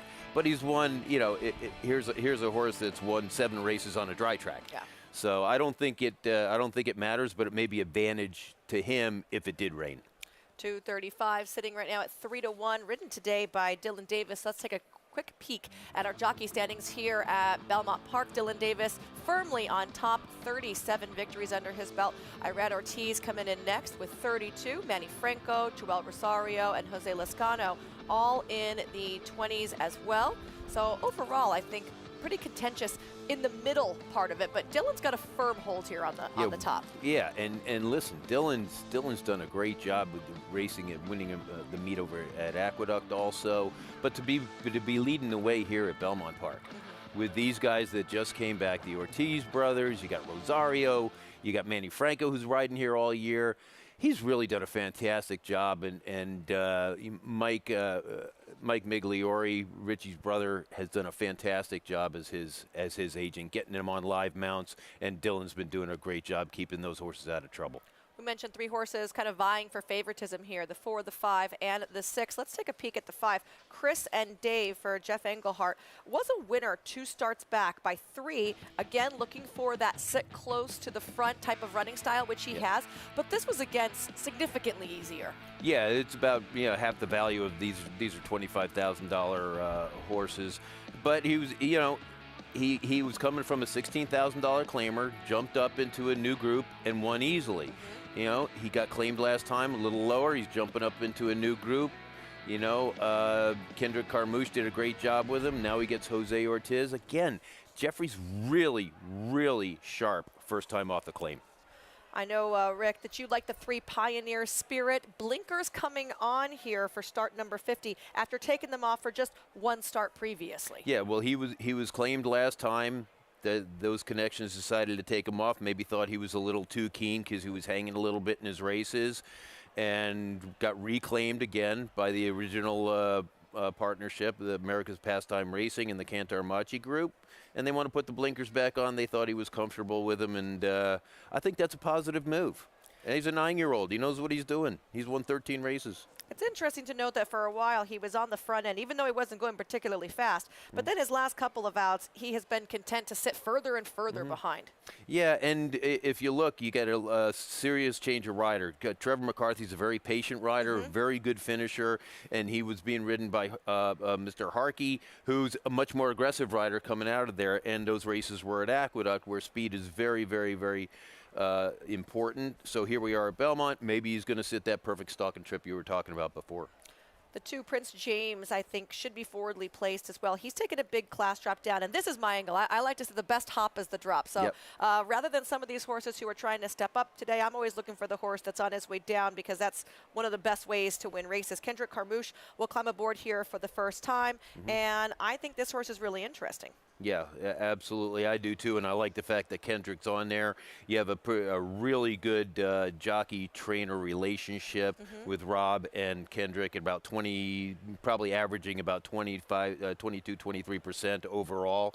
And Kendrick likes, he definitely gets these horses up and out of there, and this horse will be forwardly placed coming out of sprint races and stretching out. And I like to watch him physically, too, when we're talking about, is a horse going to be involved? That horse was coming onto the track next to his pony, but really on his toes, moving with excellent energy, it seemed. Yeah, and Kendrick likes to get these horses, give them a good warm-up, get them good and loose, and really, really get a good, a good healthy sweat going for these horses that he wants to get involved early.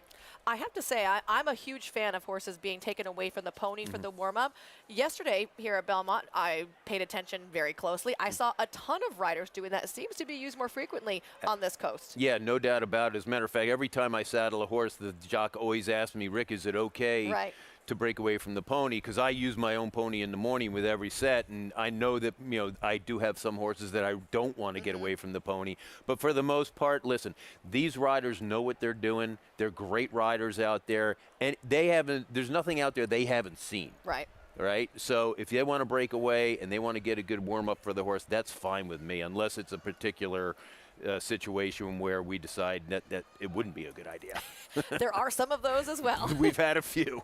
We're at post time now for the 8th $40,000 claimers. Moving into line, your current favorite is the 4, 235, with leading rider Dylan Davis aboard. John Embriel has the call. At Glory.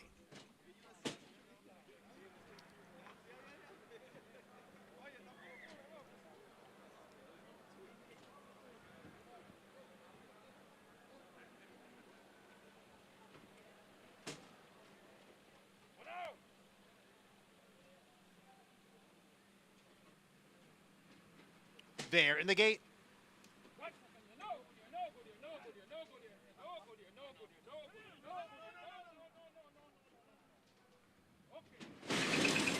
And they're off.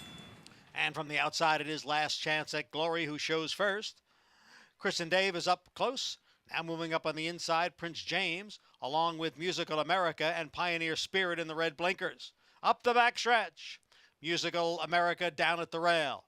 On the outside is Pioneer Spirit. Prince James in between. 3 of them across. And Last Chance at Glory just off of them in 4th.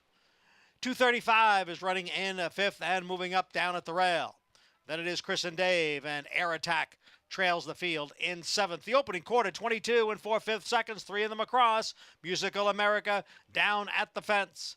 On the outside is a Pioneer Spirit. Prince James is right there with Last Chance at Glory racing in 4th. It is Musical America by a head. Pioneer Spirit on the outside as Prince James drops back, being passed now. Being passed by 235. And on the outside, it is Last Chance at Glory. The half mile in 46 and 2. Air Attack now is on the move. Air Attack making a quick brush on the extreme outside and going up to challenge for the lead. There goes Air Attack now to poke ahead in front. Last Chance at Glory is there. 235 is down at the rail. Pioneer Spirit is back running in 4th, and the others are far back. 3/4 went in 1, 11 and 4. And it is 235 and Air Attack, and the 2 of them hook up inside the 3/16 pole. Last Chance at Glory is in 3rd. It's 235 and Air Attack, both of them out in the middle of the track with the 16th to the finish. 235, Air Attack on the outside. The 2 of them come on to the finish together, and it's going to be 235 by a head. Air Attack was second. Huge break back to Last Chance at Glory in 3rd. The wrong horse. Okay. That was a thrilling finish right there as 235, always close, fends off an attack from Air Attack to hold on for the win. Yeah, boy, the 6 horse really made some move there, but the 4 horse is relentless here. I know he's drifting out a little bit. I don't think there's anything to look at here, but boy, what a great race for a couple of hard-knocking veterans here. And Dylan just did a really super job here with 235. This horse, you could see, he wants his head out in front the whole entire time. The 6 horse made a big balcony move there. Looked like he was going to blow by them all, and the 4 horse just really, really dug in there. Great job for 235. Looking at the 4, you see Dylan using his right-handed stick for a little bit and then moves it to the left, but he stops riding him, really. He's just showing him, and you see the horse switch leads late back inside, but doesn't hinder him at all. The horse just wanted to win, and Dylan, he put the whip away. He said, this horse is giving me 110%. If I hit him, he might sulk on me a little bit, and that's just the mark of a really good rider. His dad taught him well. Robbie won a lot of races for me back in the day, and it wasn't by it was more by finesse and handwriting and stuff like that. And Dylan's done such a great job. He's so mature. I'm such a fan too of the little guy versus the big guy, and just from a physical standpoint, it looked like the 4 235 was a smidgen smaller than Air Attack on his outside. Yeah, you could see just the fact that he was sticking his neck out like that, and his head was cocked to the side, and he was just absolutely as determined with his big tongue flopping out there. He's very happy with himself right now. Super happy guy, 235 at 8 years old, getting win number 11. That's We're cool. going to step aside for a quick break. When we come back, Dylan Davis with a victory here. He is looking for another riding title. He took the title at Aqueduct this year.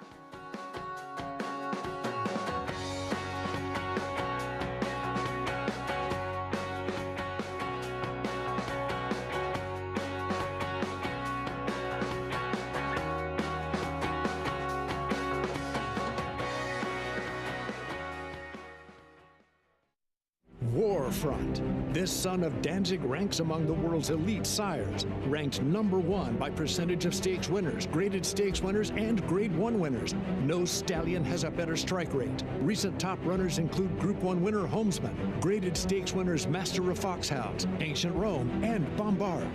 Plus Annapolis, who became his sire's 100th stakes winner. In the auction ring, his progeny continued to command top dollar. Warfront, standing at Claiborne Farm.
A live look at the Belmont paddock as we are back here on America's Day at the races at beautiful Belmont Park in Elmont, New York. And we're going to take a peek at the winner's circle for race number 8 here, where a very determined 235 held sway for his 11th career victory. He's an 8-year-old son of Stay Thirsty out of the Giants Causeway mare, A Footstep Away.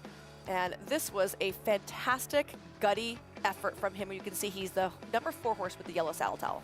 Yeah, he really is determined. You'll see in the stretch here, he really wants to lean on that horse outside. He does not want that horse to get by him, and that horse had a ton of momentum. But if you look at this horse's record, the only bad race he ever ran at Belmont Park, and it wasn't that bad, he was off really slowly and then was parked 5 wide. So if you throw that race out, this horse has got 4 starts at Belmont Park, 2 wins in a second. He really likes this place. That's one of my favorite handicapping angles, by the way, throw a race out. Yeah. I'm always looking for an excuse. Yeah. I like to draw a line. No, absolutely. I mean, there's always an outlier somewhere, and sometimes it's a good outlier. Sometimes you're looking for the good thing. But if you look at a horse that's 8 years old and that has run over this track a few times, you know, he ran really well. What happened here? Okay, he was slow out of the gate. He was 5 wide, tossed the race out, and he should be, 2-1. Relatively popular there. He pays $8 for the victory. And of course, our pick 6 with the 2-day carryover is underway. So $8 going to be a single-digit price there, so not unhittable. I still think this looks like it could be a very nice pick 6 if you have a ticket that's alive. Yeah, no doubt. The way the pattern's going, the next race is going to be a $20 horse. Let's look for a bomb then. We'll look for a bomb in here. We're going to head back to the turf course for race number 9. Going to be a New York bred allowance race going 7 furlongs. on the turf course right now. Your current favorite is the 3 in here. But before we talk about that race, we want to head out to a little feature. Richie actually sat down with leading rider Dylan Davis and got to see what got him to the riding title at Aqueduct. You have been riding in such great form, and I think it really started when you came back from being injured early in 2021. Was there any moment during that injury that it kind of clicked, that you knew how you wanted to approach it coming back? Of course, yeah. Just sitting back for about 2 months, watching all my horses running, got me really frustrated. Before my injury, I felt like maybe I was in a rut, and I had time to think about it when I was sitting on the sidelines. And at that point, I said, I can do this better. I can do it harder, smarter. I just wanted to show that I wasn't scared to come back. And Vintage Hollywood will win the Kingston under Dylan Davis. It's incredible to me how much you look like your father on a horse. He was always a good finisher, strong finisher on horses. Is that something that happened by DNA, or have you studied his tapes? I think it's more of DNA. You only have so many tapes to go by. And now that I've been able to get my own style, I guess it leans towards my father more, but I'm just doing what I feel is comfortable for my body, and I guess it leans towards Dad. Did you know early on you wanted to be a jockey? No, I didn't. I enjoyed going to the track, but I never really paid attention to the actual racing aspect. I was just enjoying being a kid. There was a point in my life when I was about 16 or 17 where I was into motocross and dirt biking, and I wanted to actually be professional in that, and I knew it was going to be difficult, but if I put the work into it, I thought I'd be okay. And my father refused that. He said it was too dangerous, there's too many jumps, and you could hurt yourself. And it's funny because I'm in another dangerous sport. The rider, Dylan Davis, his 4th win today. What is it like competing with a sibling out on the racetrack? I can't even imagine. I know you have to kind of block that out. Is it anything that ever enters your mind about it? It doesn't matter if it's my brother-in-law Trevor or Jackie or Katie maybe will make a comeback again. But if they got horse and I got horse, they better get to riding, because I'm going to give it everything I got, because they, just like any other rider, it's just I want to win as much as any of the other ones do, but I just want to beat them, and especially like Jackie or Katie. If I finish second, I want her finishing third. You know, I know if I can't win it, I want them winning it. Now, last fall, you rode your first Grade 1 winner, Mutamakina, up in Canada in the EP Taylor. You had ridden her in a prep for the race. I think you learned that it's a very long stretch at Woodbine, and maybe you went for home maybe a little early, and I think it really made the difference in winning the Grade 1. You won with both races, but I think a different trip the second time. Going into the EP Taylor, Christoph reminded me again, listen, I know it's a Grade 1 and you might be excited, but just try to wait on her as much as you can. And I'm looking at the wire and I see it coming, but it's still ways away. And I feel Joelle coming up on my outside, and I just kept her forward, throwing the crosses, and I was so excited that I got there first for a great trainer, and to put that away onto my resume. Richie, what a great sit down that you got to have right there with Dylan. I love all the stories that you got out of him. Well, Dylan is a kid I've known since, he was a baby, essentially. Me and his dad, Robbie, were bitter rivals. We're very good friends now, and his dad was a tremendous race rider. Dylan has really matured. I think the time off with the injury gave him an opportunity to kind of really look at his career, reflect on it. And he was always a good rider, and he would have days where you go, wow, he's brilliant. And then he'd have days where you go, what's he thinking? He's gotten consistent. He shows up every day 100% prepared, 100% focused, and he's delivering one good ride after another, and it makes all the difference. You have to be consistent, and that's what gets you to the next level, and he's getting to the next level now. His riding at Aqueduct was tremendous. His confidence level is through the roof. It's continued on to Belmont, the momentum and the confidence, and he just won the last race here with 235, giving a tremendous ride. I think he might have got away with a little bit there coming out, drifting pretty steadily through the stretch. He got away with one, but that's what you do when you're a good rider. You're going to ride the line and sometimes ride slightly over it and hope that things go your way, and everything's going Dylan's way. But again, his consistency and his preparation have made all the difference.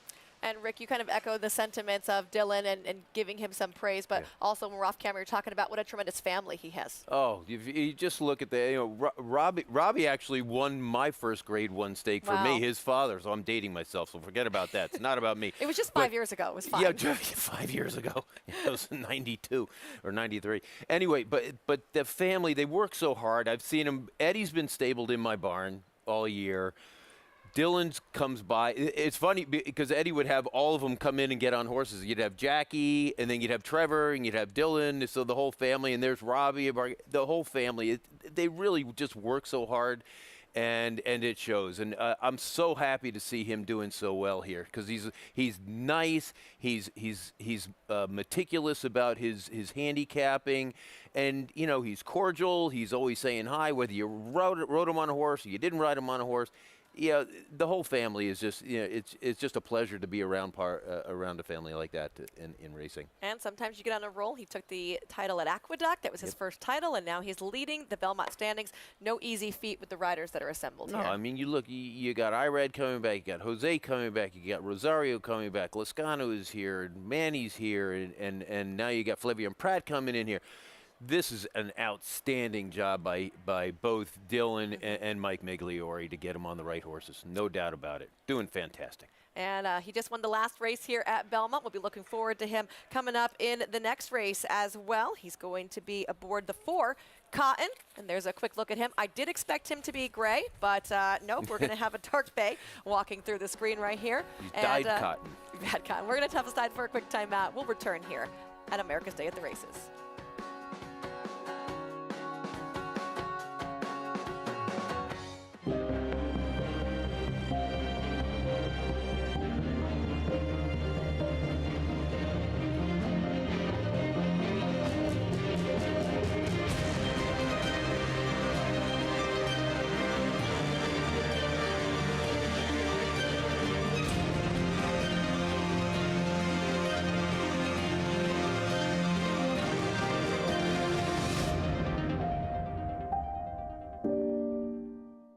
Who's in for Mohegan? Obviously everyone. We're off to the races, and it's you for the win. A moment of calm before the dark and stormy. High score, one more, dance floor. Who needs skill when you have style? And feeling like it's the best time ever? Smile. Abs, traps, and nightcaps? Yes. Then it's down for the thread count to start it all again tomorrow. This is how it feels when you're all in for Mohegan. Mohegan Sun. 800 going, 70, 50, 75, 850, 75, 175, 175, 150, 175. Ralph, 850,000. Thank you. Volatile in front by 2. Whitmore is down at the rail. Firenze Fire and Mind Control. It's Volatile in front as they pass the 16th pole. Volatile victorious into Vanderbilt. 1 by 2 lengths. 850,000. Thank you. Racetrack Television Network brings you every race, from every track, on every screen, every day. With monthly packages starting as low as $5, RTN gives you great value and access to more live HD streaming and race replays than anyone. Visit RTN.tv today to sign up and watch on almost any device, including Roku and Amazon Fire. RTN has packages that start at $5 per month.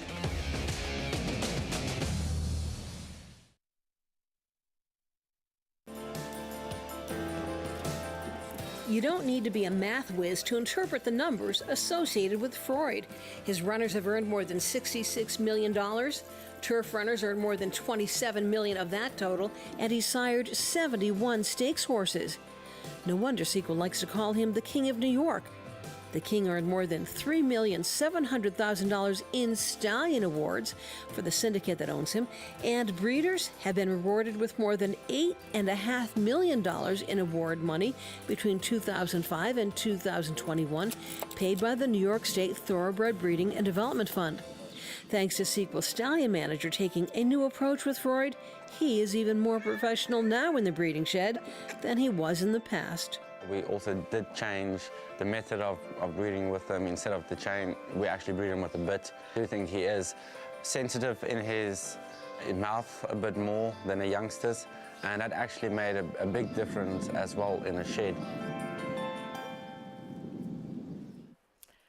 Want to give some love there to the New York Breds, NewYorkBreds.com. Freud standing over at Sequel, and I love how distinctive he is with that big white face and those big white legs. A lot of times you'll see the offspring looking very similar. Oh, no doubt about it. And then I was just telling Michelle that I have a grandson of Freud. He's by Sharp Azteca. And he looks just like Freud, really does. He's got that dark sheen to him, but white legs and the white feet. And we're hoping he's going to stamp out his grandson like he stamps his sons. Talking about New York Breds coming up tomorrow, we do have a couple of New York Bred stakes on tap. Here's a look at Dakota Gold, who will actually go postward in the boys division of the New York Stallion Stakes. And this is going to be his race a couple back. This is the Now, a stakes race that he actually won. Yeah, that's at Monmouth Park, and his next race after that was none other than the Breeders' Cup Juvenile Turf, and he's by Freud. Okay, so, and very versatile sire, turf, dirt, long, short, slop, dirt, whatever. But this horse ran fantastic in this race and only got beat 2.5 lengths in the Breeders' Cup Juvenile Turf as the 2.5 to 1 favorite. Crazy to think that a nice New York bred ends up being the favorite in the Breeders' Cup, right? How about that? Yeah. No. Well, listen, the program's been going on for a long time. It's probably the best breeding program around with the incentives, and you get top sires, good mares, and these horses are they're winning open company races, and this horse deserves to be the favorite in here off of those credentials. Well, we haven't seen Dakota Gold since the Breeders' Cup. Surprise Boss has been around this year already, including back-to-back victories. Let's take a look at his win in June, where he came from just off the pace. Yeah, I mean, this horse has got a really good record. He's only a 3-year-old. He's run 9 times. He's got 3 wins already. So he's in the winner's circle 1 out of every 3 races, and he's got a couple of good thirds. He really likes the grass. He's 3 for 3 over the turf. Obviously, he really likes the grass. Certainly likes the grass, being undefeated on turf. Question mark for me is, does he want to go 7 furlongs? Yeah, the one time he did go 7 furlongs, it was on the dirt in the Bonguard, and he kind of backed up a little bit, finished 3rd, beaten 3 lengths, his ship stational. But the fact is, it's on the turf. Maybe he'll get that extra furlong on the grass. Maybe he won't. Let's page ahead to race number 9 on Sunday. Going to be the fillies division of this. The Kukkoi's Joy is what we're going to call it here. Yep. And let's take a look back at Morning Matcha. Very experienced, 11 races, but this will be her turf debut. Yeah, she's run 11 times. This will be her 12th start. She's got 3 wins, 4 seconds, 2/3. Never run on the turf.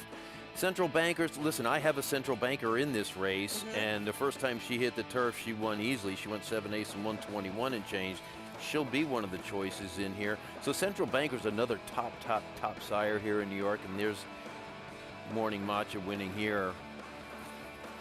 And definitely the experience. She's coming out of some very, very strong races, like the Black-Eyed Susan and the Gazelle and the Busanda. So the question mark certainly will be, will she handle the grass? So both of those races for the New York Stallion Series will be tomorrow right here at Belmont Park. Let's return, though, to the racing that we have at hand. We are upcoming on race number 9. Also will be run on the grass. And there's another look at our friend Cotton. We had a couple of questions about his name. I'm not sure where it came from. I was really wanting him to be fluffy and white, but apparently he is not a bunny. No. And maybe the MIG has some more insight on him. I don't have any insight on the name Cotton, but I will say I do like the way Cotton looks here in the paddock. I think he's really well turned out physically. There's certain things you look for, a certain kind of richness, a texture to their coat, if you will, that this kind of signals that they're very hydrated, and it basically speaks to their overall general health, and I'm seeing that from Cotton. I really like what I'm seeing here from. I think the 7/8 suits him very well. The 5-horse, Mr. Kringle, another one that stands out to me. Actually went up to Saratoga and got a chance to be training up there on the turf course as well. Talking with the Terranovas, they felt like he's done really well up there. He's kind of a deep closer, but I tell you, I think the 7/8 is just going to intensify his late turn of foot. I really like Mr. Kringle in this spot. And then a horse that's a huge long shot, but I would be remiss not to speak of him, especially at his price, is the 10, Bally's Shade. from the Rudy Rodriguez barn. Now, Rudy does good work. His horses are always well turned out. But this is a horse that kept drawing my attention. It kept making me go back to him. And I really like what I'm seeing from him. I'm going to kind of withhold final judgment until I see him on the racetrack. But from what I'm seeing in the paddock, this guy looks like he's doing really well at the moment. Thanks so much to the MIG. And talking about Bally's Shade, Rick, we were speaking earlier about being able to draw lines through races. At first glance, this horse appears to be off form with that poor effort last time and then 3 back. But both of those well-beaten outs were on less than firm ground. Right. I would just draw lines through those. Yeah, obviously, you know, and that's a key, especially when in turf racing. You got to look at the condition of the turf course. And this isn't just less than firm. This is yielding. Yielding is as soft as it gets. That race stayed on the turf. Maybe they had a sudden rainstorm and it stayed on and got really, really soft. It's a toss-out as far as I'm concerned. He chased on a firm turf the time before. That wasn't a bad race. You got Jose Gomez in the saddle here. Young, still getting 5 pounds, very mature, being taught by probably one of the best rider in America, Angel Cordero, and he has really done a fantastic job here in New York, both on turf and dirt. He's a very patient rider, and I agree with Richie that you can't toss this horse out. Put a line through his last race. That 77 buyer figure he ran 2 back puts him right here. There's a look at him, nice extended look, lots of patience for him in the paddock. He almost acts like a route type horse. I feel like they're a lot more relaxed. This horse just has his head down and is very kind walking around. Yeah, he's not bouncing around here. You know, we'll see what happens. Obviously, this is a flyer. He's going to be a long shot no matter what we say, but you know, I don't know. He's gone down two already. He was 39-1. Now he's 37-1. So he's two ticks down. Keep talking about him, Rick. We'll talk him down to 30. Look, he went to 33. That was you talking, not me. I can't bring a horse down $4. I just can't do it. But definitely, you know, you use them in your supers and see how he goes. But you know, you gotta like what Richie sees, and you gotta, you know, he's kind of a now kind of horse. He'll be down to 30-1 before we get off the mics. Third start off a layoff for him as well in Ingle that I like. Do you guys have a lot of Balabalis out here? Not too many. Especially a New York bred one. Yeah, interesting. But, you know, again, the program is far and wide, and you got a bunch of really sharp pedigree people up there breeding these horses and trying to make the right crosses and get the right nicks. So maybe this is the right nick at 31-1. We're close. We're getting close. We're getting close. Longest shot on the board right now is the 12, Courageous Ola. I think that's how you say it. But well beaten in the last couple, but does have a turf start. However, it was a route. Right, and they're backing this horse up from 1 mile to 7 furlongs. Was chasing early on last time in a very fast pace, 45-1, and kind of gave it up early. But you know what? Luzzy knows what he's doing from the outside post, and maybe he'll have a good stalking position. Giramonti through the post parade there to kick it off for Leah Giramonti. Scratch the 2, Amadeus Music, and here's a look at your current favorite, Uncle George. No relation. Yeah, this horse needs a perfect trip. He comes from well off the pace. Last time he made a pretty good run, but he got bumped at the start. Needs a good trip. Here's a look at Cotton with Dylan Davis aboard. Twirling Candy is the reason his name is Cotton. Cotton Candy. That's it. Okay. I hit it. I'll take it. Here's the 5, Mr. Kringle. I like this John Terranova trainee on the turn back. Yeah, I agree with Richie. He does come from way back. Last time he was 16 back, got beat a length. At 7 furlongs, you might get a faster pace, and he might be able to close ground quicker. Spetro and Overlay right now, 15-1 from an 8-1 morning line. Yeah, Tom Morley's having a fantastic year and a fantastic meet. He's running about 22%. Do not throw his horses out. Big scratch at the 7, Mission at the Spa. We'll go ahead to the 8, Veterans Beach for Mike Denny. Yeah, he's got a long shot chance, and let me tell you something about Kendrick Carmouche on long shots. It's worth a bet. I like it. Anything with a price, I'm all over. Yep. Here's the 9, 42 Ace. First time gelding for the son of Golden Sense. Always a good angle. First time gelding. Louis Saez rides this horse. And Charlie Baker, again, had him a great year. He's knocking him out at 23% for the year. Don't toss this horse out. Bally Shade going through. We heard a lot from him from the MIG, and his price down to 25 to 1. He's going to be the favorite before they go in the gate. Oh, my goodness. There's Gold Quest pulling away from the pony for George Weaver. Yeah, Jose Ortiz gets the call in this horse. This horse took a lot of money first time out off the turf and won. Came back on the turf again, like you said before. Yielding turf course, back on firm. Jose Ortiz. This horse could be the horse to beat. I can't make a case on form for the 12, but I really like the body type of him. He's got like a really nice hindquarter. He looks very muscular. I'm a fan of him the way he looks. Just don't look at his past performances. Yeah, well, what do you think of him? There was a bumblebee coming to tell us that to put more money on the 10. His past performances are not that great. He broke his maiden for 11,000 at Finger Lakes. He ran on the turf last time, showed some middle speed, and gave it up. So a long shot for sure. Here's a look right now at your current favorite. That's Mr. Kringle. We're going to take a look back at his race in May, where he came from the clouds to finish second. See him right here, and he is in the 1 saddle towel. The horse on the lead was actually the one that I was thinking was going to be able to do really well in this particular race. Right. And obviously he scratched, but at this point, if you're going to give up a lead this big, maybe I don't want to back you anyways. Maybe it was for the better. Yeah, and again, you know, when you have a horse that's closing like this, and you see that he's 16 back, and you don't really have an idea what was going on during the race. He was 16 back because the horse had opened up 10. Right. So he really wasn't that far back from the rest of the field also. So that kind of shows a different dynamic in your mind when you look at the race. The horse that was on the lead was all by himself in a different zip code. Richie standing by trackside with some more information on Mr. Kringle. Yeah, I liked Mr. Kringle in the paddock, guys, and I continue to like him on the racetrack. Big strident son of, excuse me, I got to get back to my notes here. Big strident son of Shaking It Up, which not a sire that I'm that familiar with, but I like what I'm seeing from him. I think he makes a lot of sense. I'm a little surprised that he's favored. I thought we might get a little better price, but 5-2, I hope he stays there, and then could be Christmas in June. The 4, Cotton. I think Rick hit it. I was looking at it, twirling candy, cotton candy. Yeah, it's got to be it. But from a physical perspective, definitely a major player here. Looks terrific, and I could see him running extremely well. A horse that does not have any turf pedigree whatsoever, the 9, 42 Ace. Gets on the turf here for Charlie Baker. Returns as a gelding. I will say he does have that turf hoof we look for, wider, flatter kind of foot. But again, not any pedigree to back it up. But you know what they say about pedigree, right? Mrs. Marciano had 6 kids. She only had 1 Rocky. So maybe he makes his own turf pedigree here.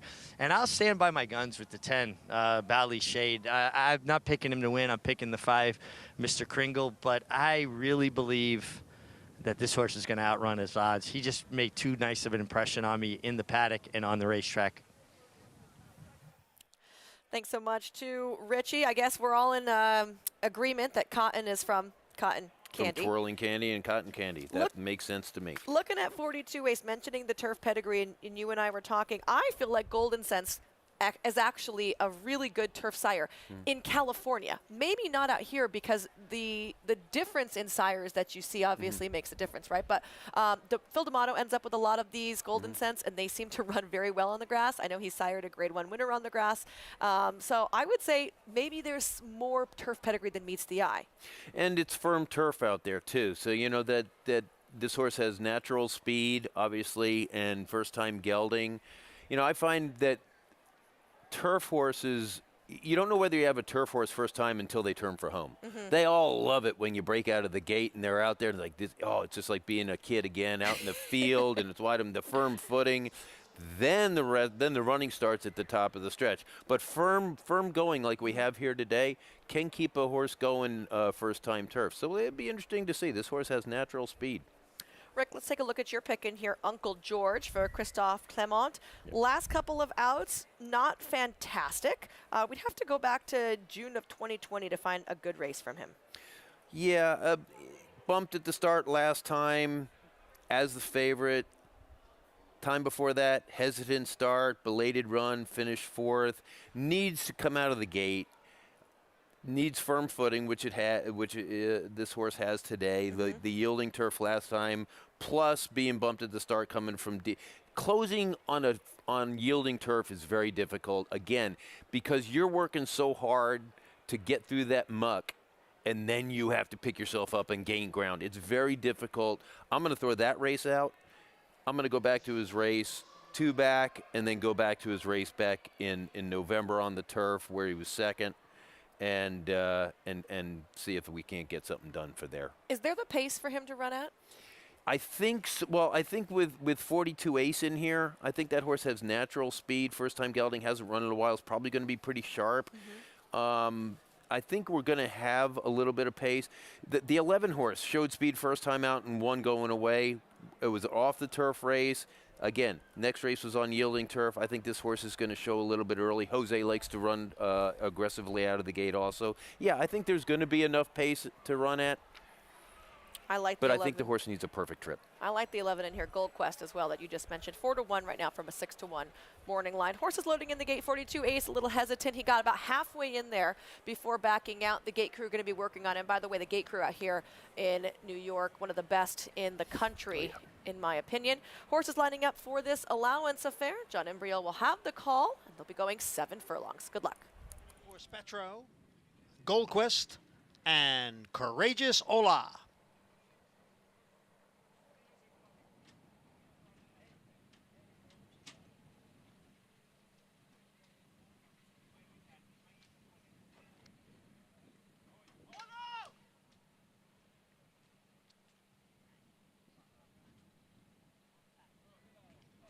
Courageous Ola moves in. We are set for race 9.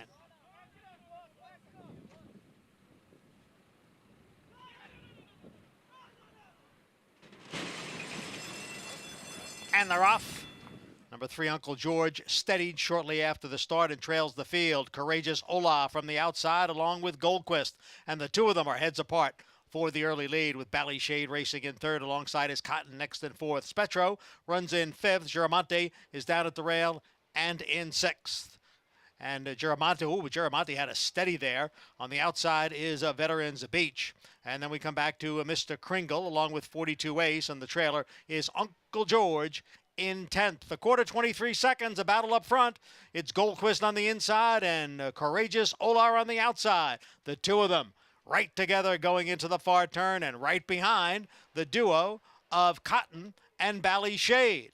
Then comes Spetro, who is down at the rail inside of Veterans Beach. 42 Ace is next. And in between horses is Mr. Kringle. Uncle George is making a wide move and gaining some ground now. Giramonte is down at the rail, the half one in 46 and 4/5 seconds. Here comes Cotton now up to grab the lead. Cotton is in front. Ballyshade moving into second. Veterans Beach on the outside. Mr. Kringle splits horses and is coming on. And then it is Uncle George, but it is Cotton who has the lead. Mr. Kringle down on the inside. Spetro on the outside. Uncle George, but they are not going to catch Cotton. Cotton is the winner under jockey Dylan Davis.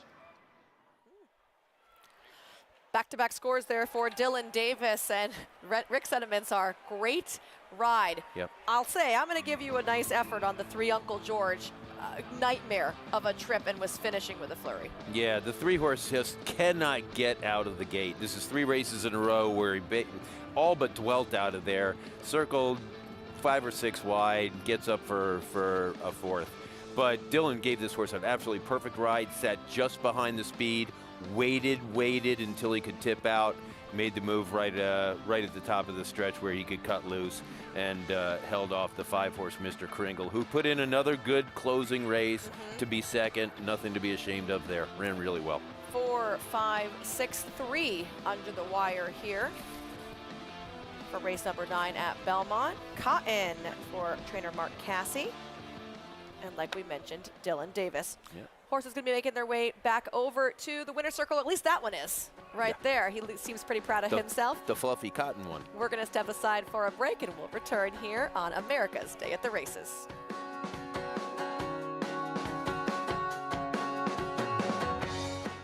Introducing a stallion, as top class as they come. In 22 career starts, he won or placed in 12 graded stakes, competing in 15 grade ones, earning over $1.7 million. His undisputed speed is evidenced by 7 100-plus Spire speed figures, a 3-time grade 1 winner, Raging Bull.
Back here at beautiful Belmont Park for America's Day at the Races. We just saw Cotton take race number 9 here for trainer Mark Casse with Dylan Davis aboard. That's back-to-back winners for today for Dylan Davis, as this 4-year-old son of Twirling Candy gets his second lifetime victory. Mr. Kringle putting in an excellent effort to run second like usual. Spetro rounding out that top 3. The trifecta returns $63 and change there. Cotton $11.60. So as we have a 2-day carryover in the pick 6, more pricey type horses. Yeah, not a super long shot, but certainly, you know, a horse with a shot, but got a really good value on him.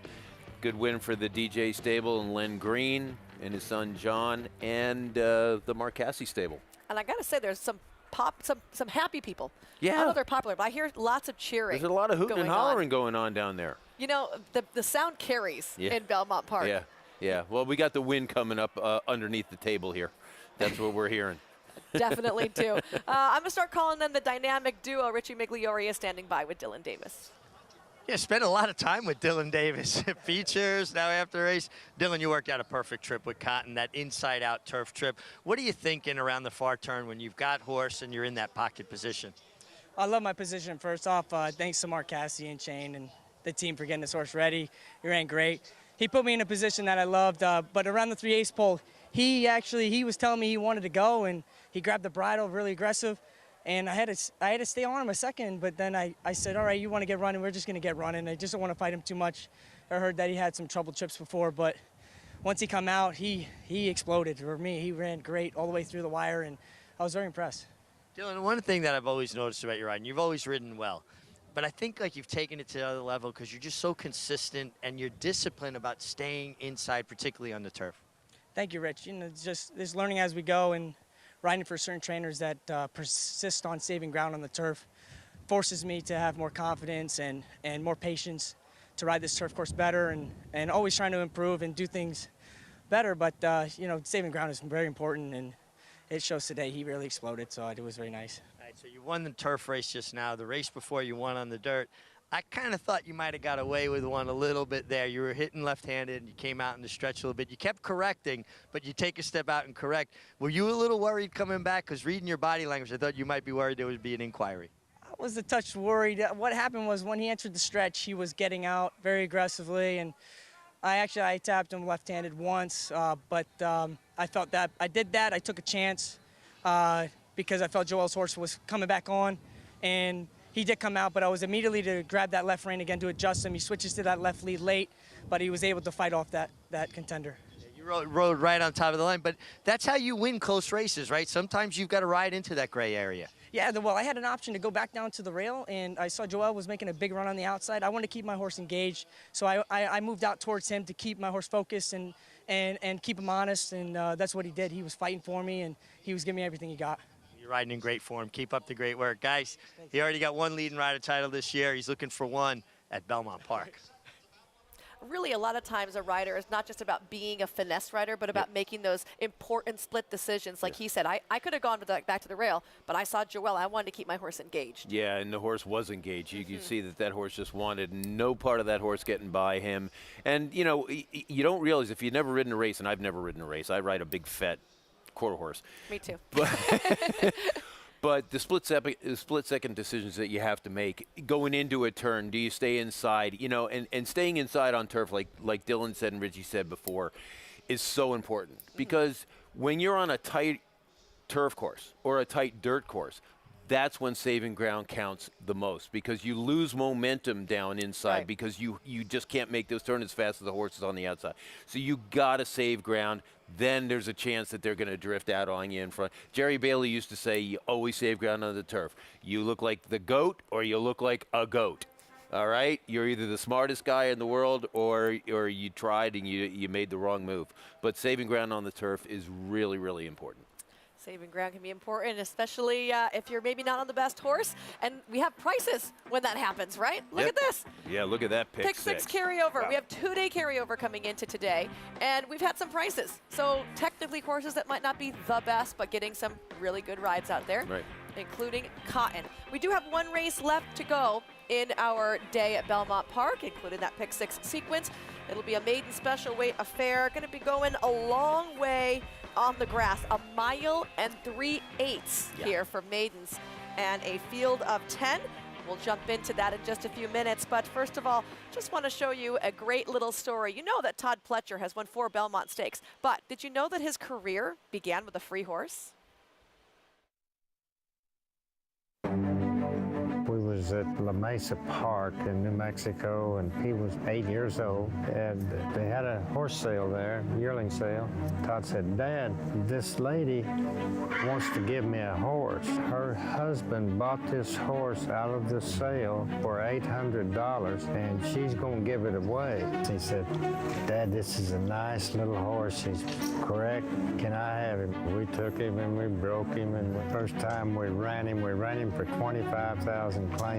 They claimed the horse. He won, and he had 36,000 in the bank. And I said, "That's a good start on your college education right there." I have never in my life been known except, "Oh, that's Todd Pletcher's mother." I have no identity. I'm just Todd Pletcher's mother. Todd Pletcher had the work ethic, he had the energy, he was articulate, and I guess I could say he's pretty handsome too. But the big thing was he was a damn good horseman. And Lucas must be proud of you people. I don't care how the relationship. He is. We all saw him here at Belmont, and you can see that he's sort of taking pride in the fact that most of the guys that have worked for him are doing pretty well. I used to say, "I'm going to have a name for you," you know, like all these big people have names, and, you know, Marvelous this, and this, Assessing, and this. I said, "You're El Duro." He said, "What does that mean?" I said, "El Duro is the person that is the tough one, the hardest one. The one that, like, if it's a group of people there and you point to them and say, that guy, he's El Duro." Obviously, he's a very unique guy. He's hands-on on everything. You try to go into the computer, believe me, it's not going to work. You know, Johnny and I were sort of coming along at the same time, so it just sort of evolved where Johnny was on the rise and our stable was growing. The Shadow, Lightstown, Uncle Mo, English Channel, forward, Stay Thirsty, Alice Malice, Quality Road, Left Bank, Cross Traffic, Lawyer Ron, Wait a While, and it's going to be a filly in the Belmont. To me, Rags to Riches was always the most exciting and funnest win that we've had. The Derby with Super Saver was almost like a relief. With Always Dreaming, we really felt like we had a huge chance, and it was extra special to win it with Johnny. After all these races that we had won together, he had won the Derby with somebody else, I had won the Derby with somebody else. It felt right. It felt really, really right. We've had a lot of starters in the Derby. I think we've had 59. But one thing I'm proud of is I think 29 of those have gone on to win stake races after the Kentucky Derbies.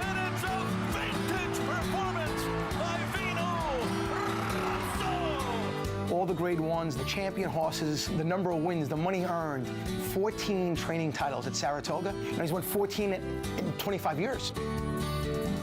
The Lucas organization instilled early on is it's a team effort. I've been fortunate to have staff that has been with me for a long time and a good portion of the 25 years that's taken to get to this point. Without them, you can't make it work. And I also appreciate that some of them who have worked for me have gone on to do very well on their own. So Wayne Lucas has a pretty impressive family tree. Our branch has done pretty well on its own also.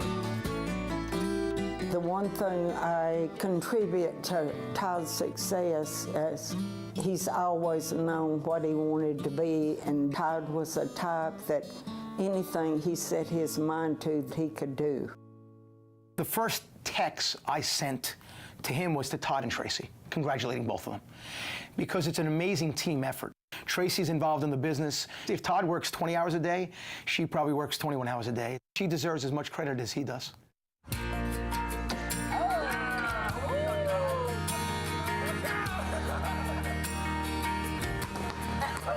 It's hard because it's a lot of time, a lot of effort, a lot of sacrifices. He always separates one with the other one. You know, his family's family and this is business. There's some games that I missed, and there's some parties that I missed, and there's some school events that I missed that, you know, I wish I could have back.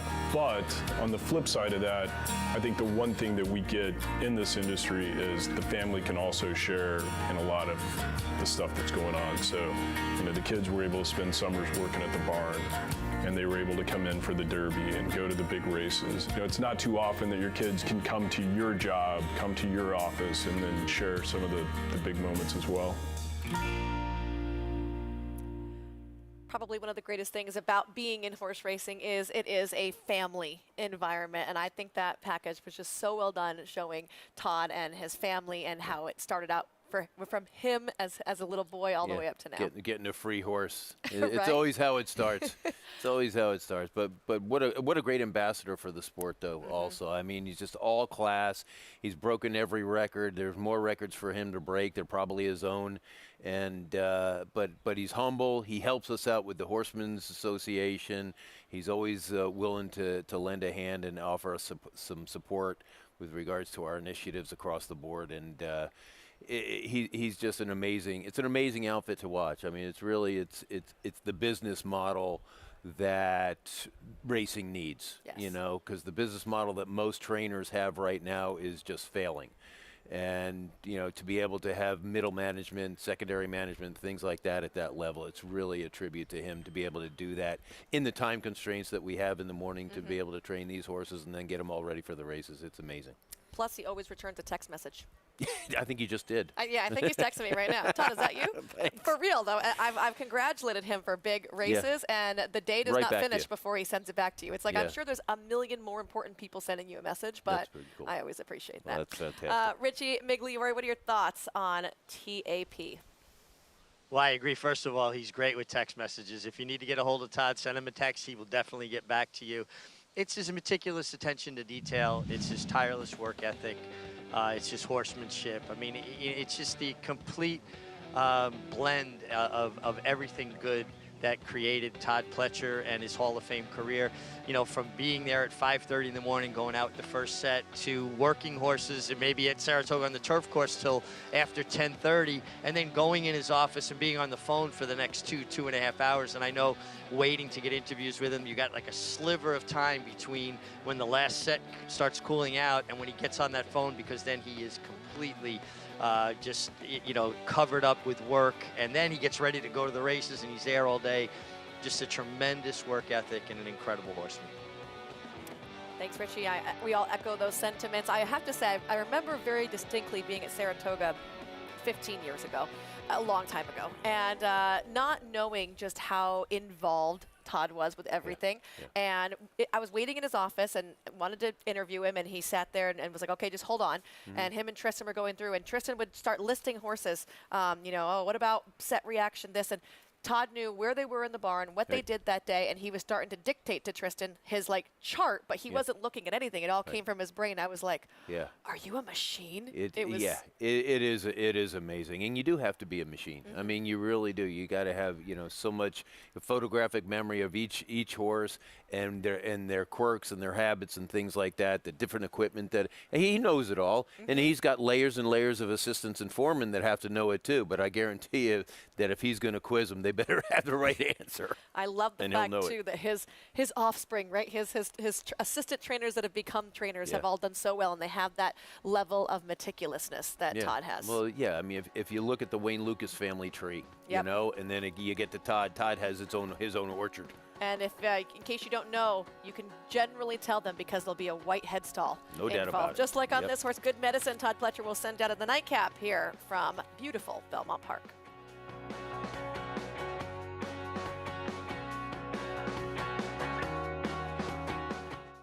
It's difficult to get a sire that can upgrade your mares like this stallion can. This horse does produce runners, very talented runners, 3-year-old runners, Derby contending runners. This horse is priced where anybody can afford to breed to him, and if you're trying to improve your mare, he's a horse that's shown he can do it. There is no younger AP Indy that moves his mares up like he does. Who you betting on? How about an app created specifically for horse racing? Nairo Bets. We specialize in thundering hooves, fist pumping, and boosting your bankroll with robust weekly promotions. And offer betting tips from actual horse racing experts. Bet all day and night, nationwide. Get the action and thrill of horse racing with Nairo Bets. Harris Farms, proudly standing Smiling Tiger, a triple Grade 1 winner, defeating Breeders' Cup champions Dancing in Silks and Amazombie, a leading California sire with over $9.7 million in progeny earnings, with 94 winners in 2021 and graded stakes superstars like Spice Perfection. Spice Perfection wins the Grade 1 La Brea. And Tiger Dad. Smiling Tiger, a leading California sire, standing at Harris Farms. It pays to be Cal-bred. Monmouth Park's summer season rolls on with live racing action Friday through Sunday. Fridays feature a 2 p.m. first post, while weekend action begins at 12:15, kicking off the Win Early Pick 5. Home to full competitive fields and big paydays, Monmouth Park continues to prove itself as a place to profit. New for 2022, on-site customers can lock in odds with fixed odds wagering at Monmouth Park Racetrack. Back here on America's Day at the Races, brought to you in part by Hillendale at Alapa. Going to be time for the nightcap here at Belmont Park, and it's going to be a doozy. 1 3/8 trip. That's going to be a pure marathon on the turf course here. Right now, your current favorite is the 5 at 5-2, but I know Richie sees something in the 4-horse, Braille.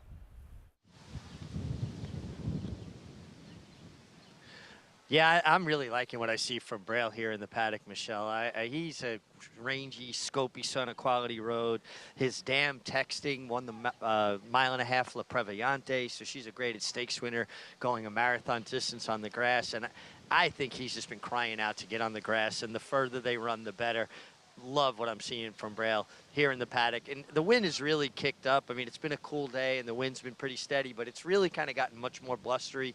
And you're seeing horses, kind of spook a little bit and acting up just a little bit. I'm sure they'll settle down more when they get on the racetrack. But Braille's checking all the boxes for me. The 5 remote makes a lot of sense. Beautifully balanced son of Warfront, the Danzig Stallion, who's just been so successful for so many years. And that's the benchmark of his offspring. They're balanced. They're impeccably balanced. They're efficient movers. He's not the biggest horse, but I just love how well put together he is. He was unlucky last time, stumbled badly at the break.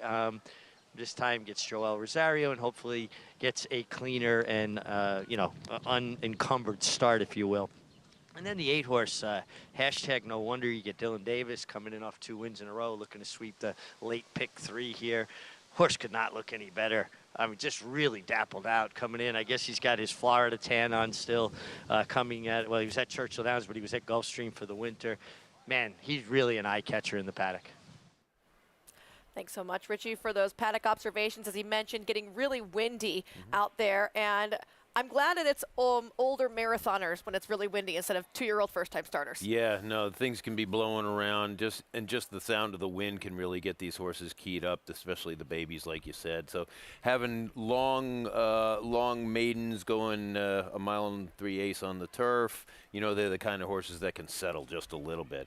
I picked the 5-horse in here also, just because the horse was well bet last time out, and obviously had a terrible stumble at the beginning of the race on a good turf. Again, last 2 starts on good. This is firm, and lost its rider last time, and but was well bet again.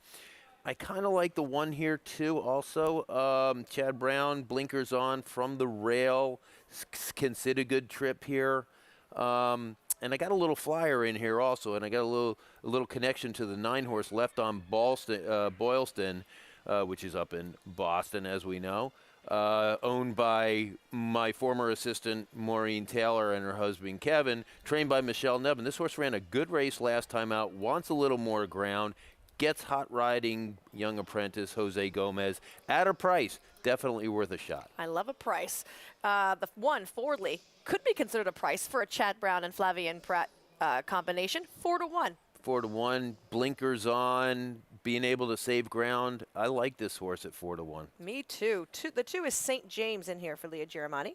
Yeah, had plenty of chances, ran some good races. Last time kind of ran evenly on the going a distance of ground here. Lost to Good Medicine, who was second, who's later on in the card. Number 3 is Thistle, another Chad Brown trainee, a son of Arrowgate here, but has just been no factor in his first 2. The horse is broken bad in both starts and stayed right where he was and has shown very little, so hopefully he will improve somewhat. Here's the 4, Braille for Shug McGahee. First time turf, and that's the same thing I said that Richie said. You know, do we like the turf? We'll see. Number 5 coming through will be Remote. You see bad stumble and lost the rider last time out, but hopefully Rosario can stay aboard this time. Yeah, that would be a good thing. It would be a good start. Literally a good start. Literally a good The 6 Akamar for James Ryerson. First time going a round of ground for this son of Street Sense. Yeah, definitely has the pedigree for it. Street Sense on the top, Street Cry, Exchange Rate. Why not take a shot? Kendrick Carmouche on a long shot. Big solo warm-up from him there as well. The 7 Hooky player gets blinkers on today. Yeah, for Jose Duarte, also from the Al Goldberg barn down there. Never throw him out. Ran for a tag last time out, but ran well. Hashtag no wonder going away without the pony as well. Big turf action on this horse. See how overland he looks when he gallops? That's what we're referring to when we say a horse has turf action. Yeah, no doubt. Had a lot of chances, though. This will be its 10th start. Had a couple of seconds. Coming in from Churchill and Gulfstream Park, kind of a flyer. It's hard to say. There's Rick's price right there, 19-1. Can't scoff at that. Yeah, no doubt about it. And like I said, Jose Gomez, very, very patient rider, gets 5 pounds off. This horse was closing last time, finished 3rd, probably improve. And rounding it out, Good Medicine for trainer Todd Pletcher. Luis Saez looking for another victory on this card. Yeah, I do like this horse. My only problem is does he have to use him so much early to get over and save some ground from the 10 hole? Is he able to withstand the horses coming late? The horse is going to want to be clear from the outside. He might have to use them too much early. I like the fact that he's 7-1. He already has a 1.25 mile race under the belt. I get the concern, though, about the very wide post position draw. I feel like there's some big names in here with some good prices, including the 1 Forwardly for trainer Chad Brown. The blinkers are going on today. And if you look at Good Medicine last time, that horse was 46-1 last time. Okay, and ran a good race. Had a clear lead and then just kind of gave it up and lost by 6 to Balthus. But that being said, like you said, it was a mile and a quarter. Showed he can get the, at least get a distance of ground somewhat. And it's just the outside post may cause him to run a mile and a half instead of mile and 3/8. Very curious that they've actually been turf routing this horse. I think from a pedigree standpoint, he looks like a dirt miler at best.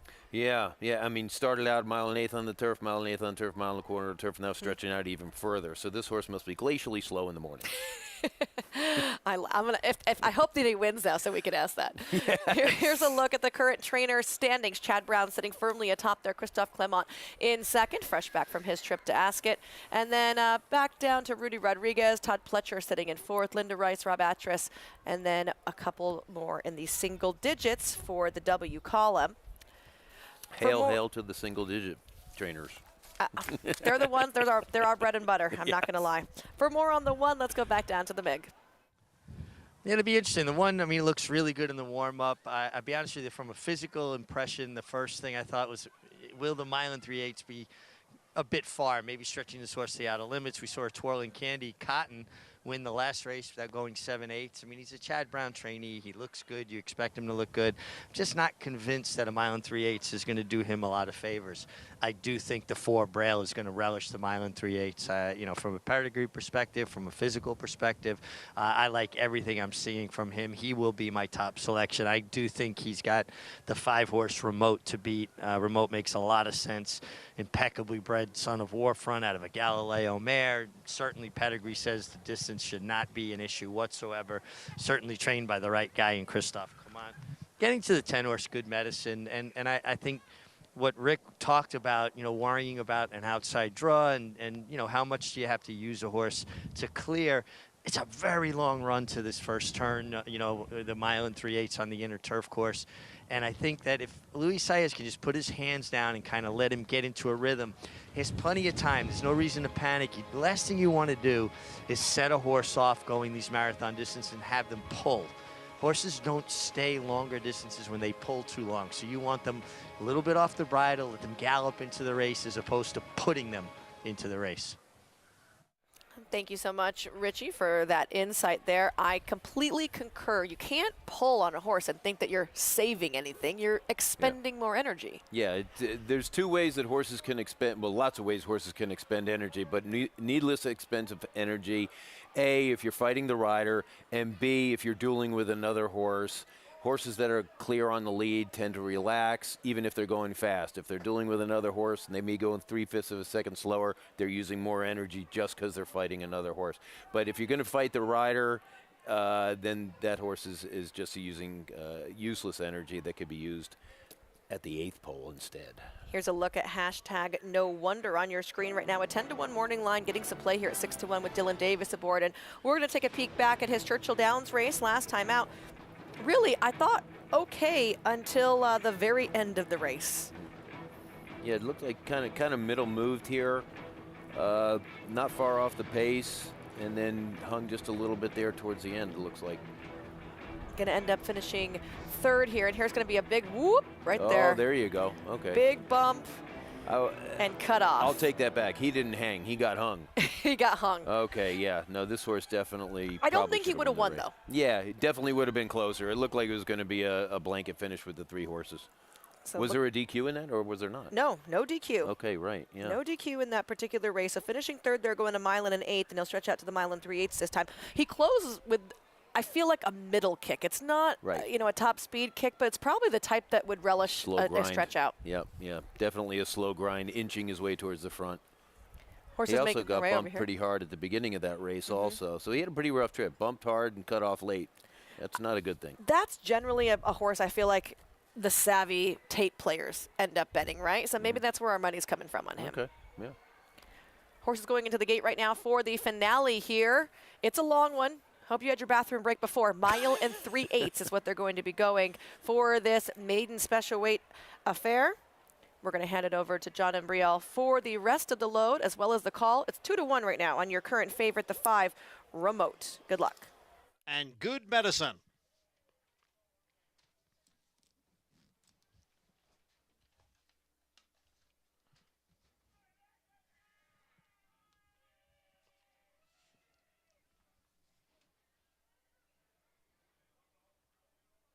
We are set for race 10.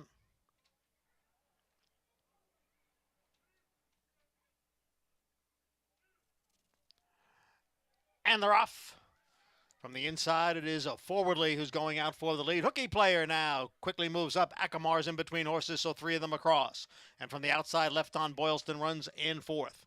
And then comes Remote in 5th, followed by Braille and Thistle.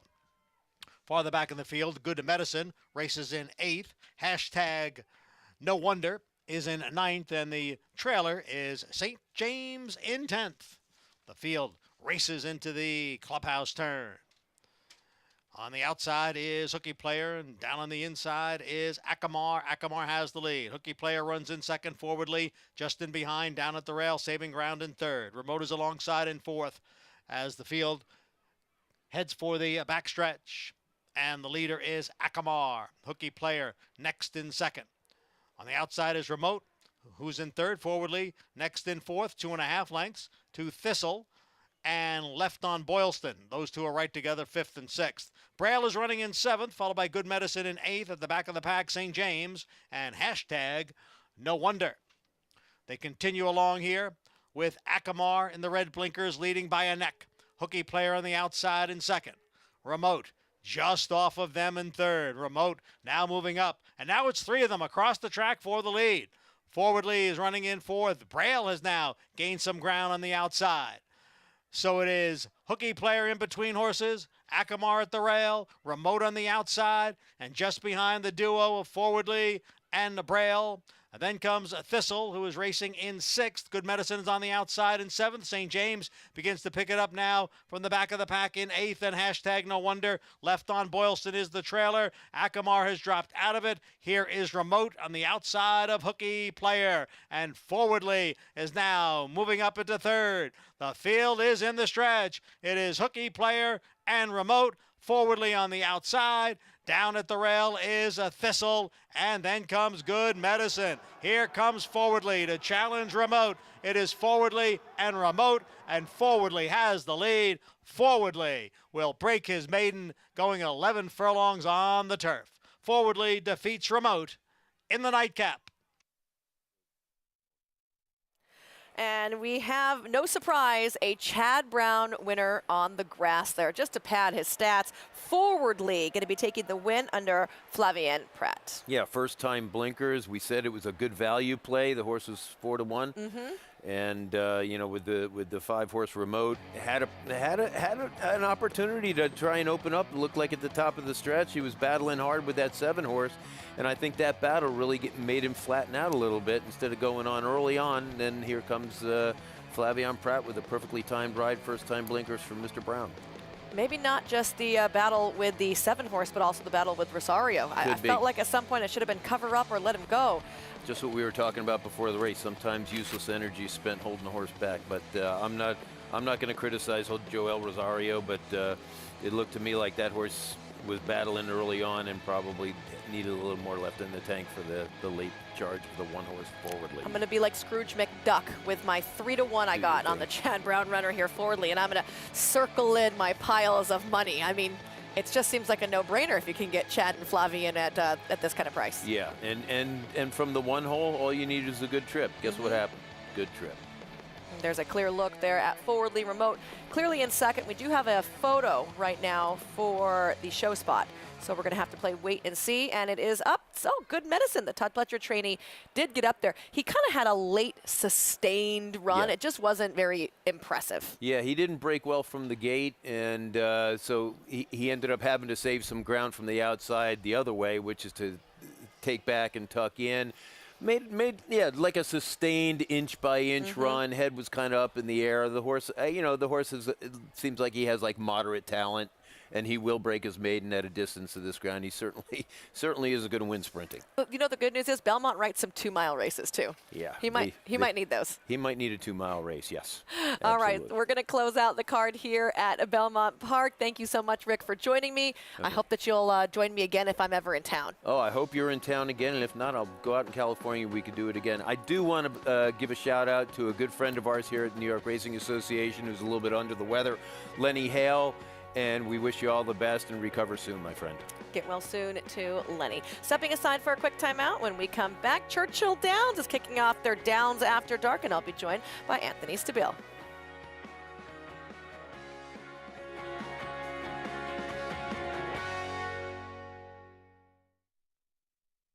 He was just put together like a machine, and he had a great mind. Everything about him was what you'd want. Tis the Law pops the cork in the champagne. Tis the Law is going to win the first leg of the Triple Crown. I've never seen him get tired. Respect the law. Tis the Law. His structure is just perfect. His bone is perfect. He's left the others behind. He's going to win the Run Happy Travers. He's everything you would look for in a horse.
Hey, Michelle, how you doing?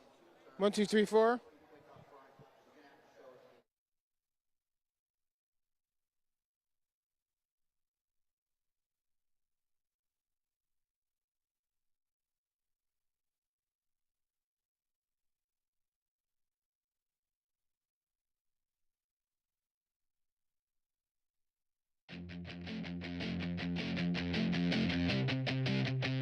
Let's take a closer look at the variable of distance. Some horses, they'll be going the distance. Others, you guessed it, they're going for speed. Speed horses, or sprinters, are typically the children of speedy parents. Same thing goes for route runners or longer distance runners. Their parents usually ran better going farther. This is a 1-mile race. So ideally, we'd like to find the horse who might run best at this 1-mile distance. Luckily, there's a box in each horse's section that tells you how they've done at the distance. This horse, for example, has run a mile 9 times. He finished first once, he finished second twice, and finished third once. Next, you'll compare those numbers to other horses in the race to get a better feel for who might run best at today's distance.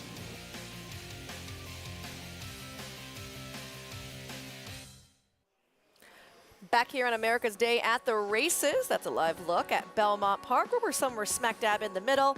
And it is partially brought to you by America's Best Racing. For the love of the race, visit americasbestracing.net today. Thank you for joining us back here as we have closed out the Belmont Park card, but we still have plenty of racing action yet to come. I'm Michelle Yu, joined now by Anthony Stabile. Are you looking forward to it? I am. I love when I later on tonight get to put my my harness helmet on. We got 6 fresh from the Big M, a little late pick 4 ticket as well. Plenty of Downs After Dark action about to kick off with a 6 p.m. first post. We'll have the first 3, and then the late pick 5, I believe, later on. I'm looking forward to working with you. I'm a big fan, and we worked together once. I'm embarrassed. I'm the biggest Songbird fan there is. I just don't remember when that was. I guess it was 4 years ago at this point. 5 years ago? 5 years ago? I Wow. think it was 16. Was it 17? It was 17. It was when she went down to Delaware for the Delaware Cap. Yeah, wow. So 5 years ago. I don't know how you've lasted so long without me, Michelle. My heart. I'm excited to be reunited here Yet again. Before we close out Belmont Park completely, let's take a look at the winner's circle. Forwardly moving in there, a 3-year-old son of Twirling Candy.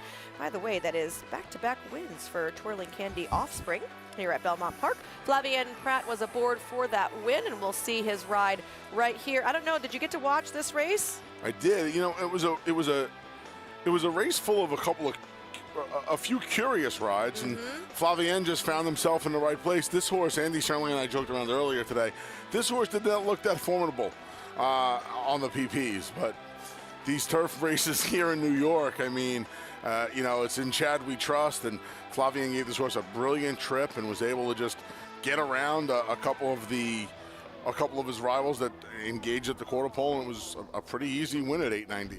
$8.90, like you said, for that victory. Your pick 4 there, returning $1,650. And of course, we had the 2-day carryover going into today, and we're going to have payouts from that as well. There's a look at your pick 6 follow along with some big prices in there. Your dollar payout, $37,000 and change.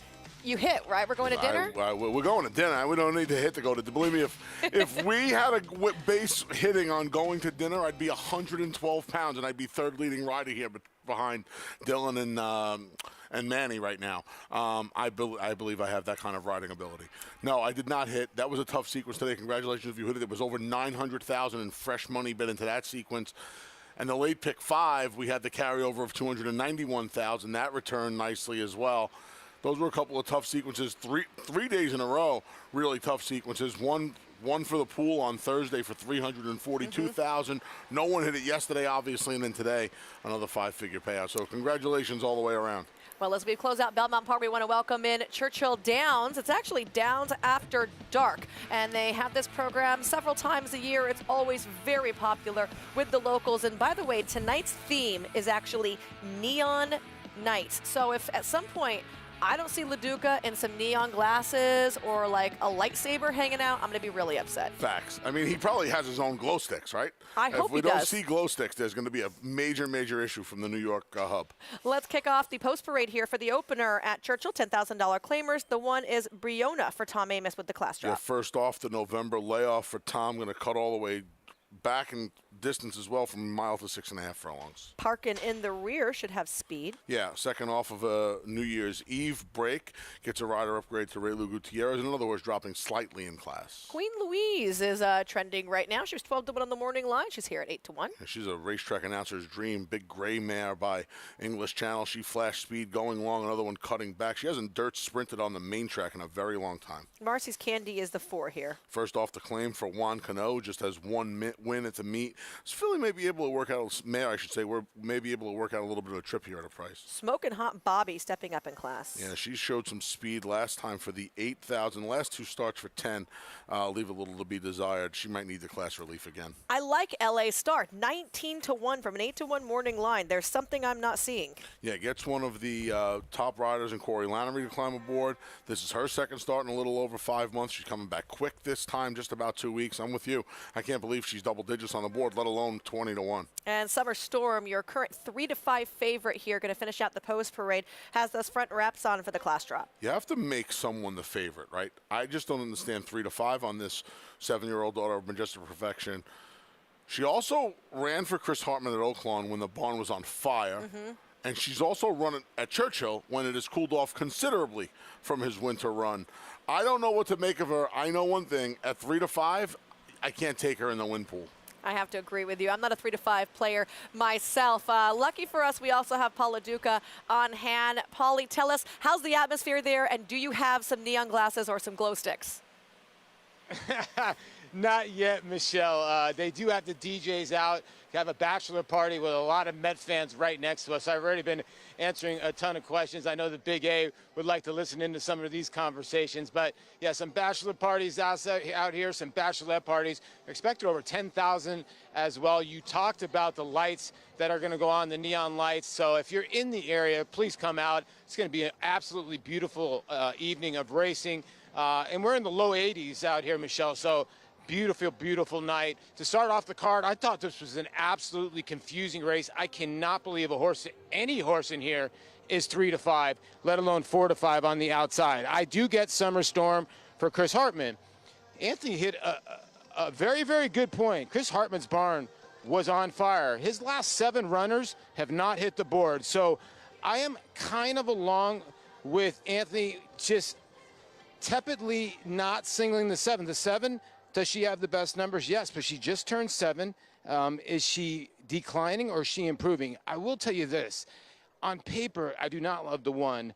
I'm not like Michelle. I'm not like Maggie. I'm not like Acacia. I can't look at a horse, but this filly looked unbelievable for Tom Amoss. He's been firing on all cylinders. I thought the 1 had a big shot on looks. The 2 in here, parking in the rear, I think might be the quick of the quick, might give the 7 all that I would think that she can handle at least early. And my long shot, like I went deep in this race. My long shot's a 6. I'm with you guys. It looks like she's the only one that can really pass horses in this race. And I just really can't trust the favorite. If I had to make a win bet just on looks and the way the horse is getting bet right now, I thought the 1 Brianna looked tremendous in the flesh.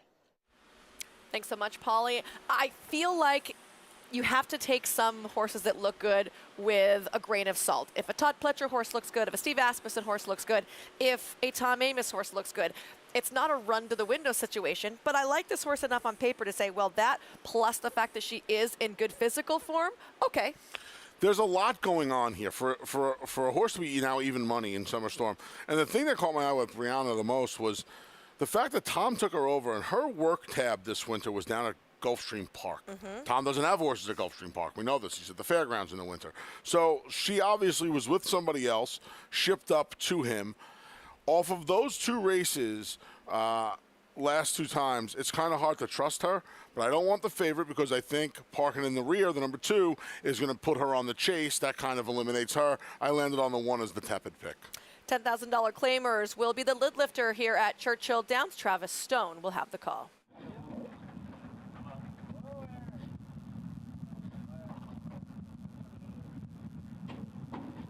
They're in the gate.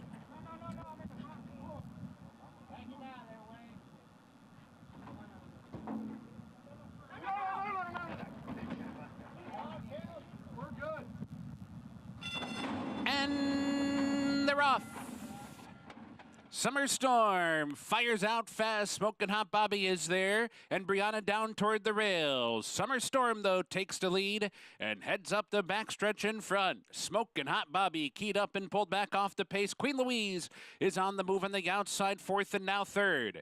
Brianna toward the rails racing 4th. Parkin in the rear comes away 5th. LA Star and Marcy's Candy at the back. Down the backstretch run. Summer Storm skitters clear. Leads by 3 with 4 furlongs to go. Smokin' Hot Bobby a clear 2nd now. Queen Louise under pressure. Brianna's down inside, back up into 3rd. 3 furlongs to go. Summer Storm unfettered speed. Leads by 3.5. Smokin' Hot Bobby still on the chase. Queen Louise rallying once again. Brianna comes through toward the rail. Parkin in the rear is 5th. The rest with work to do. 1/4 mile to go. Summer Storm's off the turn in front by 4. Here comes Marcy's Candy and Queen Louise closing in down inside. It's Brianna and Smokin' Hot Bobby. There's 1 furlong to go. Summer Storm desperately trying to hold. Marcy's Candy closing in quickly. Marcy's Candy trying to run down Summer Storm. Marcy's Candy to the front. And Marcy's Candy's the winner. Summer Storm was 2nd. LA Star was 3rd. Brianna and Parkin in the rear. I don't know if any of us would have had this horse. Marcy's Candy going to wear down your 3 to 5 favorite late under Rafael Bejarano. She was kind of hard to find, Michelle. Yeah. And you know, Summer Storm, boy, if you bet on Summer Storm or used her in the early pick 5, you must have been licking your chops when the gates opened because the number 2, parking in the rear, just didn't break tonight. And it left this filly on a 3-length lead that turned into a 5-length lead that turned into a 3/4 of a length defeat very, very quickly. When she was loose as a goose on the front end, I thought it was over. She had no one else really fire either except the winner who came up with a race that I don't know where she, like you said, she's one of these middling price horses. She's going to pay, I guess, somewhere in the $17 range. She could have paid $77 tonight, and as far as I'm concerned, I couldn't find her. One thing to note, I don't want to say one race calls a bias, but watching Churchill the last couple of days after they had canceled because of heat, it was extremely difficult to make up any ground at Churchill Downs. It was pretty much if you were on the front end, no one was catching you. Already we're seeing that trend turned around with an even money shot being defeated loose on the lead. And I'm not one to anoint a bias that quickly, but that's a fantastic point because this filly was not only odds on most of the way to win. I mean, she could not. Her connections could to 46 and 3. I mean, how she got beat tonight, and the fact that she got beat by a horse who was considerably far back early is important. Going to step aside for a quick timeout, but we'll return with more here on America's Day at the Races. Game Winner first got started and ran a very, very impressive maiden race to Del Mar. Came back in the Del Mar Futurity and again won very impressively at 7 furlongs, and then just continued that unbelievable 2-year-old year. Went on to win the American Pharoah Stakes at Santa Anita and then the Breeders' Cup Juvenile, and then was obviously crowned 2-year-old champion. Got this precocity to do that, plus the stamina and everything that his whole family indicates.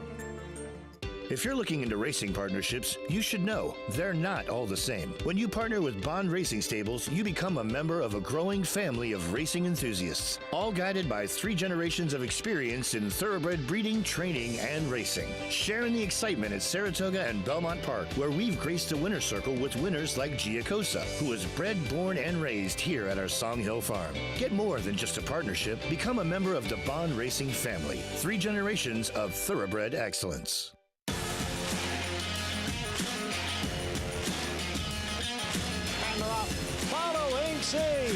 Pouring it on here in the stretch. Impressive to win the Grade 2 Vosburg. Following C. Smile Happy has kicked it into high gear, and Smile Happy with a powerful performance wins by 2.5. The Dutch champion Run Happy, standing at Claiborne Farm. Racetrack Television Network brings you every race, from every track, on every screen, every day. With monthly packages starting as low as $5, RTN gives you great value and access to more live HD streaming and race replays than anyone. Visit RTN.tv today to sign up and watch on almost any device, including Roku and Amazon Fire. RTN has packages that start at $5 per month.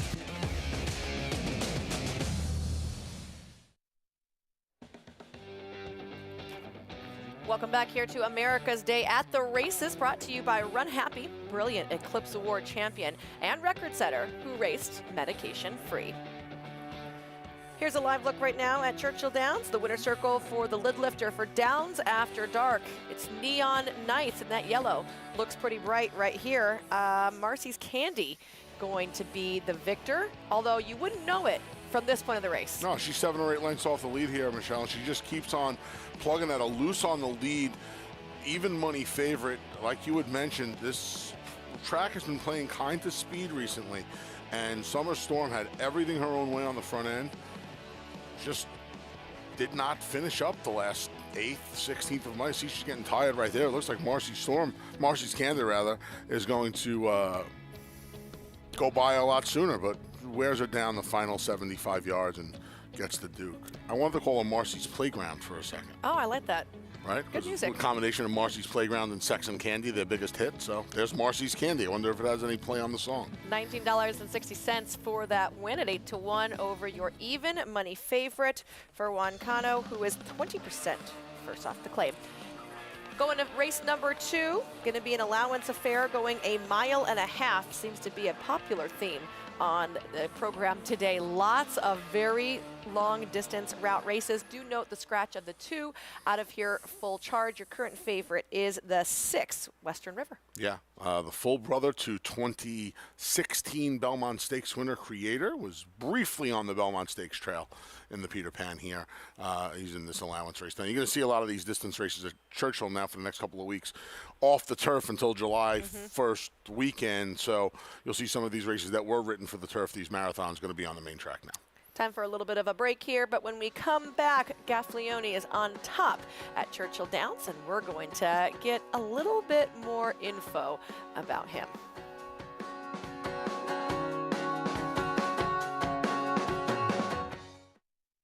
Introducing a stallion, as top class as they come. In 22 career starts, he won or placed in 12 graded stakes, competing in 15 grade ones, earning over $1.7 million. His undisputed speed is evidenced by 7 100-plus buyer speed figures, a 3-time grade 1 winner, Raging Bull.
Everybody, welcome to Claiborne Farm.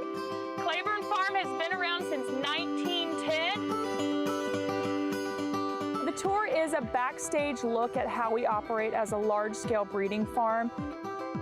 These are parts of the farm that have always been off limits to the public. You know, you would only see these barns and these horses up close if you worked out here. So it's been really exciting to open that to the public, to show that end of the industry and just spread that knowledge. You know, you take a group out, they get to scratch on a mare and foal, they think it's super cool, and hopefully create a lifelong fan. So our stallions stand from anywhere from $5,000 to $100,000. That is a stand and nurse guarantee. So that fee is not paid until the next year after the mare has had her baby, the foal stands, and everything is good.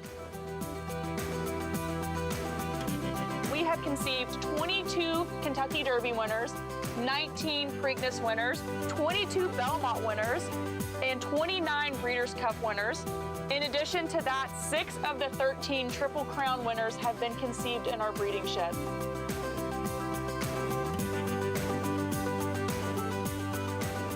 So I'm always excited to, you know, spread the knowledge that I've had, share this passion for the breeding industry that I've had basically my entire life, and just spread the wealth. Basically, all of our tours are sold out. That's just absolutely fantastic. Sometimes we'll try to sneak in 1 or 2 extra people onto the trolley. It's a yearling colt field. Actually, this field is home of 2013 Kentucky Derby winner Orb, as well as Breeders' Cup Classic winner Flame. The cemetery is extremely popular. It's on both types of tours that we offer, so the trolley tour and the walking tour. People travel from all over the world to see Secretariat's grave. So it's really exciting to see people's reaction to seeing that.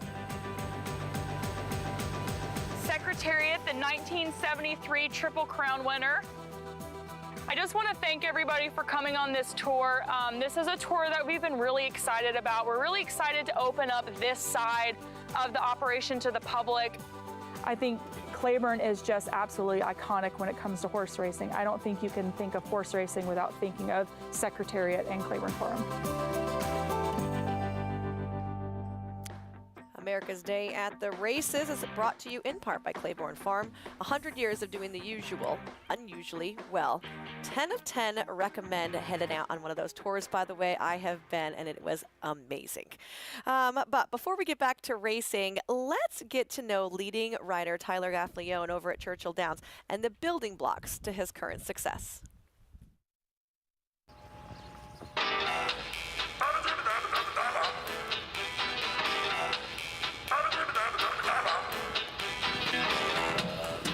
But no, I love the horses. I love being around them. They have a calming sense to them. Tyler Gaffalione. I remember 3rd grade, I think I finally perfected it. I used to get a couple of the letters mixed up. I was always around horses. We had ponies, and after my dad retired, he started training horses in Ocala. I remember my first pony when I was 5, I believe, was Chipper Jones. I named him after my favorite baseball player, and he didn't really like me, but we developed a relationship after a while, and he taught me a few lessons, but I need to learn them. I was born in '94, and I think he rode maybe a year or 2 after that, and I think he called it quits. He got in a pretty bad spill at Delaware. He taught me everything I know. He used to spend hours with me on my equicizer. I'd ride a few pretend races during the day, and at the end of the day, Dad, come see what I learned today, come see what I worked on, and he was just so supportive of me. Never pushed me to do anything I didn't want to do, just supported me, and he just gave me all the love in the world. Tyler Gaffalione has War of Will, 4th at the rail and 4 lengths off the lead. A similar trip to the Kentucky Derby, right behind the pacemaker. Just a pure happiness. He's a very special horse to me in my career. He taught me a lot, not only about this game, but about myself. Even to this day, I still get chills watching the race. It doesn't even seem real. But it's War of Will, coming down to the 16th pole in front by 2 lengths late. A late charge from Low shot ever fast on the inside 2, but nothing stood in his way. War of Will won the Preakness. It's a very exciting year for us as a couple. My fiance, Cassidy Edwards, and I are getting married in July, right before the Saratoga meet. We decided to do it up at Saratoga. All systems go.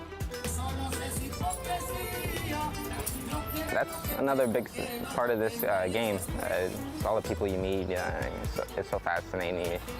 It's all kinds of different characters and different personalities, and it's just what makes everything fun. Number 6 is Got Stormy, the rider, Tyler Gaffalione. I enjoy what I do. I love coming to work every day, and anything can happen no matter what you do, so you just got to enjoy life and make the most of it.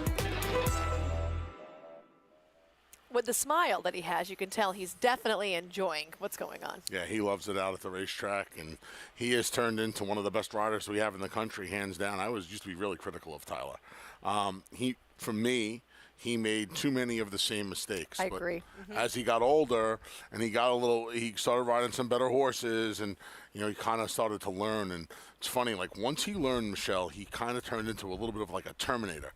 Those mistakes he used to make, he doesn't come close to making them anymore. And when you're able to ride with a consistency like that, you're going to dominate wherever you go. I think a lot of people feel like he's found himself a cherry spot in Kentucky. There are some good riders in Kentucky, and he holds his own when he comes up to Saratoga in the summer. And, yeah, he's a good dude, and he's an excellent rider. You mentioned dominate. Here's a look at the standings. He is absolutely annihilating this field here. He is, 20 almost in front of the next rider, Ricardo Santana Jr.? That's a pretty big number. That is more than just a little bit of fun for Tyler. Yeah, pretty big gap. Same agent, by the way, and we got Bejarano tied with Santana, but they have the same agent. That can be tough sometimes, but Tyler doesn't seem to be having a problem with it right now. Paula, you're out there. What are your thoughts about Tyler and how he's been riding? Well, I mean, he's just absolutely turned the corner. I think the key part of his riding career, Michelle and Anthony, was, I would say, about 5-6 years ago when everybody would go to the championship meet at Gulfstream Park and would ride IRAD, all the big boys. he would stay behind. He wouldn't come to Churchill. He was racking up wins at Gulfstream Park and getting more and more confidence. And he stayed there for an extra couple years. And then he started to branch out, coming to Churchill Downs. And, you know, the difference that he has made on the turf course, I think, is the biggest difference. A lot of people don't realize it's a lot harder to ride on the turf course than it is on the dirt course. Most of the time on the dirt, your horse doesn't really need to be covered up when you're going 6 or 7 furlongs. You're using more speed. Tyler is a difference maker when it gets to the turf. I mean, he moves up horses 2 to 3 lengths because he saves ground, and he's got a unbelievable IQ when it comes to reading the racing form. Whenever I look at the racing form and I look at Tyler Gaffalione, where I think his horse is going to sit, the horse is usually sitting there. He reminds me a tiny bit, and I can never put him in that category because Dominguez has got some of the best hands and might be one of the best riders of all time, especially at his size. But he's got mini Ramon Dominguez hands as horses just relax. You never really see Tyler strangling a horse really giving him trouble. He gets them to settle, and that's why he's in this winner's circle all the time. Thanks so much, Paulie. Appreciate it. I think the sentiments for our up-and-coming riders and our leading riders at the couple of meets that we're at right now have been the same. We see a lot of poise and a lot of consistency. Coming over here to Churchill Downs, race number 2, this allowance race going 1.5 miles. Scratch the 2 out of here, full charge. But we do have another heavy favorite. And Anthony, I feel like the way the weekend's been going, what we've seen is a lot of these heavy favorites falling. Yeah, they're not all delivering. That's for sure. We've seen some crazy results, especially here in New York. Like we said, some of the results up here this weekend have just been downright insane. So, yeah, we'll see what happens here. Like I said, this horse is a full brother to a Belmont Stakes winner who ran well enough, I thought, in the Peter Pan to warrant his favoritism here. Looking at horses walking their way out right now. That was Baquena going out first. I'm actually surprised that this horse wants to run 1.5 miles. When you take a look at him, he's coming out of a 1.25 mile race. He's a big, heavy horse, and generally, I feel like when you see a longer distance horse, you don't see them big and stout. That's more of a body type of a sprinter. So I was surprised to see how he looked walking out right now. Yeah, he's built shorter, for the lack of a better term. Yeah, I don't disagree. Horses walking out there. You saw a nice long look at Western River. Looked like trainer Rodolphe Brissett walking alongside him. Yeah, Rudy. Like I said, this horse looked the goods when he was up here in New York. He was a good-looking horse, and this 1.5 miles, if he runs to his pedigree, should not be a problem. Problem is they don't always run to their pedigree. I don't have to tell you that. Plus, he's a 3-year-old against older.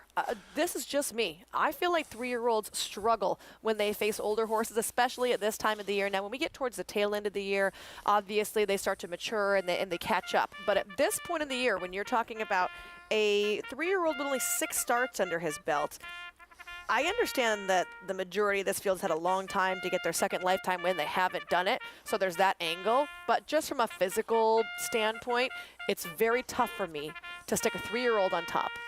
It's amazing. You and I think so much alike about some of these things. It's kind of great scary. Minds, Anthony. Great minds. You're right. I can't argue.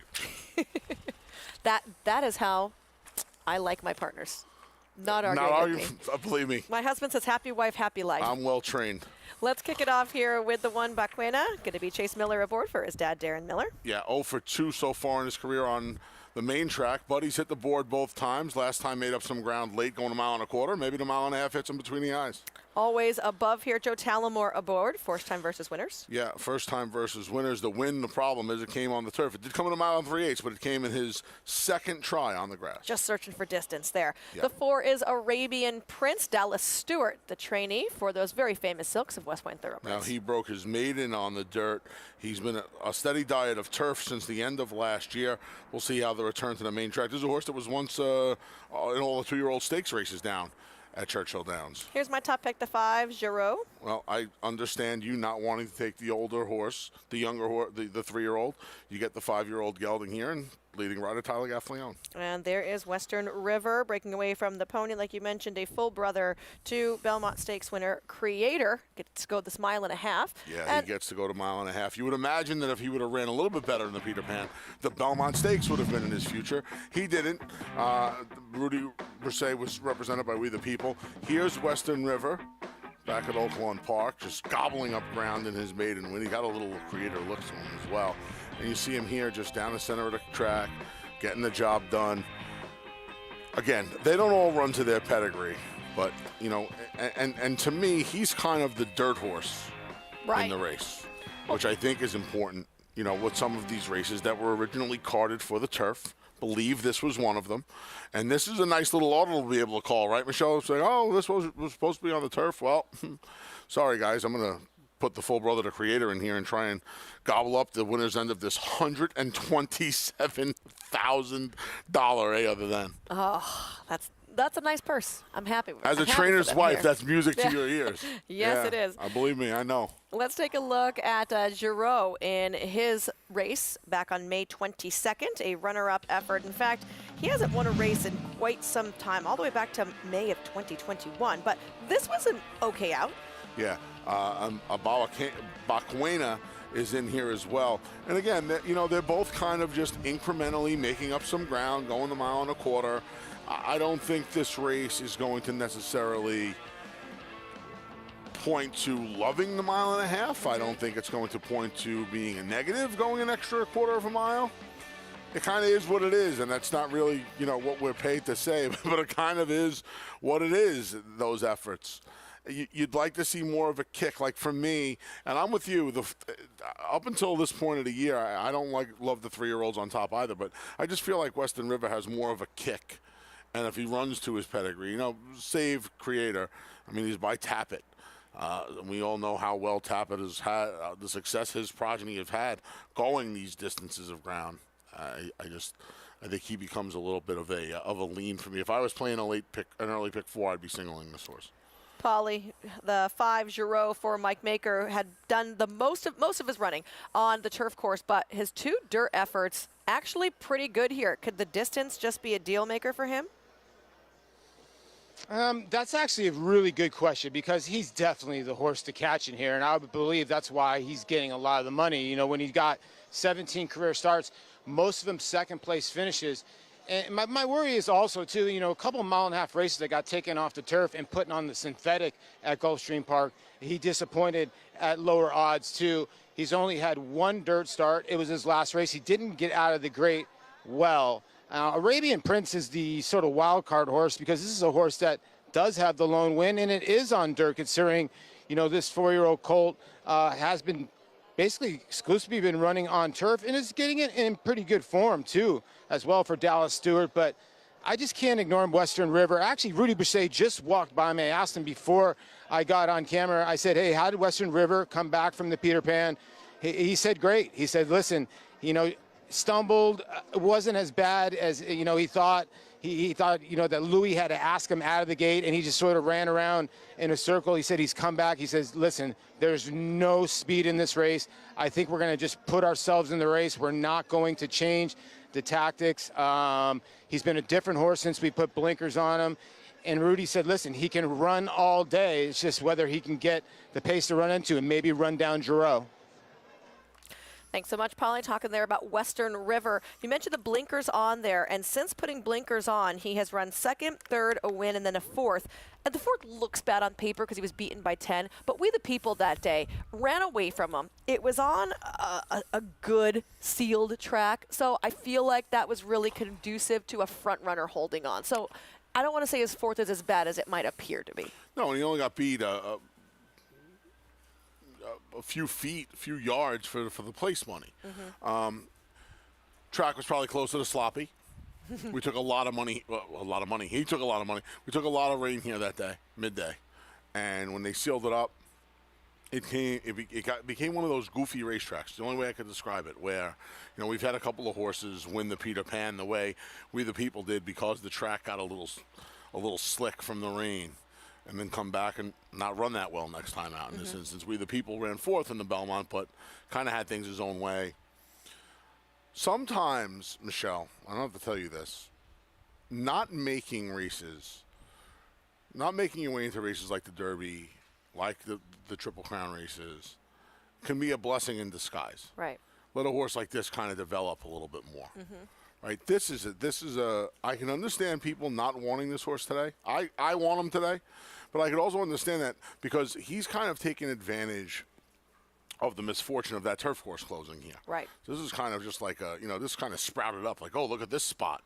But again, things happen for a reason, and he finds himself in a pretty cherry spot tonight. Now, if he wins by 10, do they think, darn, I should have gone to the Belmont? Right. Well, it's 2 weeks. It's a week later, right? Yeah. I mean, this is human nature, right? You always should have done what you didn't do. Travis Stone with the call of the second from Churchill. They're in the gate.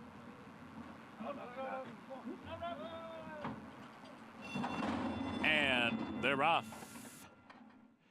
And Arabian Prince bounces out on top. Giro and Western River come on as well. Always Above settles in at the back. And Baquina has been outrun so far. It has already dropped 8 or 9 lengths off the lead. Very early on, though, and it's Arabian Prince with a narrow advantage. Western River is going to apply a little bit of pressure, but is running well off the rail, trying to steer clear of Arabian Prince, and they are separated by 3 or 4 paths. Arabian Prince right up against the rail. Western River 4 or 5 wide. Giro with a massive opening between them is just tracking intently from third. Another 2.5 lengths back to Always Above. And Baquina has settled into stride now and is 6 or 7 lengths off the lead as they saunter by us for the first time. Arabian Prince, the leader. It's a narrow lead. Western River still running off the rail. Now tucks in just a little bit to save a bit more ground for the second of 3 turns. Giro is covered up inside, running along while third. 3 lengths from there back to Always Above. And another 4 to Baquina the trailer. Still 6 lengths off the lead. Fractions so far. The opening quarter in 25 and 4. And the opening half in a pokey 50 3/5 seconds. There's no pace at all. And it's Arabian Prince heading down the backstretch run. The lead's 3/4. Western River now inching closer. Giro toward the inside. Always Above. Meanders his way up on the far outside into 4th within 2 lengths of the lead. And then it's another 3 back to Baquina, who's also a little bit closer now, just about 5 lengths behind. Heading for the far turn, there's a half mile to go, and Arabian Prince is coaxed along now. Western River cranking up the pressure, and Western River grabs the lead onto the far turn, but here comes Always Above with a 3-wide bid. Giro's been waiting in behind. Arabian Prince is back into 4th. Baquina still 5th. Round the far turn. Western River opening up a 1.5 now, and Confident peeks back from Ricardo Santana. They head for home in front by 2.5. Always Above fully extended second. Giro's back in third. There's 1 furlong to go. Western River opening up with each and every stride. Now it's 4. Always Above, Giro, Baquina trying to run up into 4th with Arabian Prince, but with speed to spare. Western River canters home. 5-length winner. Always Above was second, Giro and Baquina. Well, no doubt about that winner there. Western River runs to his pedigree as your favorite. Ricardo Santana, I don't know what you were looking for, my friend. They were coming. They were far behind, but just look straight. You guys are make sure you tune in later, because this is like 2 Michelles and 2 Anthonys on this stage. That's gonna be scary. Getting ready to scream the same thing. You said something before after we watched the Tyler Gaffalione feature about how we have so many good up-and-coming riders in this country. Ricardo's one of them. Yep. And what he did well here was he was able to identify the lack of pace in here. And he took a horse that comes from out the back and had this horse never more than 2 lengths off the lead. That was important. Look, I know the horse was 3 to 5. The horse won by 5-6 lengths. But it was important to identify that, because this race was ripe for someone getting loose on the lead and just going on their merry way. He made sure that didn't happen, and he got this horse a very lucrative A-other-than victory. Also, I'll tell you what else he did. He took the horse a little wide around the turn to keep him away from their horse. Yep. So while he was going to the lead, he was super relaxed. I thought that was a really savvy move, and I know that this was a well-laid plan by Rodolphe Brissett that came to fruition here with Western River getting his 2nd career victory under the Twin Spires. Good-looking horse.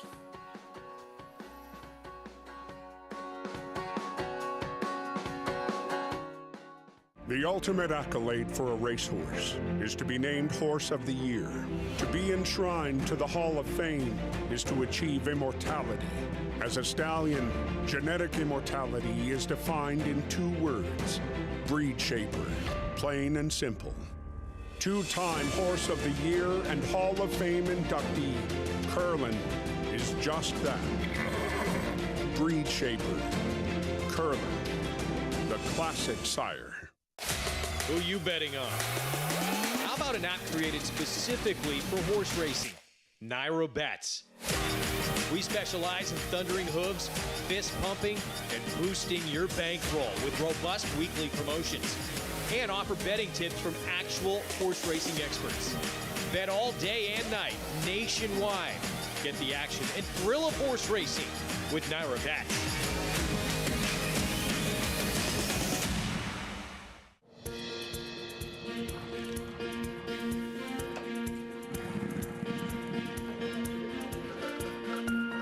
We take pride in what we do. For me, it's more of a passion than actual work. I'm an assistant trainer. Carpenter. I'm a peace officer. I'm a jockey. I'm a gardener. I'm a groom. Clocker. Assistant starter. Trainer. ESL teacher. I love what I do. There's so many jobs that come together every day. It's a collective effort that really makes this ball go round. We are New York Racing! I couldn't imagine working anywhere else. For me, riding horses in the morning is the best thing I can do. New York Racing helps support my small business. It's extremely important to the New York economy. Like my dream come true. This is like a big family. We are New York Horse Racing.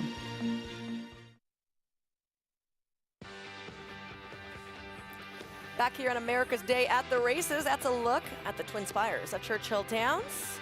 America's Best Racing is one of our sponsors here. For the love of the race, visit americasbestracing.net today.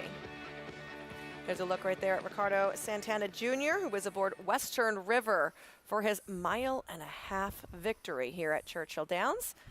Going his race number 2, Allowance Company. And his trainer, Rodolphe Brissett, is standing by right now with Paul LaDuca. Yeah, Michelle, I am with Rudy. And Rudy, I was talking to you before the race, and you were like, I asked you how he came back from the Peter Pan, and you said very, very good, and you were very confident coming into this race. Yeah, I mean, you know, we got a little lucky. He was in last week. He colicked a little bit, and the race ended up being won by the horse on the lead and went like 50, and it would have been a hard time for him to make his run. Today, we got lucky off the turf. Obviously, that race was supposed to be on the turf. The race went, and everything went well. Are the blinkers, has that been the key? Because I know you started him on the turf, but you never ran him with blinkers on the turf. He's turned to a different horse with blinkers on the dirt. Well, I have a very hard time to figure him when he was 2. He was very mature. He's a May baby. And he felt like he has some talent, but we could make him going forward. And, well, I got an idea. I pulled up his full brother, PP's. And I see what Steve Asmussen did, and I just did the same. I run him on the grass twice, he learned his job, and then he become a good horse on the dirt. It's not broke, don't fix it. Good job, Rudy. Where would you go next with him? Obviously, you want to see how he comes out of the race, but you told me he wants to run all day. Are you going to keep looking try to get long-distance races? Well, you know, it's a little tricky now, but if he come out well, we could look at the Curlin in Saratoga just to see. And if not, we may give him time and just wait for Auckland. They have a nice program for the mile and a half on the dirt, and it looks like he could use a little break too. So, you know, we own the horse, so no rush. And by the way, a bargain by a $30,000 yearling purchase at Tapit. Good job by Rudy Brissett here. Thanks so much to Paulie and Rodolphe as well. You know, he did actually have one good turf race at Ellis Park the day they put the blinkers on. I also want to throw something else out there that maybe is not real, but the race that he won, his maiden breaker, and then the race before that, and the race today, all with Lasix. Interesting. That's interesting. That's something you and I probably look at more than other people do. So, I don't know. But I agree just with you. throwing it out there. Yeah. I mean, he looked really sharp today. Yes, he's a good-looking horse. The grays always look better. He's a good-looking horse, and he kind of looks like he's putting his head's kind of putting things together. The fact, I don't care how slow they went, the fact that he was able to lay as close as he did today is really, really important. And sometimes the time isn't that important. The fact that he was able to be in contention. Some horses don't want to be up there as slow or as fast as they're going. He didn't seem to mind it today. And like Rodolphe mentioned, a May colt, so still room to improve. Race number 3 will be coming up next. Going to be a maiden $50,000 claiming event going 6 furlongs. So a big difference from the mile-and-a-half race that we just had. A field of 7 will line up, and currently your favorite is the 2, Master of Arms. Yeah, one of several horses dropping in for the tag in here. We'll see how the board shakes out as we get closer to post. We're going to step aside for a break. When we return, not only live racing action from Churchill Downs, but we're going to recap today's stakes action from Monmouth Park on Haskell Preview Day.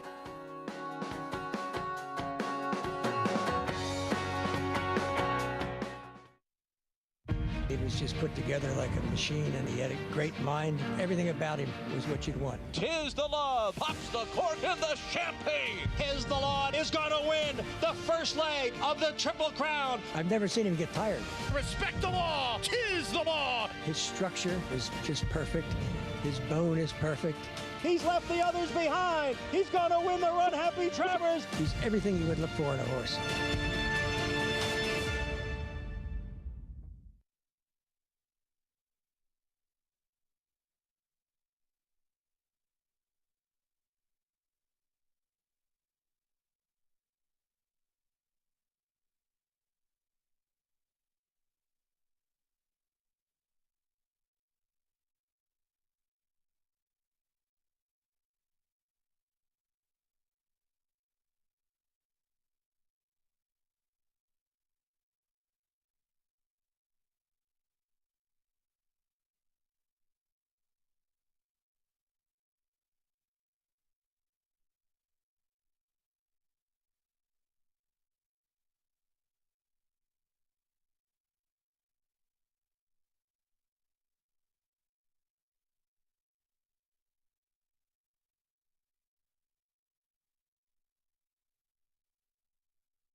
Welcome back here to America's Day at the Races. Right now we have live action from Churchill Downs. But before we get to our very next race there, we do want to touch on some racing that happened earlier today over at Monmouth Park. It was their Haskell Preview Day. So several stakes races on the card. It was also part of our cross-country Pick 5 as well. So let's take a look back at some of the stakes action that we had. First thing we're going to do is head to the Eatontown Stakes. This is going to be fillies and mares. And Stolen Holiday lived up to her name, stole this race on the front end. Yeah, down the shore, Jose Lascano, better watch for the cops following him home because he pulled a robbery here, walking the proverbial dog on the front end. Gonna hold off Barnmate. They got on the van together. I'm sure Vigilante's Way will have a few things to say to Stolen Holiday on the way home. Getting the job done, 1-2. They beat the field by a pretty good way, too. That was Lemista coming up the inside and Fluffy Socks on the outside. So she was disappointing. She was. Former mentor, the Chad Brown, Shug McGahee. Chad worked for Shug for a while. Runs 1-2. Chad runs 3-4.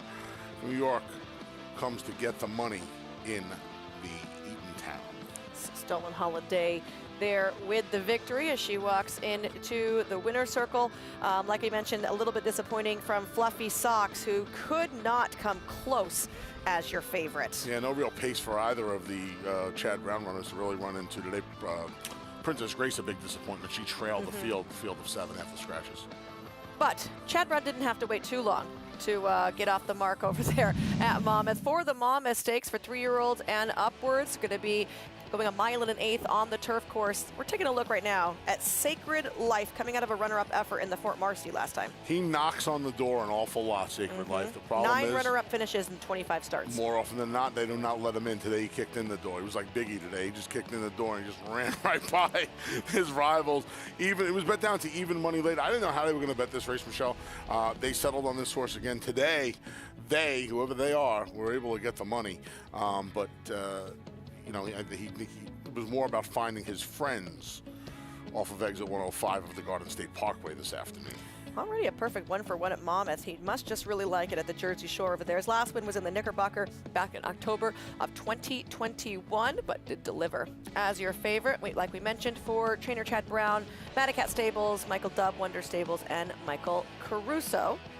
Manny Franco aboard for the win. Manny has been locked and loaded for about 4 months now, and it's good to see him take a show on the road, too. The feature race on the day for many people was the Salvador Mile, a 1 mile Grade 3 that drew some serious star power here with Hot Rod Charlie, fresh off a runner-up effort in Dubai. But take a look at the rail horse. That's Mind Control for Todd Pletcher. Yeah, Mind Control set the pace in here. Field scratch down to 5. Hot Rod Charlie comes up alongside, and it looks like him and Hall of Famer Mike Smith are just going to roll on by. But this is a race reminiscent of the Parks Dirt Mile last year down in Ben Salem, PA, where Silver State ran by Mind Control and Mind Control battled back. Well, looky here. Mind Control and the Hall of Famer John Velasquez refused to lose, come back and put it on. Hot Rod Charlie and Mike Smith, they were a long way in front of the third place finisher as well. Let's see, did Mike Smith ever hit Hot Rod Charlie? I feel like this was a hand and heels ride. He's just showing him the stick right here. Yeah, he probably, when he went by, he put that long neck, let's say, in front of him. Yeah. He probably thought he was just going to leave him. And Mind Control is not a horse that gets left a lot. If he gets himself into a little bit of a battle, and especially in the stretch, he will dig in. He is as brave-hearted as they come, and he was able to get back along the inside and put his nose down when it counted. Certainly brave, coming down along the inside with a horse like Hot Rod Charlie on your outside. Never an easy spot to beat, and Mike made it very tight and very close, intentionally, I'm sure, but Mind Control, I mean, that's just bravery right there to be able to put your head back in front. Yeah, he's a fun horse. He's been doing it now for 5 years, originally with Greg Sacco, now with Todd Pletcher, multiple Grade 1 winner, and he's done a lot of, his biggest accolades have come around one turn, but I really think his 2-turn races are more gritty than anything he's ever really shown around the one turn. He's got a couple of Grade 1 wins around one turn, but these races, like I said, Silver State, a millionaire. This horse, obviously, Hot Rod Charlie, an international star and millionaire. He finds a way to win these 2-turn races. He's a really cool horse. Yeah, and Hot Rod Charlie also a very cool horse there. I think in defeat he didn't lose very many fans, and we'll see him down the road. We're going to step aside for a quick timeout. We'll take a peek over there at Churchill Downs, where race number 3 is coming up next. There's a look into the paddock at the 5. Uncle Burley. Blinkers going on today for Robertino Diodoro. Looks like he's got them in his hands right now.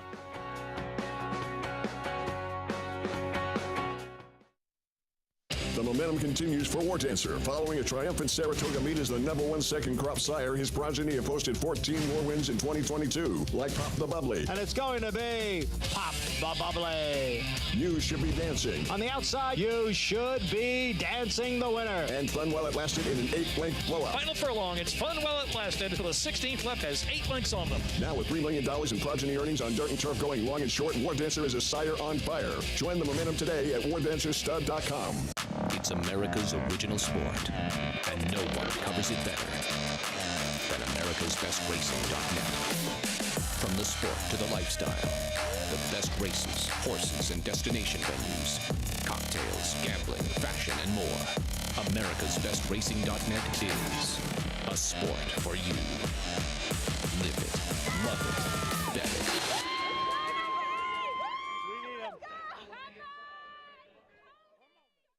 Irish Hill and Duchess View Stallions, proudly standing the ultra-fast, multiple stakes winning son of Uncle Mo, King for a Day, the only horse to defeat 2019 3-year-old champion Maximum Security. Well, King for a Day was basically a clone of Uncle Mo. I mean, good speed, the ability to carry it over distance of ground, real professional horse and a really cool horse to train. Sire maker extraordinaire Uncle Mo, represented in New York by King for a Day. Visit IHDVStallions.com to book your mare today. Racetrack Television Network brings you every race, from every track, on every screen, every day. With monthly packages starting as low as $5, RTN gives you great value and access to more live HD streaming and race replays than anyone. Visit RTN.tv today to sign up and watch on almost any device, including Roku and Amazon Fire. RTN has packages that start at $5 per month.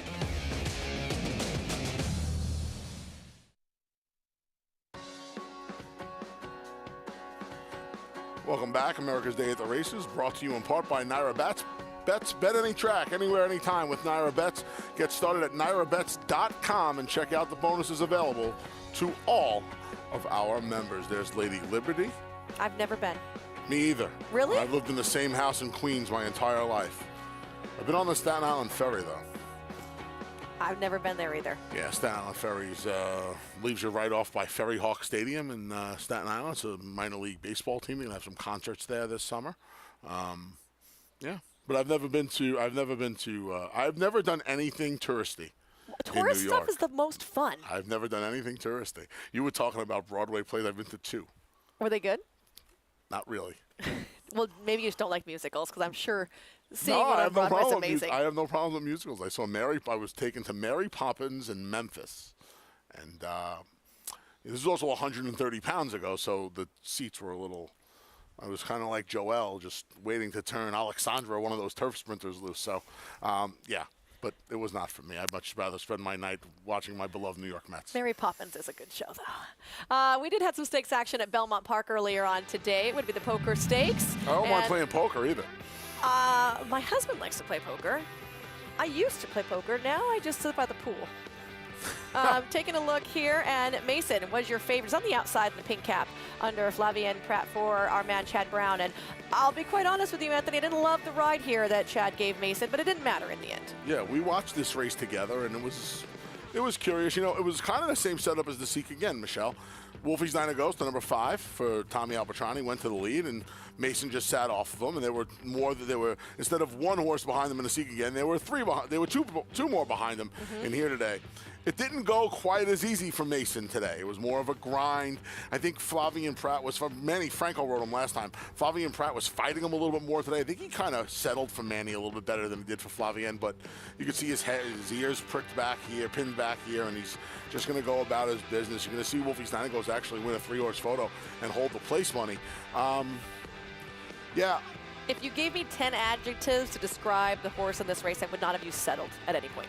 Yeah, he never settled, right? No. He just never settled. And that could be problematic because the water is going to get deeper for this horse. Chad thought enough of him to debut him in a grade 1. And in that Maker's Mark mile down at Keeneland, he ran well. And then the Seek Again and this poker, where he's prohibitive favorite. He was the free bingo square for a lot of people in the pick 5 and pick 6 carryovers today. And he got the job done. I don't think he got the job done as impressively as most people, including myself, thought he would. Just watching him very close up there, you saw how he was like walking her back like that.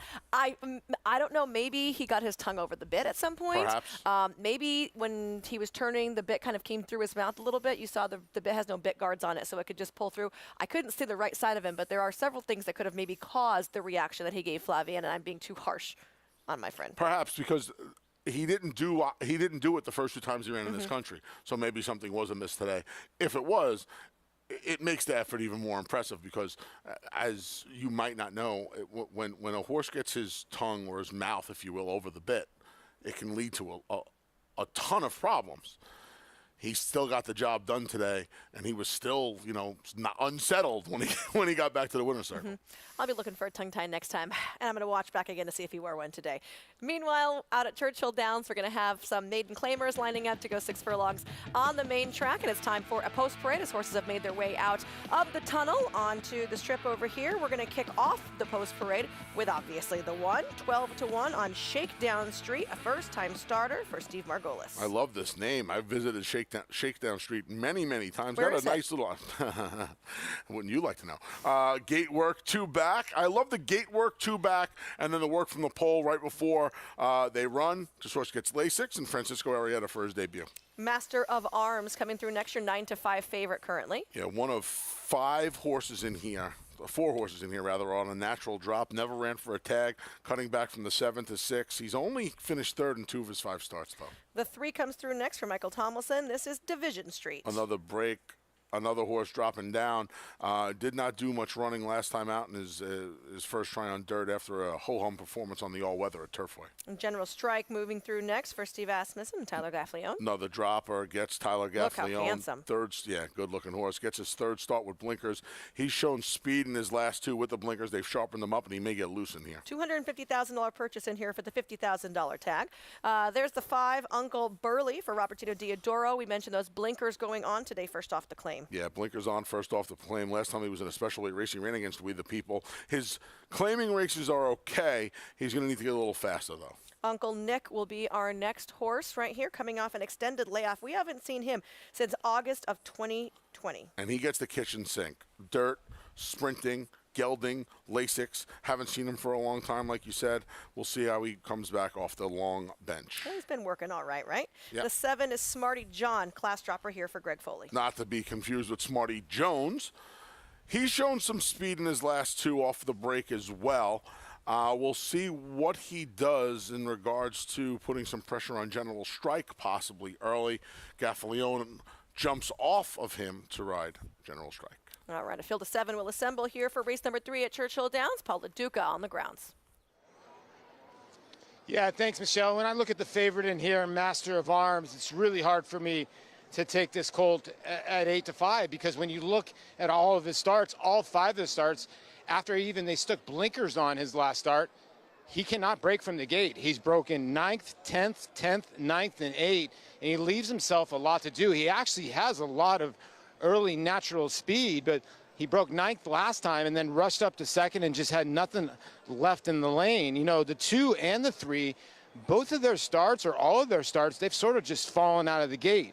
So the 4 General Strike, I would think with the blinkers newly added in the last couple starts, drops, you get Gaffalione, I think goes right to the rail and tries to take this field gate to wild. I think the blinkers on for Uncle Burley. I think this horse will improve, look tremendous on the racetrack in the Robertino Diodoro colors after being claimed at the Steve Asmussen barn. The 2 obviously can win this race, guys, but I just, at 9-5, at a horse that sort of runs his races upside down. And, the outside horse, when Bernie Lomax went out by the outside horse, that was a wicked pace tool as well. So the 7 might have something to do with this early. And I got to say, the connections behind me of the 1 Pocket Aces Racing Shakedown Street are right behind me. You guys have been talking about poker. This might be a little bit of a hunch play for you guys. Okay, Paulie, I appreciate all of your sentiments here about this race, but I just can't take you seriously when you are not in full costume. Downs After Dark is about wearing something that is in theme. They go through a lot of time and energy to have these themes. So after our little break that we're going to have on the show, when we come back, you have to have some funny goggles or some glow sticks. There's got to be something neon. Okay, I'll come with my best Elton John look-alike for you, Michelle. I'll take it. At least it's something. I want to see some effort. Maybe we can have some glow sticks here. I've already my brain is already churning on Hempstead Turnpike. They have those glowing necklaces. There's a party store. We'll figure it out. I like it.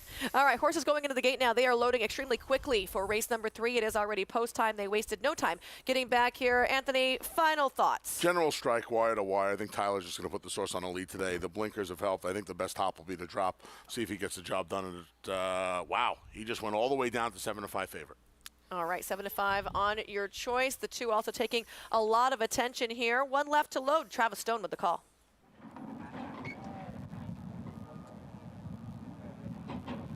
They're in the gate.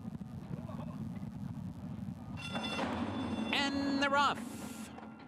Shakedown Street, slow to go. Uncle Nick breaks alertly. So does Smarty John. Uncle Burley is there. General Strike comes on through. And Division Street down toward the rail. 5 across the track early, and now it's 4. Smarty John on the far outside. Uncle Nick is right there. General Strike and Uncle Burley. 4 of them across the track, with Master of Arms coming on to grab 5th. Division Street is back into 6th.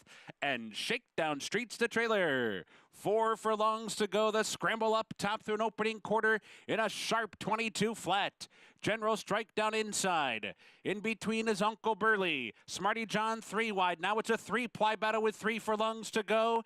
And Master of Arms is hovering to their outside 4th and sauntering up 4 wide and putting in a run. 4 across the track at the quarter pole. And now it's 1 as Master of Arms has taken charge. And just like that opens up to lead by 3. The rest are struggling. Late on the scene, Division Street and Shakedown Street. 1 furlong to go.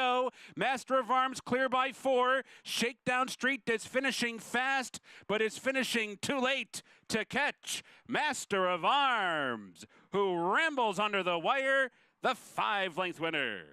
Shakedown Street, General Strike, and Uncle Burley. Well, the best hop is the drop was certainly the right words for this particular race. We just had maybe the wrong horse. Master of Arms coming here a dominant winner. Public did too. Well, actually, no. He's now 6 to 5. Hits the wire 5 in front. Shakedown Street with a big late rally. If Andy Serling was watching, I'm sure he had a little win place, maybe an exacta at 24 to 1. All right, so that closes out Churchill Downs race number 3. We're going to take a little bit of a break here, but don't worry, we are going to come back for the end of the Churchill Downs card. We're going to have stakes action in the books tomorrow here at Belmont Park, and we're also going to be bringing you some races from the Meadowlands. On just a few, we'll be back.